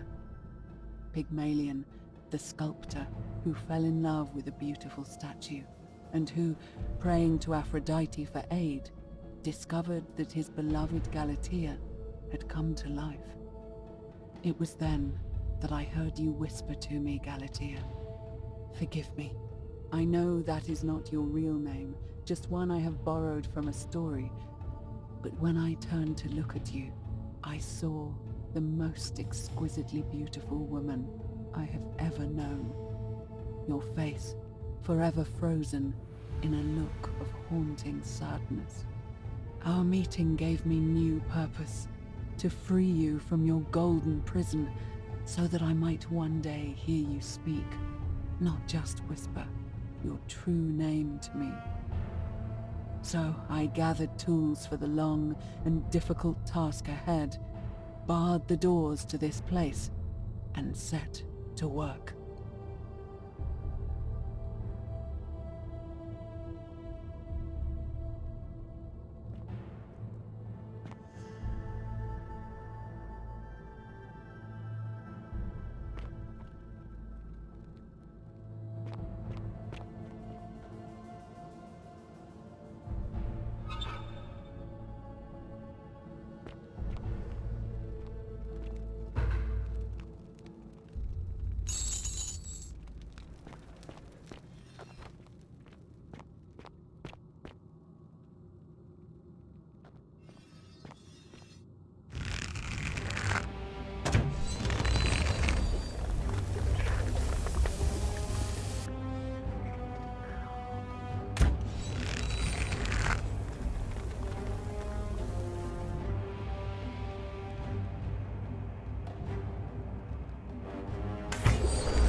My beloved Galatea, my attempts at freeing these souls from their golden prisons have not been going to plan.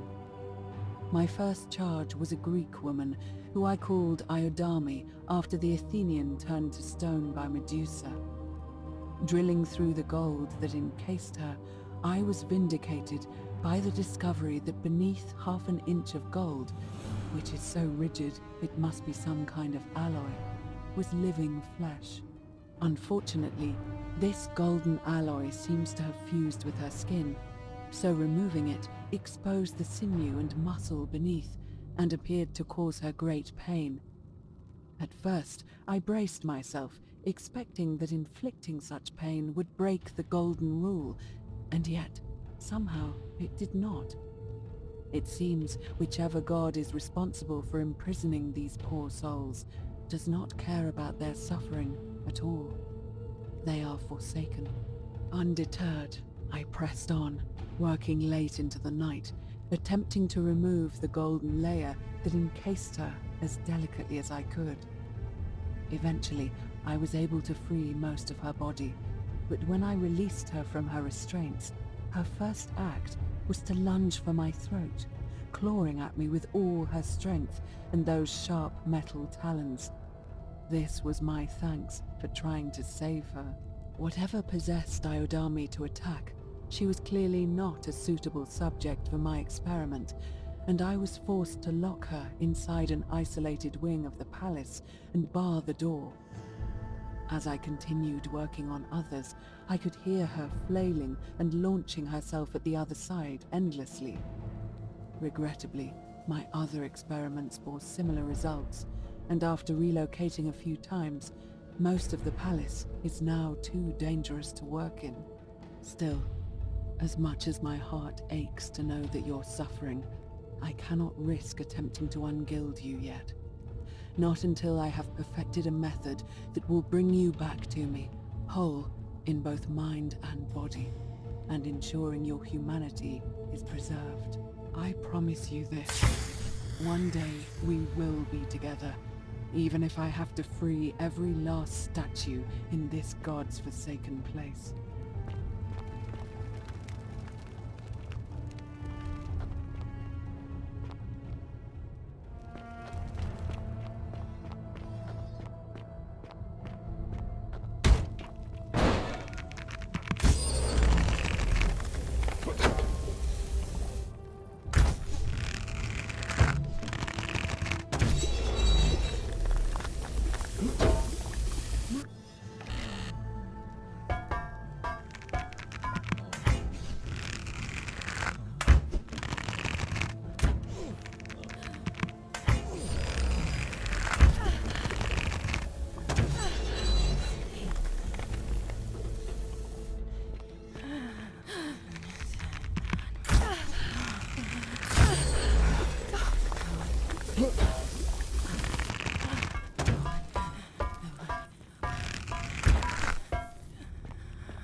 And you must be the wretched snake who broke into my palace and disturbed my experiments.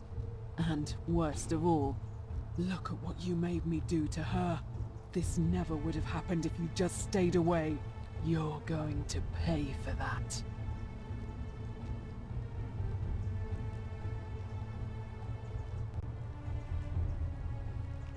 And you think I care about that?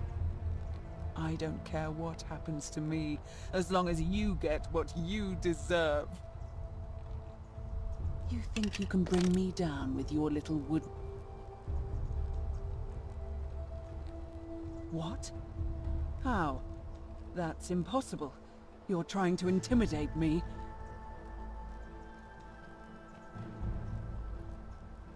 Liar.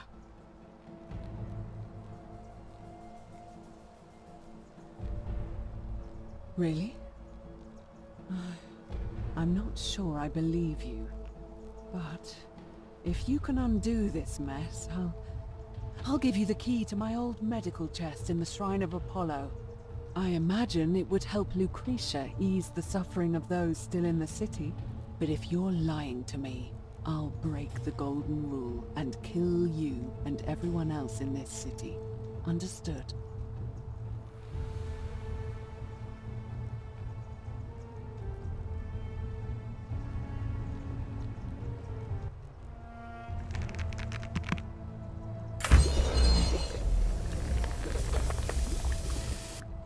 You did it.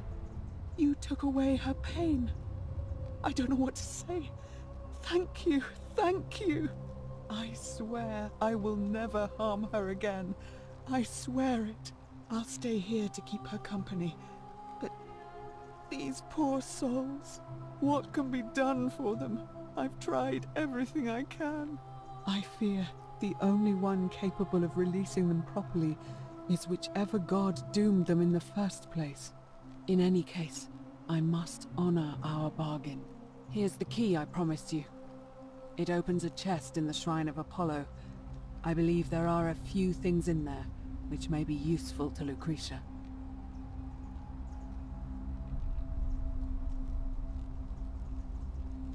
Now, please leave. The door here leads out onto the palace balcony. You should be able to make your way down from there. Go, and never return.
Sorry, I'm still a bit out of it. Galerius just saved my life. Was there something you wanted? Lucretia says I'm supposed to... All...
Come and join me by the fire.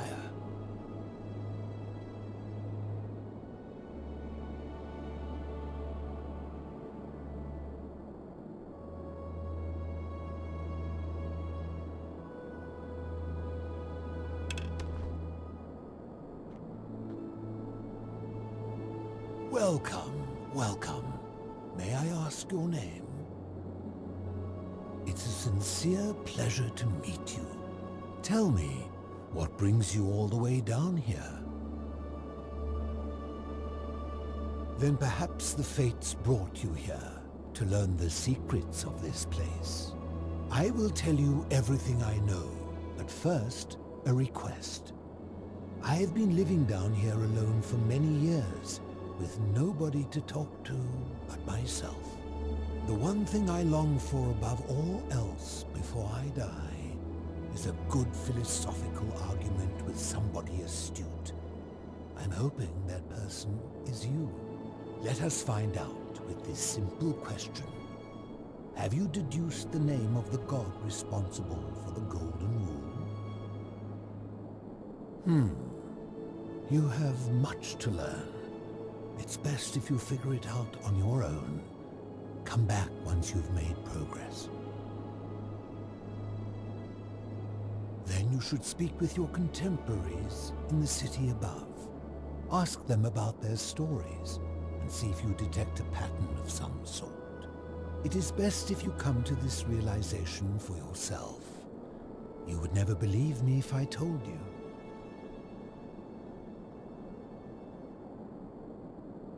I will tell you everything I know, but first, a request. I have been living down here alone for many years, with nobody to talk to but myself. The one thing I long for above all else before I die is a good philosophical argument with somebody astute. I'm hoping that person is you. Let us find out with this simple question. Have you deduced the name of the god responsible for the Golden Rule? You have much to learn.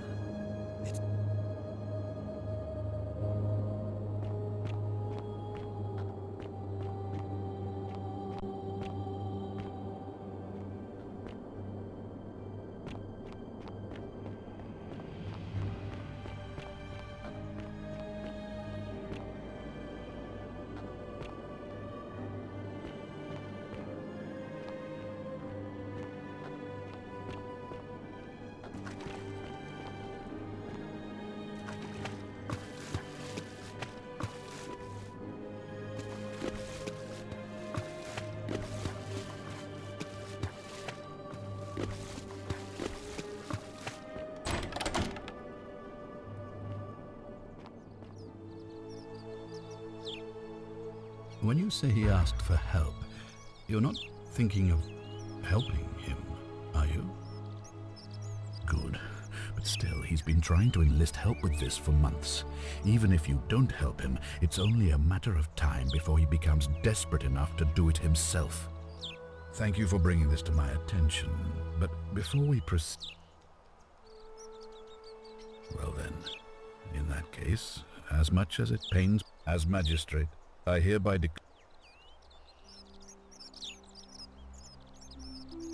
Thank you. Please.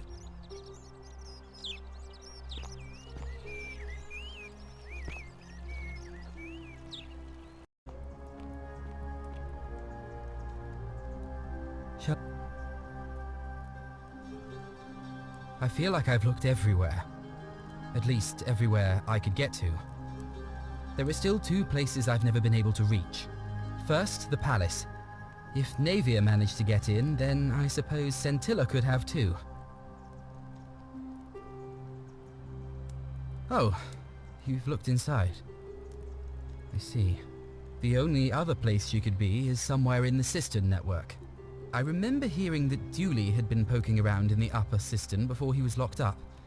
So you could ask him about it, I suppose.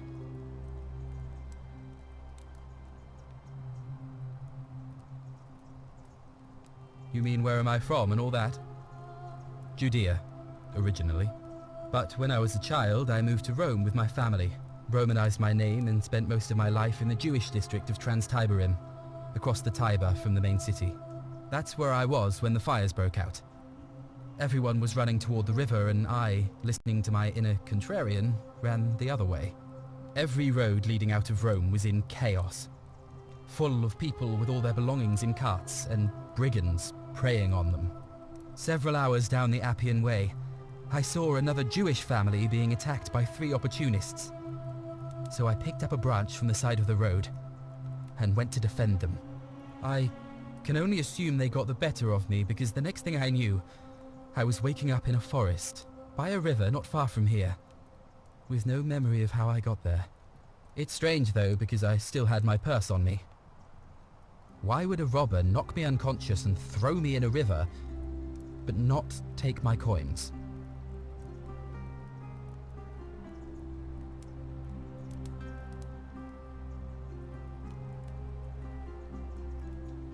A lot of good it did me, and that family. I sometimes wonder what happened to them.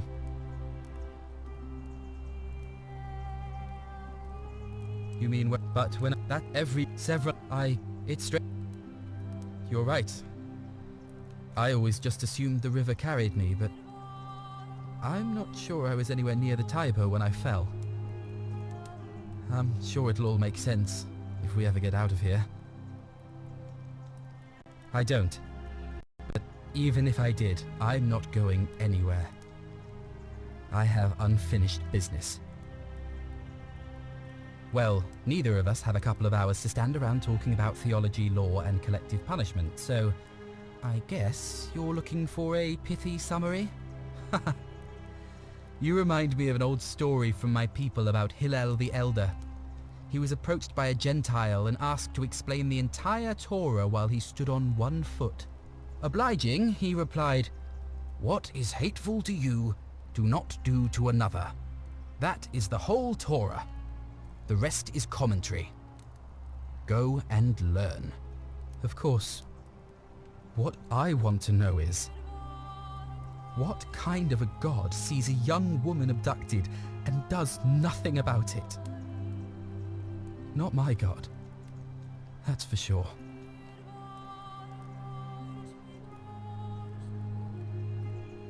Maybe you don't. I feel it in my bones. Sentius, I suppose. I'd have to be insane to vote for Malleolus after what he did to me. All right, friend. Thanks for the chat.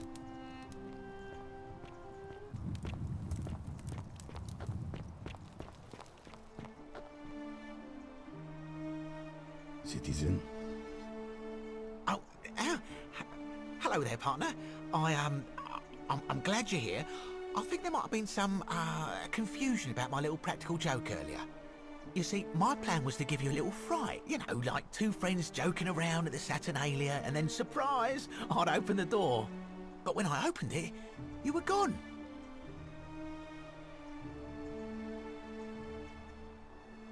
Partner, there's no need for threats.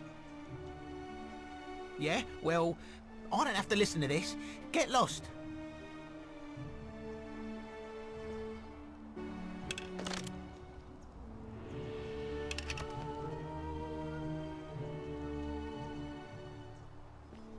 Fear is proof of a degenerate mind.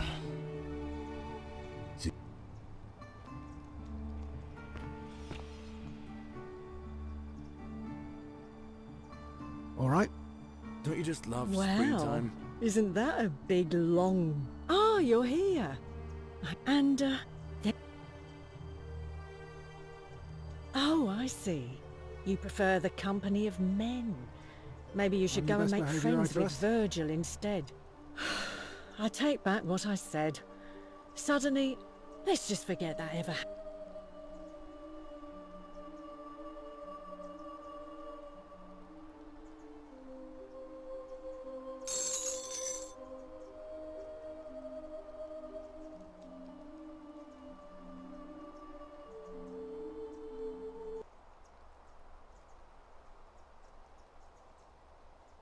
Now she just stands around, caked in filth, muttering nonsense to herself.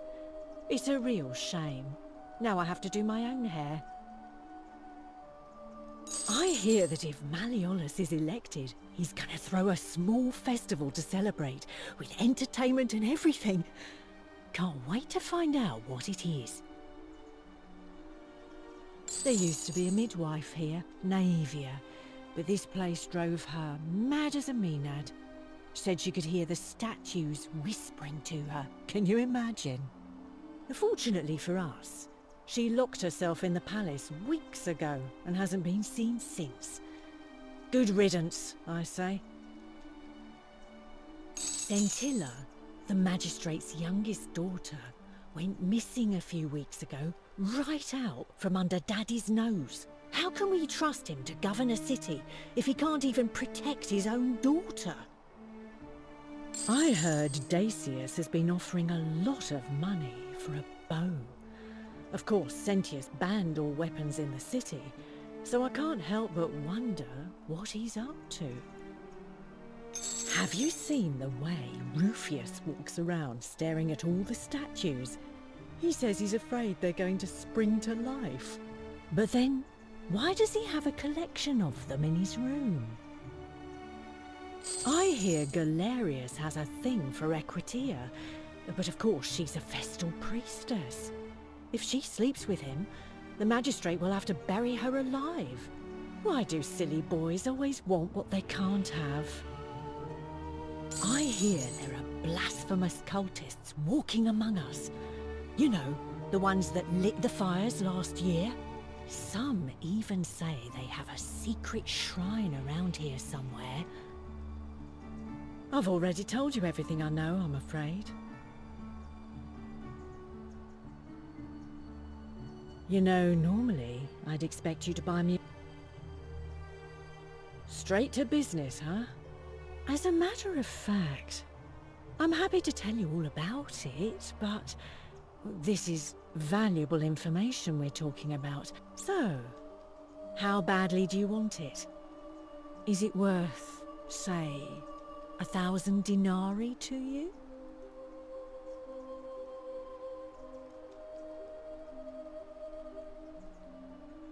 Ha! It's hardly my fault if people misunderstand the terms of a deal. I mean, it does say, "Let the buyer beware," right outside my tavern. You know, normally... Straight as a matter... I'm happy to tell... So... How... Well, I can't...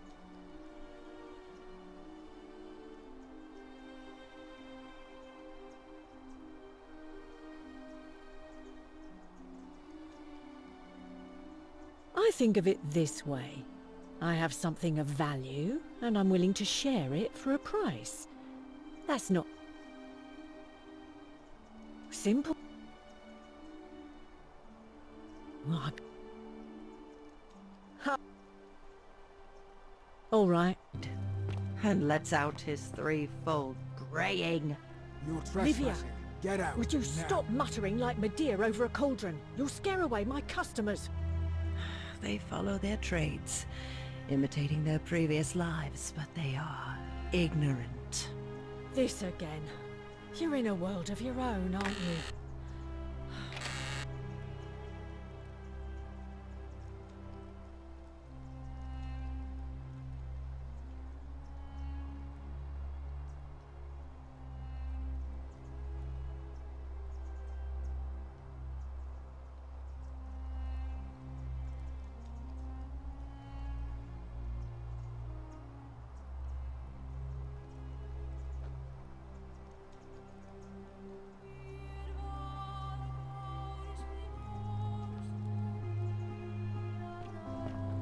I'm guessing that Promethean fire's not for sale.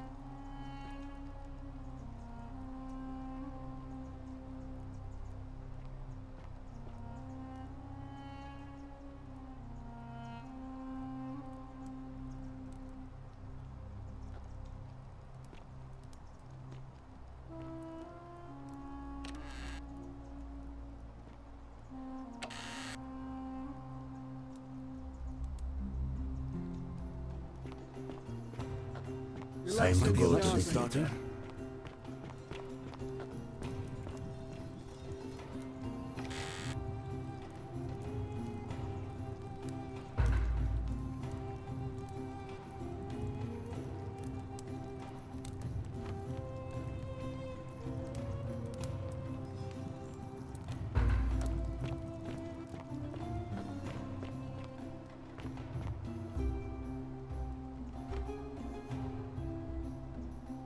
Well, isn't that an impressive trinket? The 49 melodies fetch again with incessant labor the water they have lost.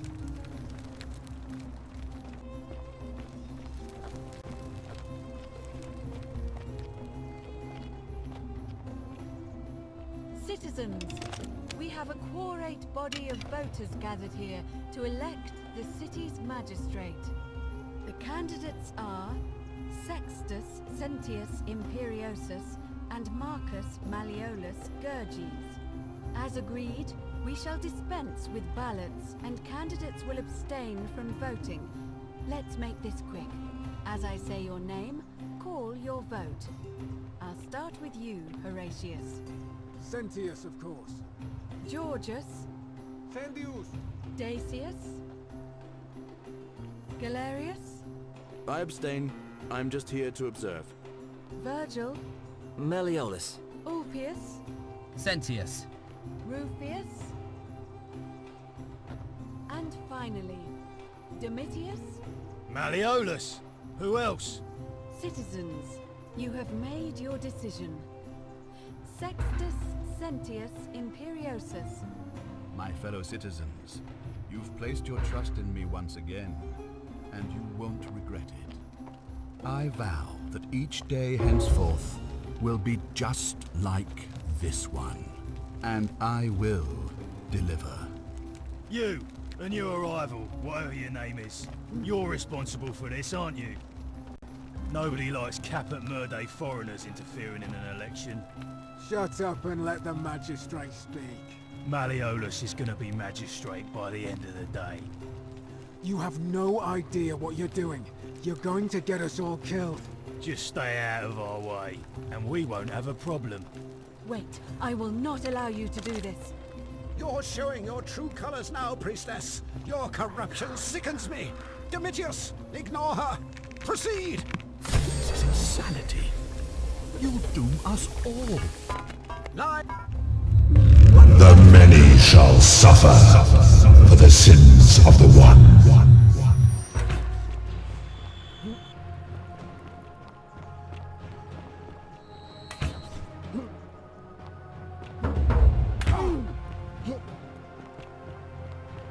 We must get to the shrine.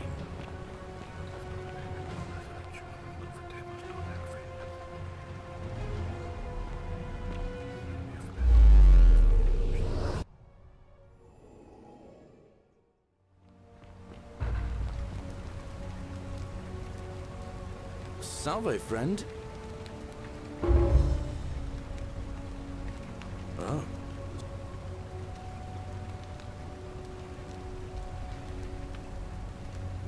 Poor guy.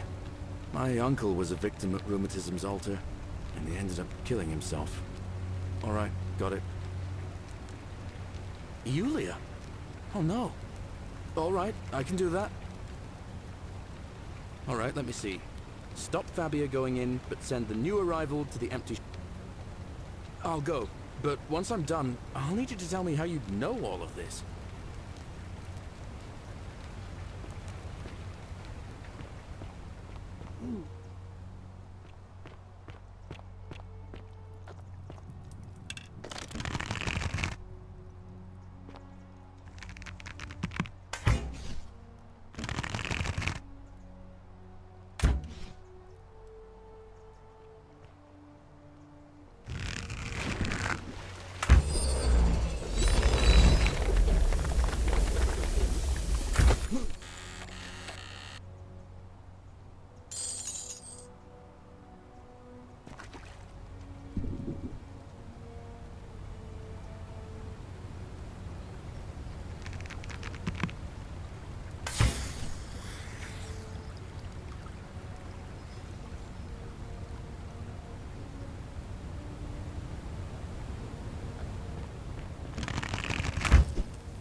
Hello there, friend.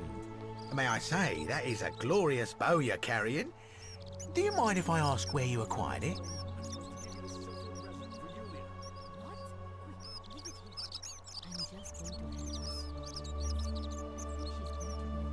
Are you well, stranger? Have you been out in the sun too long? You seem a little confused.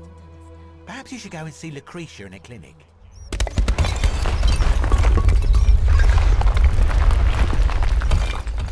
Malleolus. I mean, Sentius couldn't even keep his daughter safe. Certainly. Very well.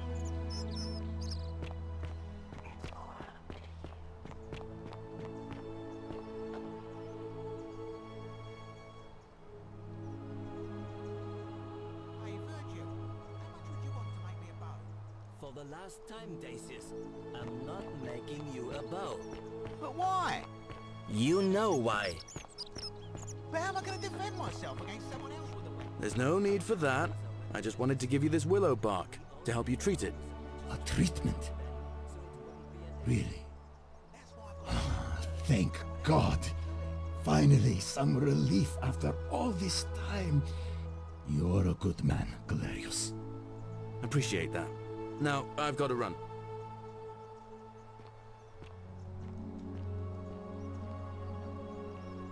Salve again, friend.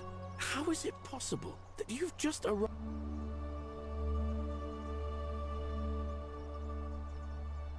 Oh, come on. I just did as you asked. The least you can do is level with me. I'll keep it between us. I promise.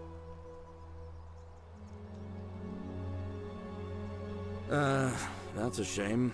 Now everybody's gonna think I'm some kind of oracle for knowing the future before it happens, and I have no way of explaining it. Hey, maybe the patricians will start treating me with a bit more respect. But then again, probably not. All right, I'll leave you to it, friend.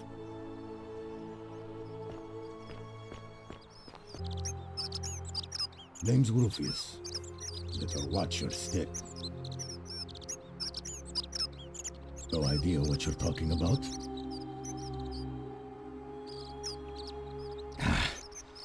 Look, I haven't been at my best lately. I know that. It's the rheumatism. It starts with constant pain in all your joints. Then the pain starts to mess with your head. Makes you angry, mean. I know that's not an excuse for how I acted. But it's the truth. But with the willow bark, I'm already starting to feel like myself again.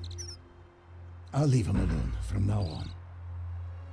It's not as if I was ever going to hurt him anyway. I was just lashing out. I'm going to go and clean up the graffiti. Just forget this ever happened. Will you?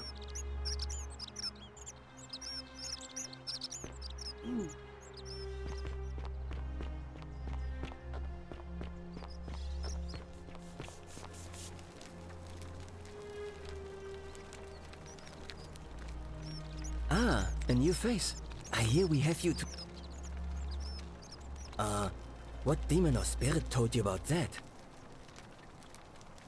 You went snooping in his place? That was risky. We're lucky you didn't cross any lines. Have you spoken to him about it? Really? How did you manage that? Poor fellow. I've heard that can really mess with a person's head. Well done for figuring that out. Really? That's promising. I'll keep an eye out for him. Well, Malleolus is talking about loosening some of the restrictions in this place. And while it's... My vote isn't for sale. Nice to talk to you. Ah, a fellow traveler from a faraway land.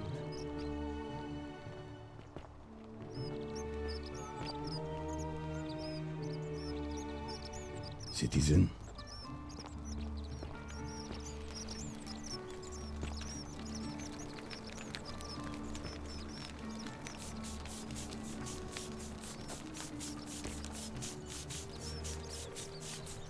Sometimes I stare at the great temple on the bluff, and I think, whatever is in there, it has to be important. You broke it. Why in Pluto's name would you do that?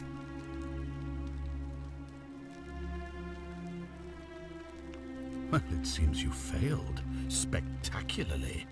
Look, it's unfortunate, but all that matters now is that you make use of what you've learned and gathered and do better next time. Now, I assume you sought me out again for a reason.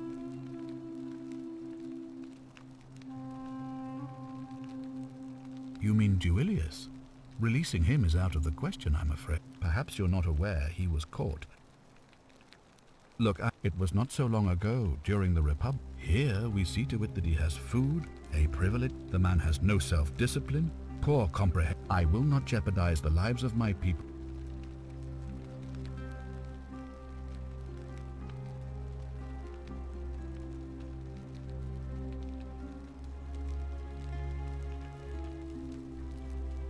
Of course.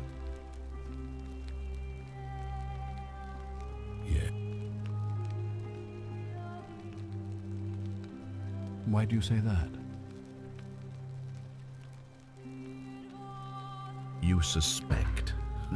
I confess, I don't have a lot of sympathy for Ulpius, but you're going to need a lot more than suspicion to get to the bottom of this. It looks like you'll have to continue your investigation. Of course. What? Yeah. Why do you say that? Why? Because he prefers the company of men? Ridiculous. Romans have always been tolerant of such predilections. I simply cannot believe that his innate preferences would break the golden rule. If I were you, I'd be looking for whichever idiot is making those accusations.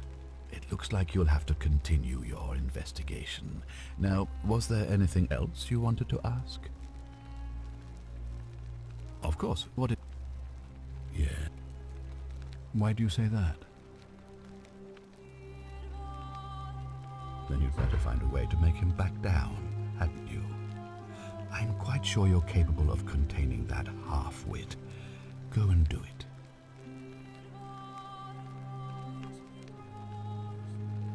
Good.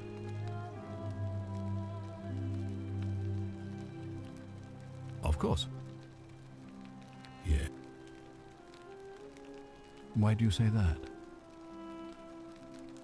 You seem to be grasping at straws here. I can assure you, she is most upset about her sister. As am I. It looks like you'll have to continue. Of course. What? Yeah. Why do you say that?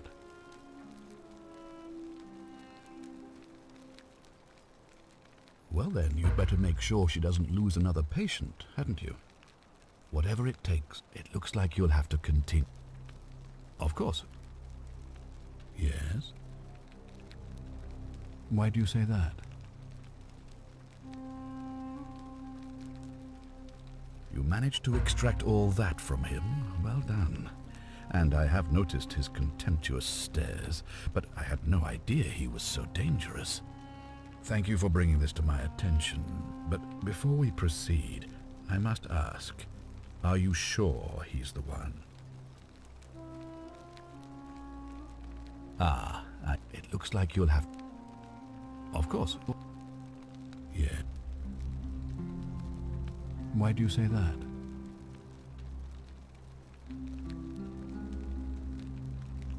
Despicable, but did it break the golden rule?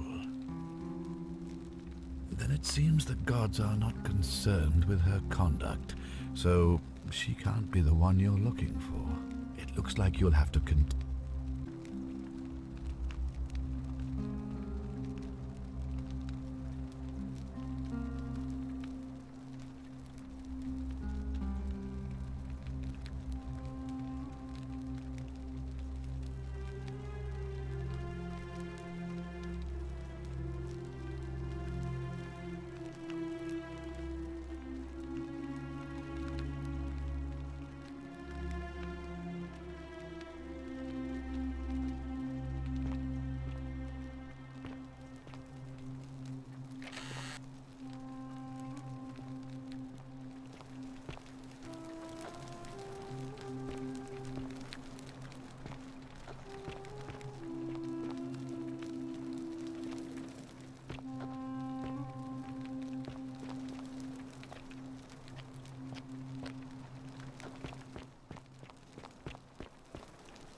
Whatever are you wearing?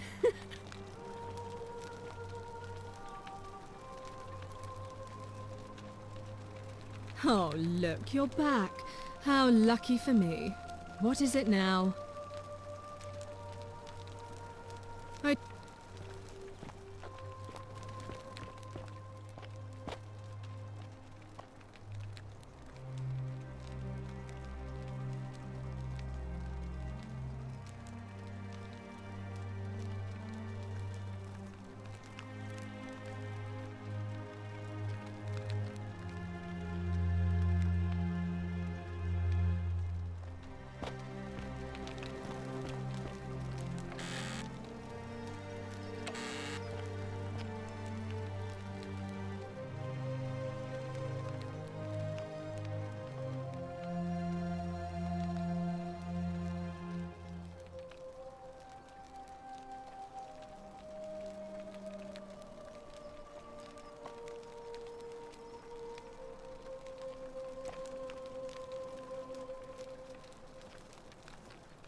Enjoy the freedom you deserve.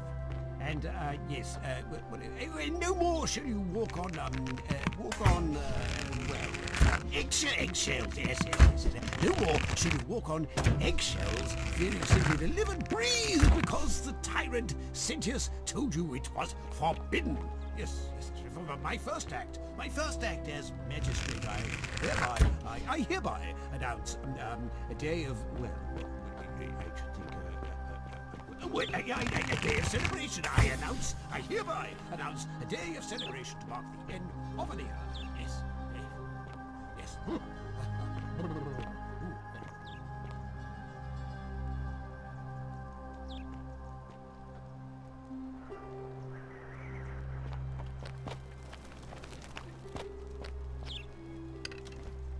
Did you just scale the wall to my villa somehow?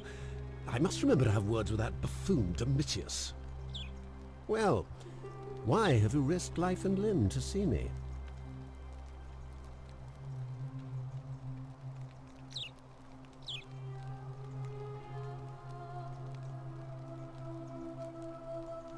My name is Mark. You mean my heterocrat? I like. Well,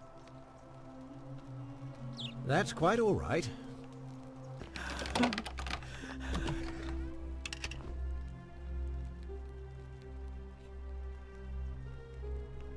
I should... This is outrageous. What?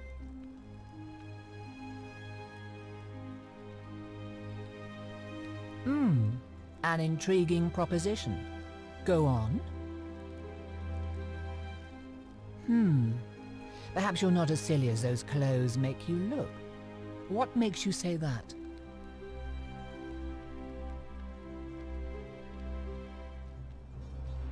You know, I may have the very thing you're looking for. Some time ago, when he still cared for me, he wrote me a love letter. Only, he used the wrong name.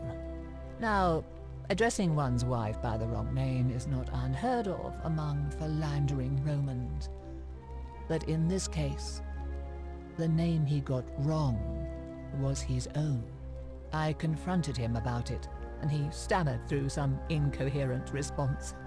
I let it go, eventually, and yet questions have lingered in the back of my mind ever since. But wait a minute. Why exactly are you helping me?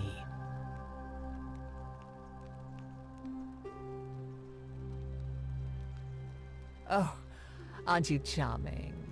I'm quite sure my husband would seethe with impotent rage if he overheard you say that. I love it. It seems our interests are aligned. I imagine knowing his true identity will give me the leverage I need to manage him appropriately. But first, I need you to do something for me. I want you to bring me some wine. Just one small urn should do it. Oh, don't look at me like that. I know this must be hard for you to wrap your sweet little pleb head around. So what do you need me to spell out?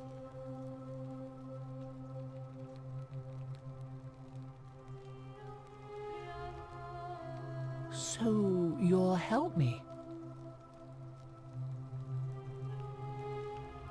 Thank you. Here's the letter.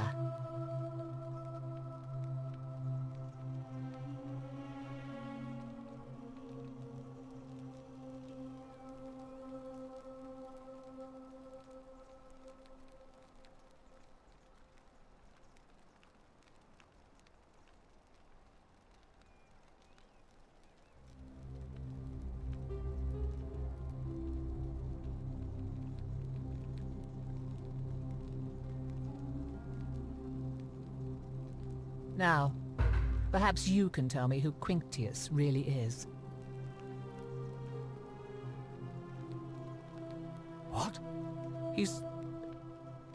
Oh no. That's... quite a lot more serious than I imagined. I only wanted some leverage over him, not to destroy him. Give me that immediately. Nobody else must know.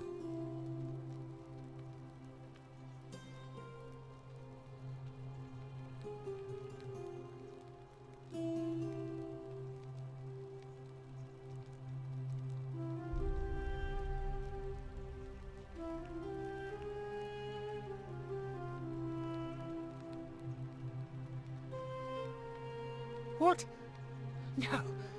You tricked me, you mendacious little stirkers. It was a lie of a mission. You were planning this all along and you deliberately concealed it. May Jupiter cut you down. I curse you. I curse your life and mind and memory. May you be unable to walk or eat or drink. May this drag you to the depths. Do I need to call Domitius?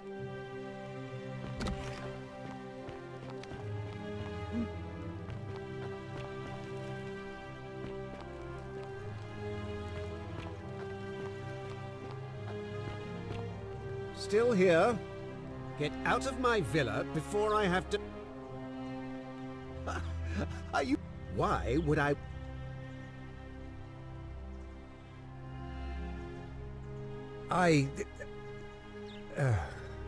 So... It finally caught up with me. I suppose that makes you... What? One of Nero's assassins?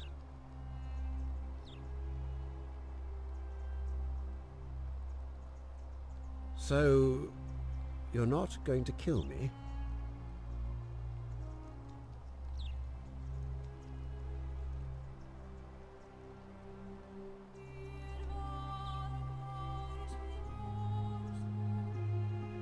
Oh, so much work and money. Oh, well, if I do it, you'd let me live?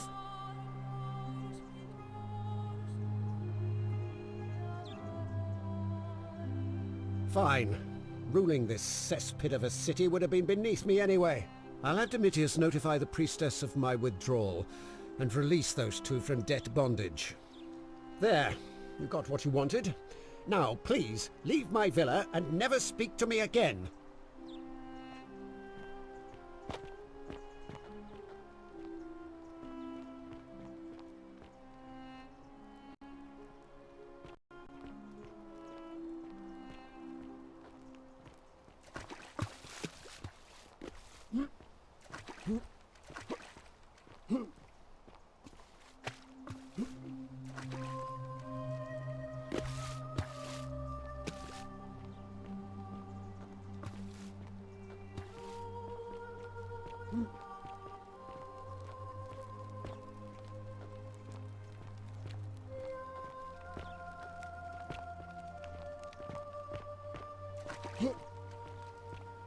Where have you been, you little Sturkus?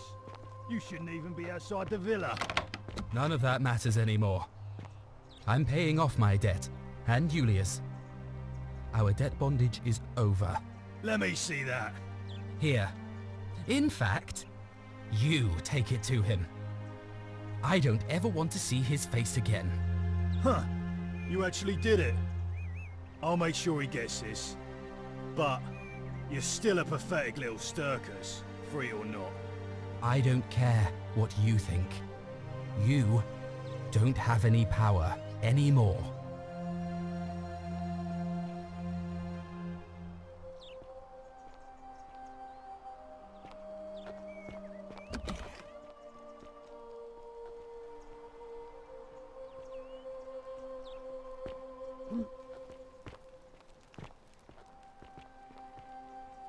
Get...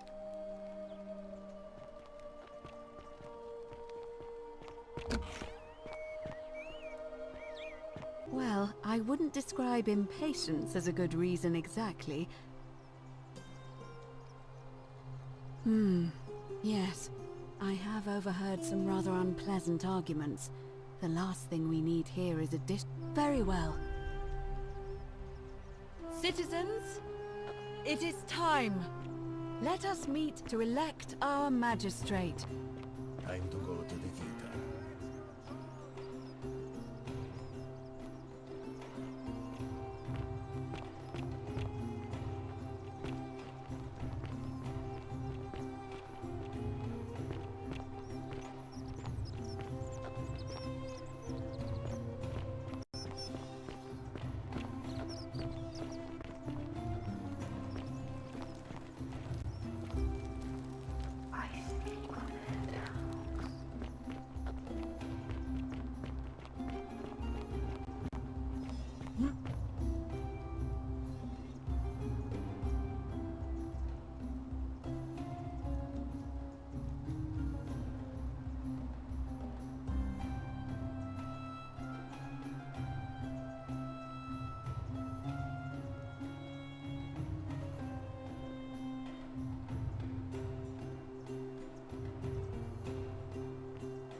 Citizens, we have a quorate body of voters gathered here to elect the city's magistrate.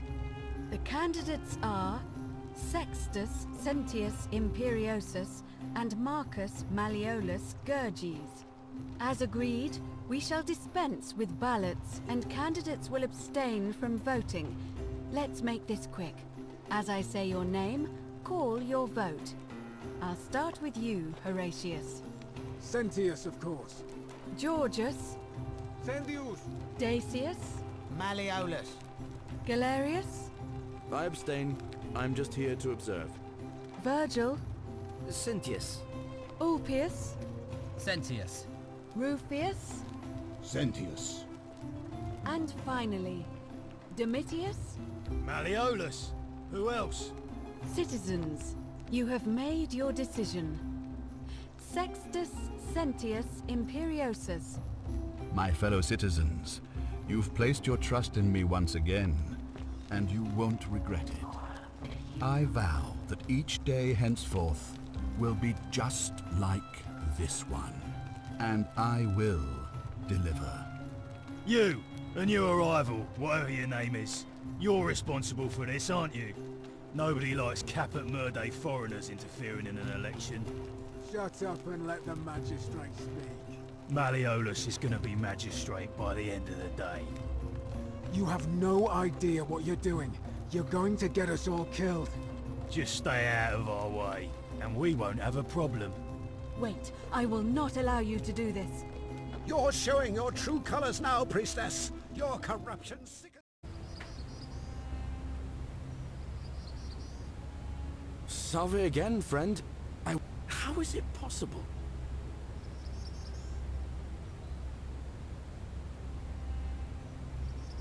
Oh, come... You're a bit like Sisyphus. Yeah, that's... Sisyphus was a Greek king a long time ago. For daring to think he could outsmart the gods, he was given a terrible punishment. He was forcing him to start... Oh, anyway, so... Anytime, friend. Now, I'm going... Oh, and if our conversations ever stop... And how could you... Oh, wait. You've seen it in another time loop, haven't you? Well, in that case, we need to find a way to make sure Malleolus loses. A word Better yet, get him to withdraw altogether.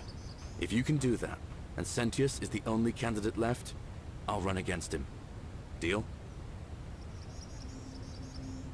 Why do you say that?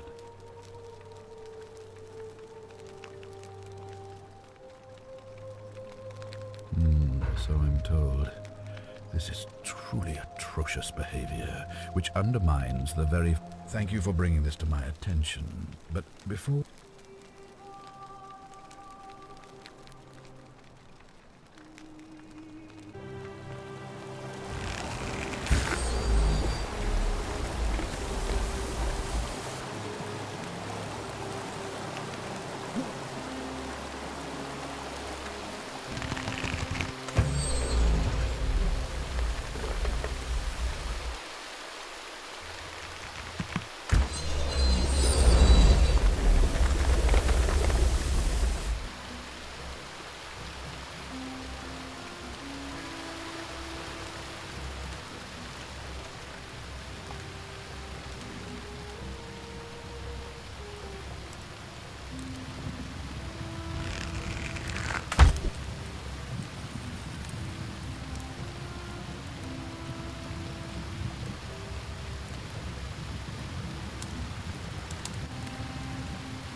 You? Who are you? Did he send you?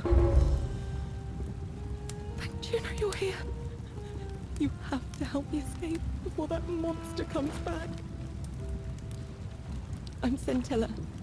I found a way out through the Gate of Horn, but it's locked. So I told him about it, and instead of helping me escape, he locked me up. He wants to keep us all here forever, or until we're turned to gold. He's a monster. You have to let me go so we can kill him and take his key.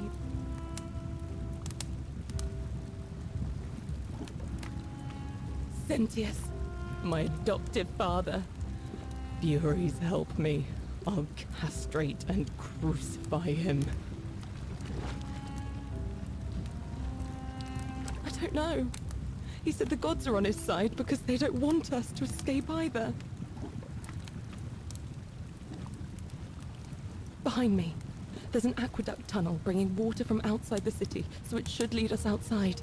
The only problem is it's barred by a heavy locked gate, and he has the only key. I'm going to take that key from around his neck, even if it means cutting his throat to get it. I'm done caring about the golden rule. I just want out. Help me, and we can escape together. There won't be enough time. Just you and me. What do you say?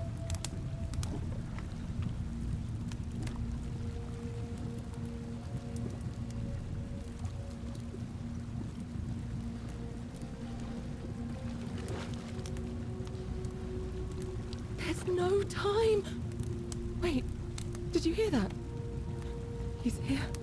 Quick, you have to let me go. It's now or never.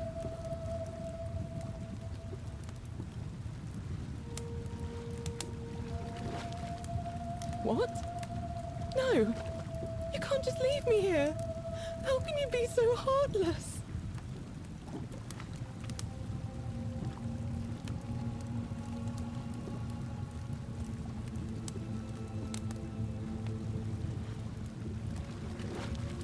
It's no use. You'll never persuade him of anything. I'm telling you, he's a monster. Please.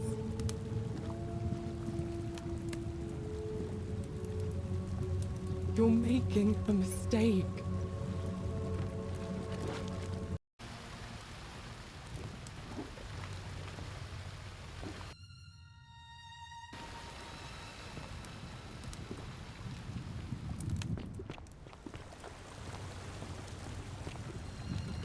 You're back.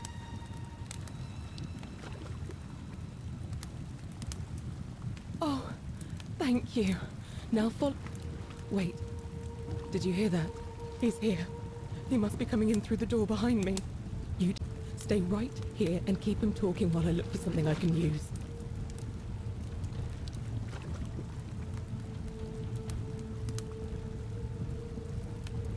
What did you do with Scintilla?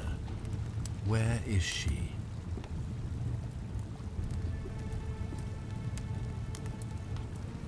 So that is how it's going to be.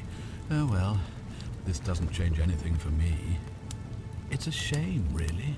If you'd just done what you were supposed to, you'd have been looping through time forever until you gave up and killed yourself. Just like that soft-hearted pleb, Al.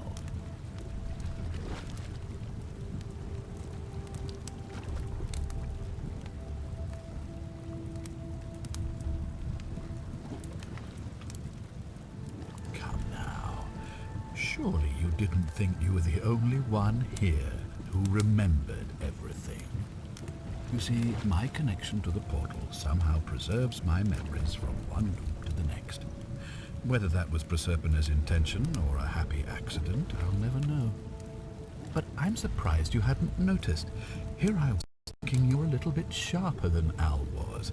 Or perhaps you're just more willing to break the rules.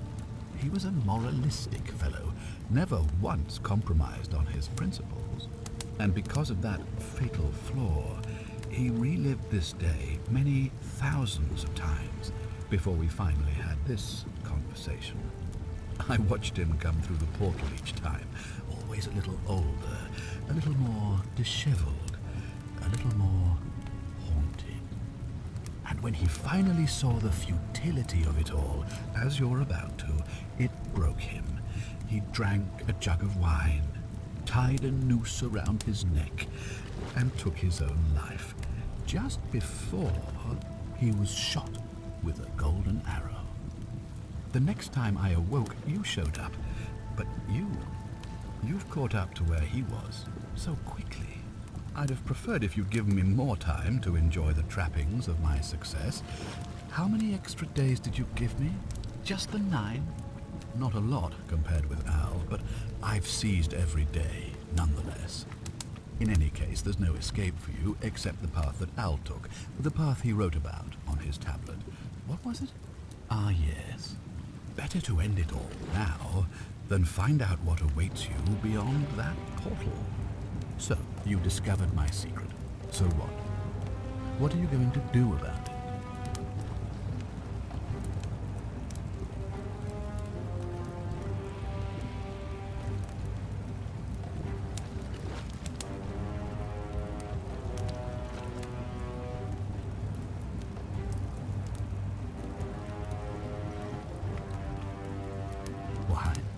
Isn't it obvious? Because I have grown attached to all this. My title, my beautiful villa, the sun on my face, the music of birds chirping. And as long as this day keeps repeating itself, I get to enjoy it all, over and over again, for eternity. Don't you see? I have found a way to prolong my life indefinitely, to cheat death. I have become, in effect, as immortal as the gods. Can you honestly say you would not wish the same for yourself?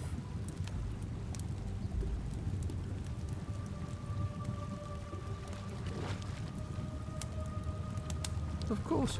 There's no way you could have succeeded. Every soul who has ever found themselves here has broken the golden rule eventually. It is inevitable. Man will always sin sooner or later. Any idiot could tell you this. But where others might see tragedy, I saw opportunity. As I told you the first time we met, I found a way to cheat death. By reliving the same day over and over again forever. And I will continue living long after your dust.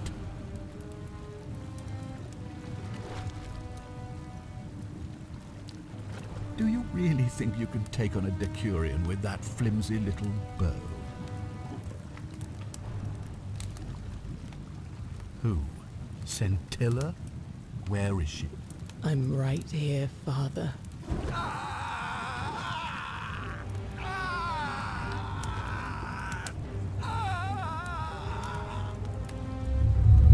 The many shall suffer for the sins of the one. Come on, we have to go.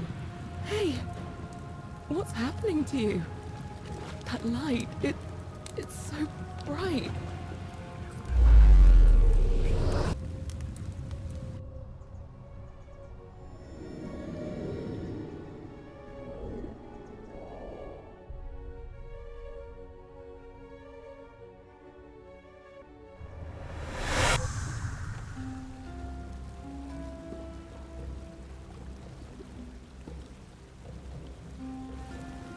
Hi there.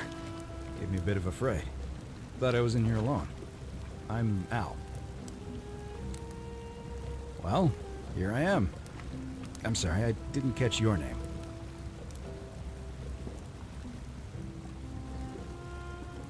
Really? That's strange. I was just reading an old tablet I found here.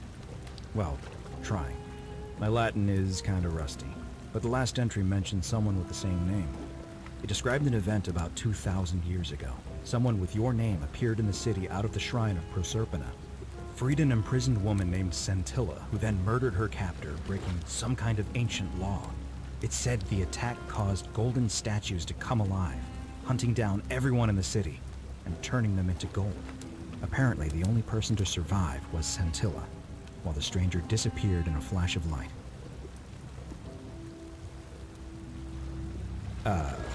What? You're saying you were here 2,000 years ago? I'm not sure I understand. I'm sorry, come again? Let me see that. God, why does this writing look so familiar? I've spent a lifetime in this place going around and around in circles. This is disturbing. But I don't understand how I could have written it. I'm not following.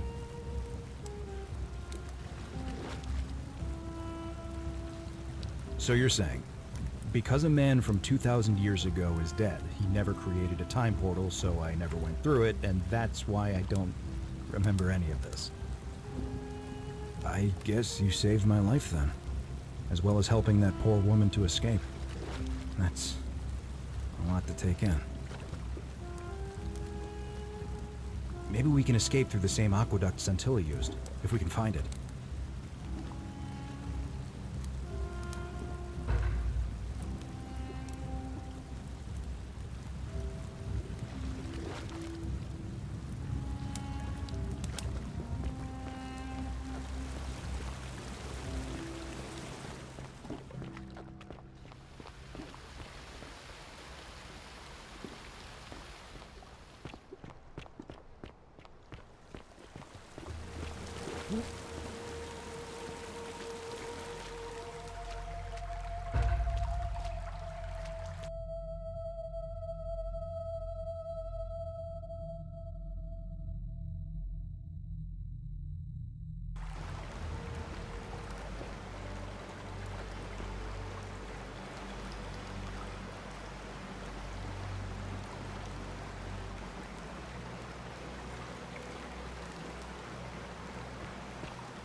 I'm gonna pause here for a moment and make sure nobody else has ever lured into this temple.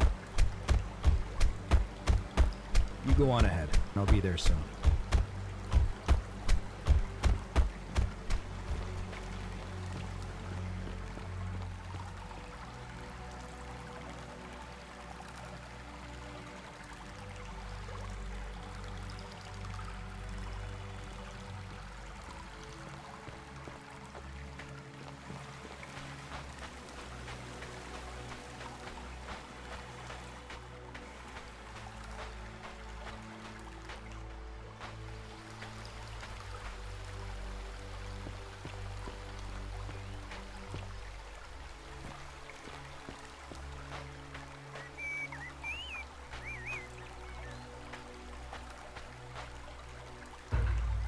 You're back!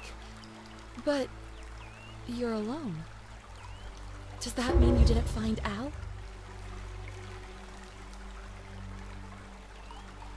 Oh, what a relief. Thank you so much. I was beginning to think you'd both become trapped in there. Why don't you tell me what you discovered while we wait? Really? Sounds amazing. And did you... Oh, look! Here he comes. Al! It's so good to see you. You were gone so long I thought I'd never see you again. Kinda lost track of time in there. You wouldn't believe what we found. The ruins of a long-forgotten city. And there was a tablet describing an event 2,000 years ago. Supposedly, the city was destroyed when a woman murdered a tyrant with the help of... well, my new friend here. I know how crazy that sounds. Maybe not that crazy. That woman. I don't suppose her name was... Scintilla? How could you... What? She left a tablet of her own. I stumbled across it while I was waiting here. I think she meant for you to read it. Here, take a look. I don't know what became of you, or if you'll ever read this, but I want you to know that I will never forget you, or what you did for me. It pains me that so many dear friends were not so fortunate. Ulpius, Cynthia, Lucretia, Horatius, Galerius, poor Dooley, and the others. But please understand, their blood is on my hands, not yours. I will live with the consequences of my actions, and all I can do is move forward, trying to show others the same compassion you showed me. I promise you that saving my life will not be for nothing. Scintilla. Sounds like you meant a lot to her. I'd love to hear your story, but first, you two look exhausted. Why don't you hop in my boat and rest while I ferry you back to civilization? Sounds good to me. And you? Are you ready to go home?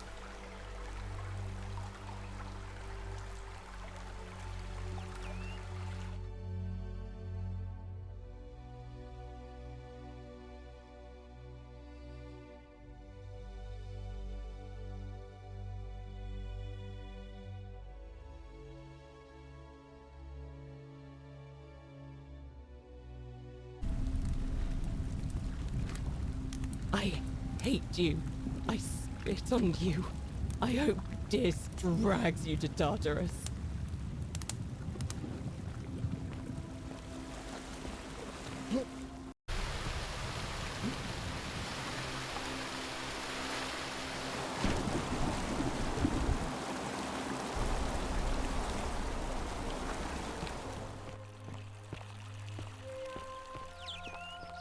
Ave. Ah, you've returned. Do you have any news about your investigation? Me? What are you talking about?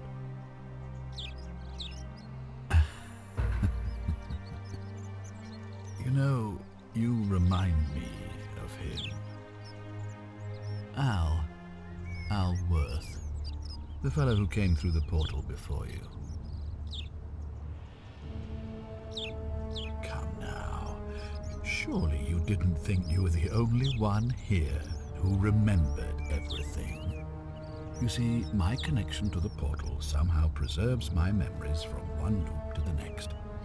But I'm surprised you hadn't noticed. He was a moralist, and because of that, I watched him come through the portal each time. Always a little... And when he finally... The next time I mean, you've lived through the day, what, 10 times? Most impressive. And yet everything you've done has been in vain, because there's no escape. Except the path that Al took, the path he wrote about on his tablet. What was it?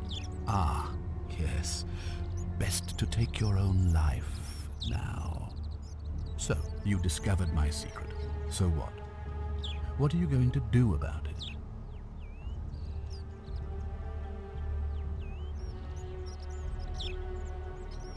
I couldn't care less what you think. And why would I agree to that?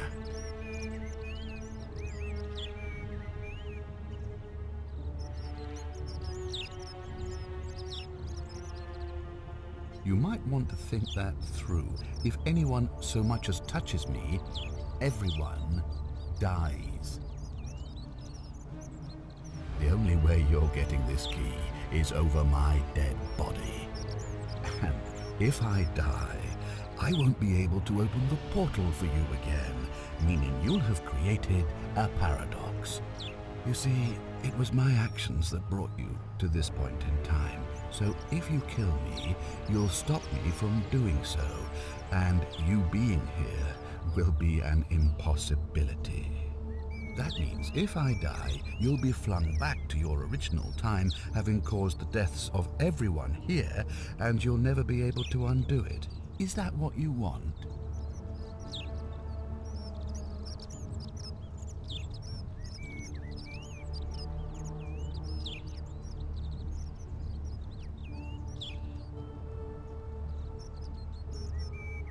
Oh, you and your pathetic morality. Nobody cares about your opinions or what happens, where you're from. Least of all, me. Understand that to me, you've never been anything more than a useful idiot, and you're no longer useful. I certainly hope not. In fact, I want it to go on and on forever, until you wither and die like Al did, and the gods send yet another useful idiot to extend my life for me.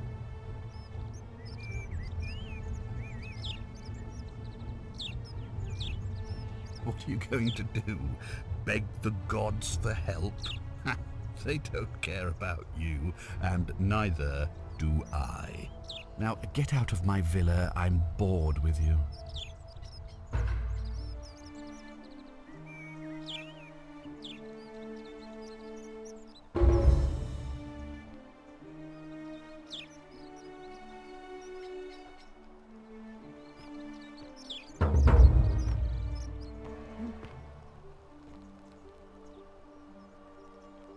Ave again. Did you find what you need?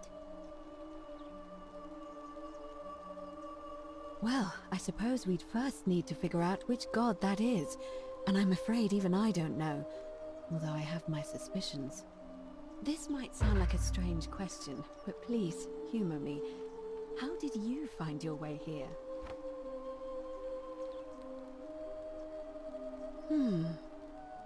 I wonder if... No.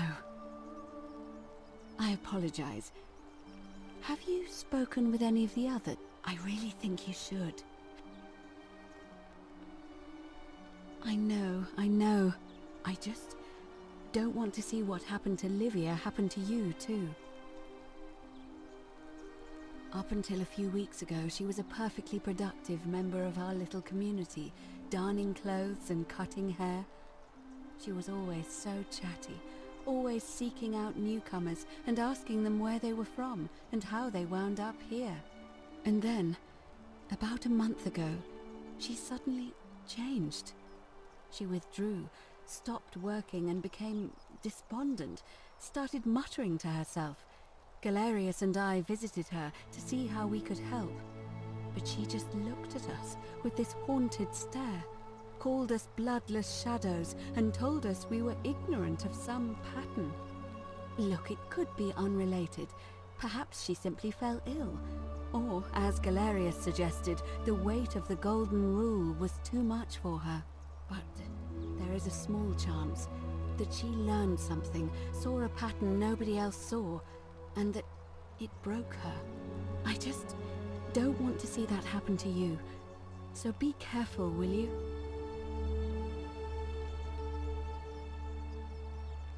Thank you. Now, go and follow the thread of truth through this labyrinth, and come back to me if you discover any patterns. Come back to me once you've acquainted yourself with the rest of our neighbors.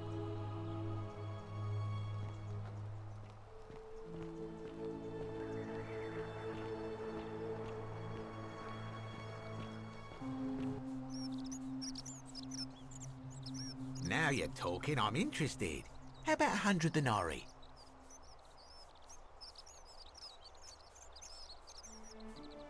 Oh, that's a little excessive, don't you think? It's not the bow of Ulysses we're talking about.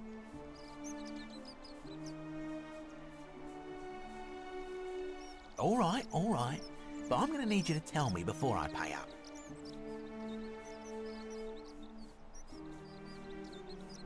Wait. Let's not be too hasty, friend.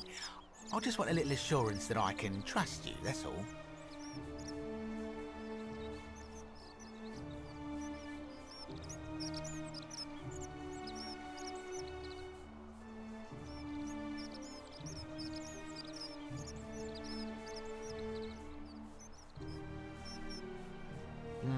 I suppose you're right. All right, you drive a hard bargain, but here's your money. Now, the location of that bow.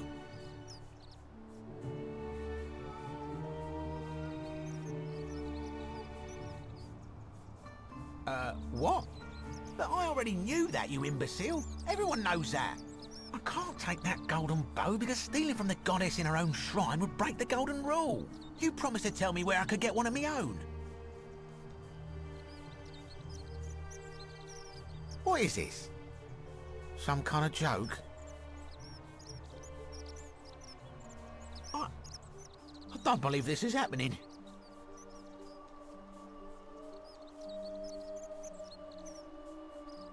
Don't even talk to me. Don't even talk to me. Don't even talk to me.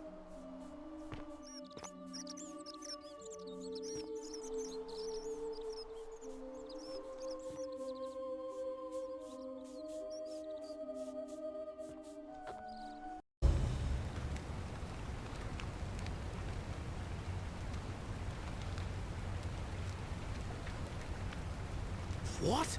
That's a big ask. But something tells me you're not kidding. All right, I'm gonna stick my neck out and believe you. But I doubt I'll be able to gather more than a handful of people.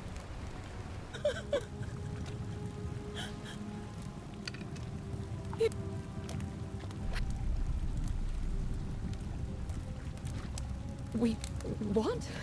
God, am I going out of my mind? Are you going to let me go or not? How did you know? Wait, did you hear that? He's here. He must be coming in through the door behind me. You distract him. Stay right here and keep him talking while I look for something I can use.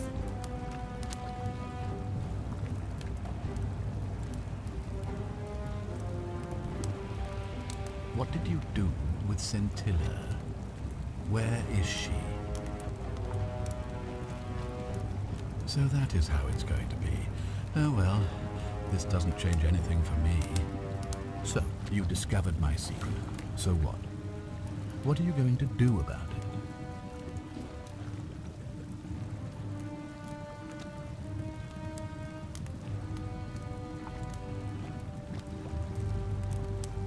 Do you really think you can take on a Decurion with that flimsy little bow? Who? Scintilla?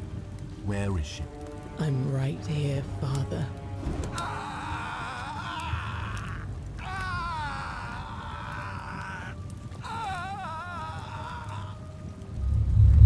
The many shall suffer for the sins of the one. Come on! We have to go. The others should be right behind us. Hey! What's happening to you? That light, it's so bright.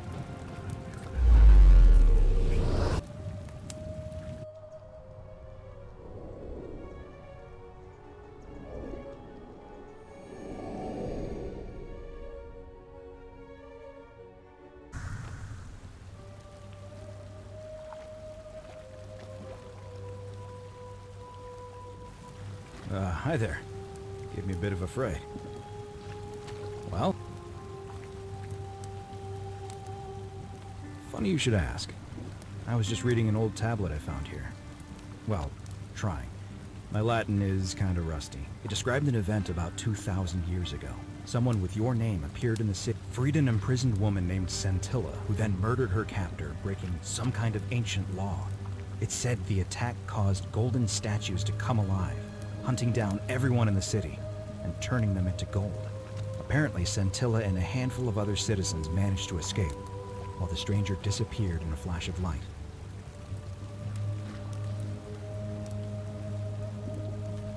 I didn't for one moment think it was, but the way you say that makes me wonder. I mean, how many people with that name could there be in this place? I don't understand how you could have been here 2,000 years ago.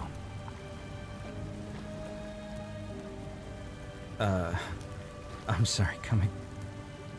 Let me see that. God, I've spent a lifetime. This is disturbing.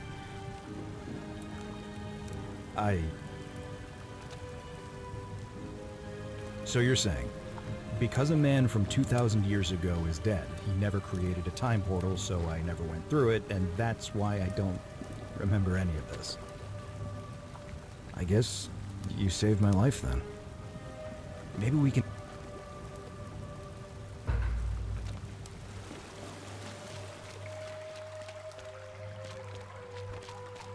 With the help of, well, my new friend here.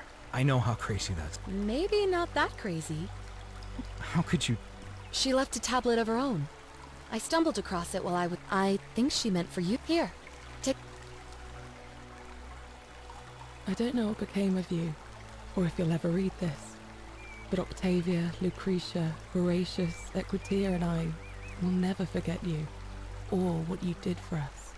It pains us that so many of our dear friends were not so fortunate, including Ulpius and Galerius, who heroically tried to rescue Dooley, but never made it back. But there is no point dwelling on what might have been. All we can do is take this gift you've given us, and try to show others the same compassion you showed us. We promise you that saving our lives was not for nothing. Scintilla et al. Sounds like you meant a lot to her. I'd love to hear your story, but first, you two look exhausted.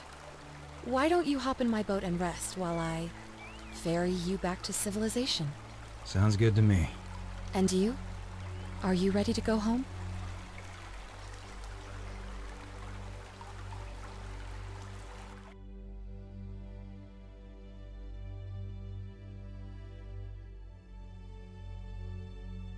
We know how they're geared out.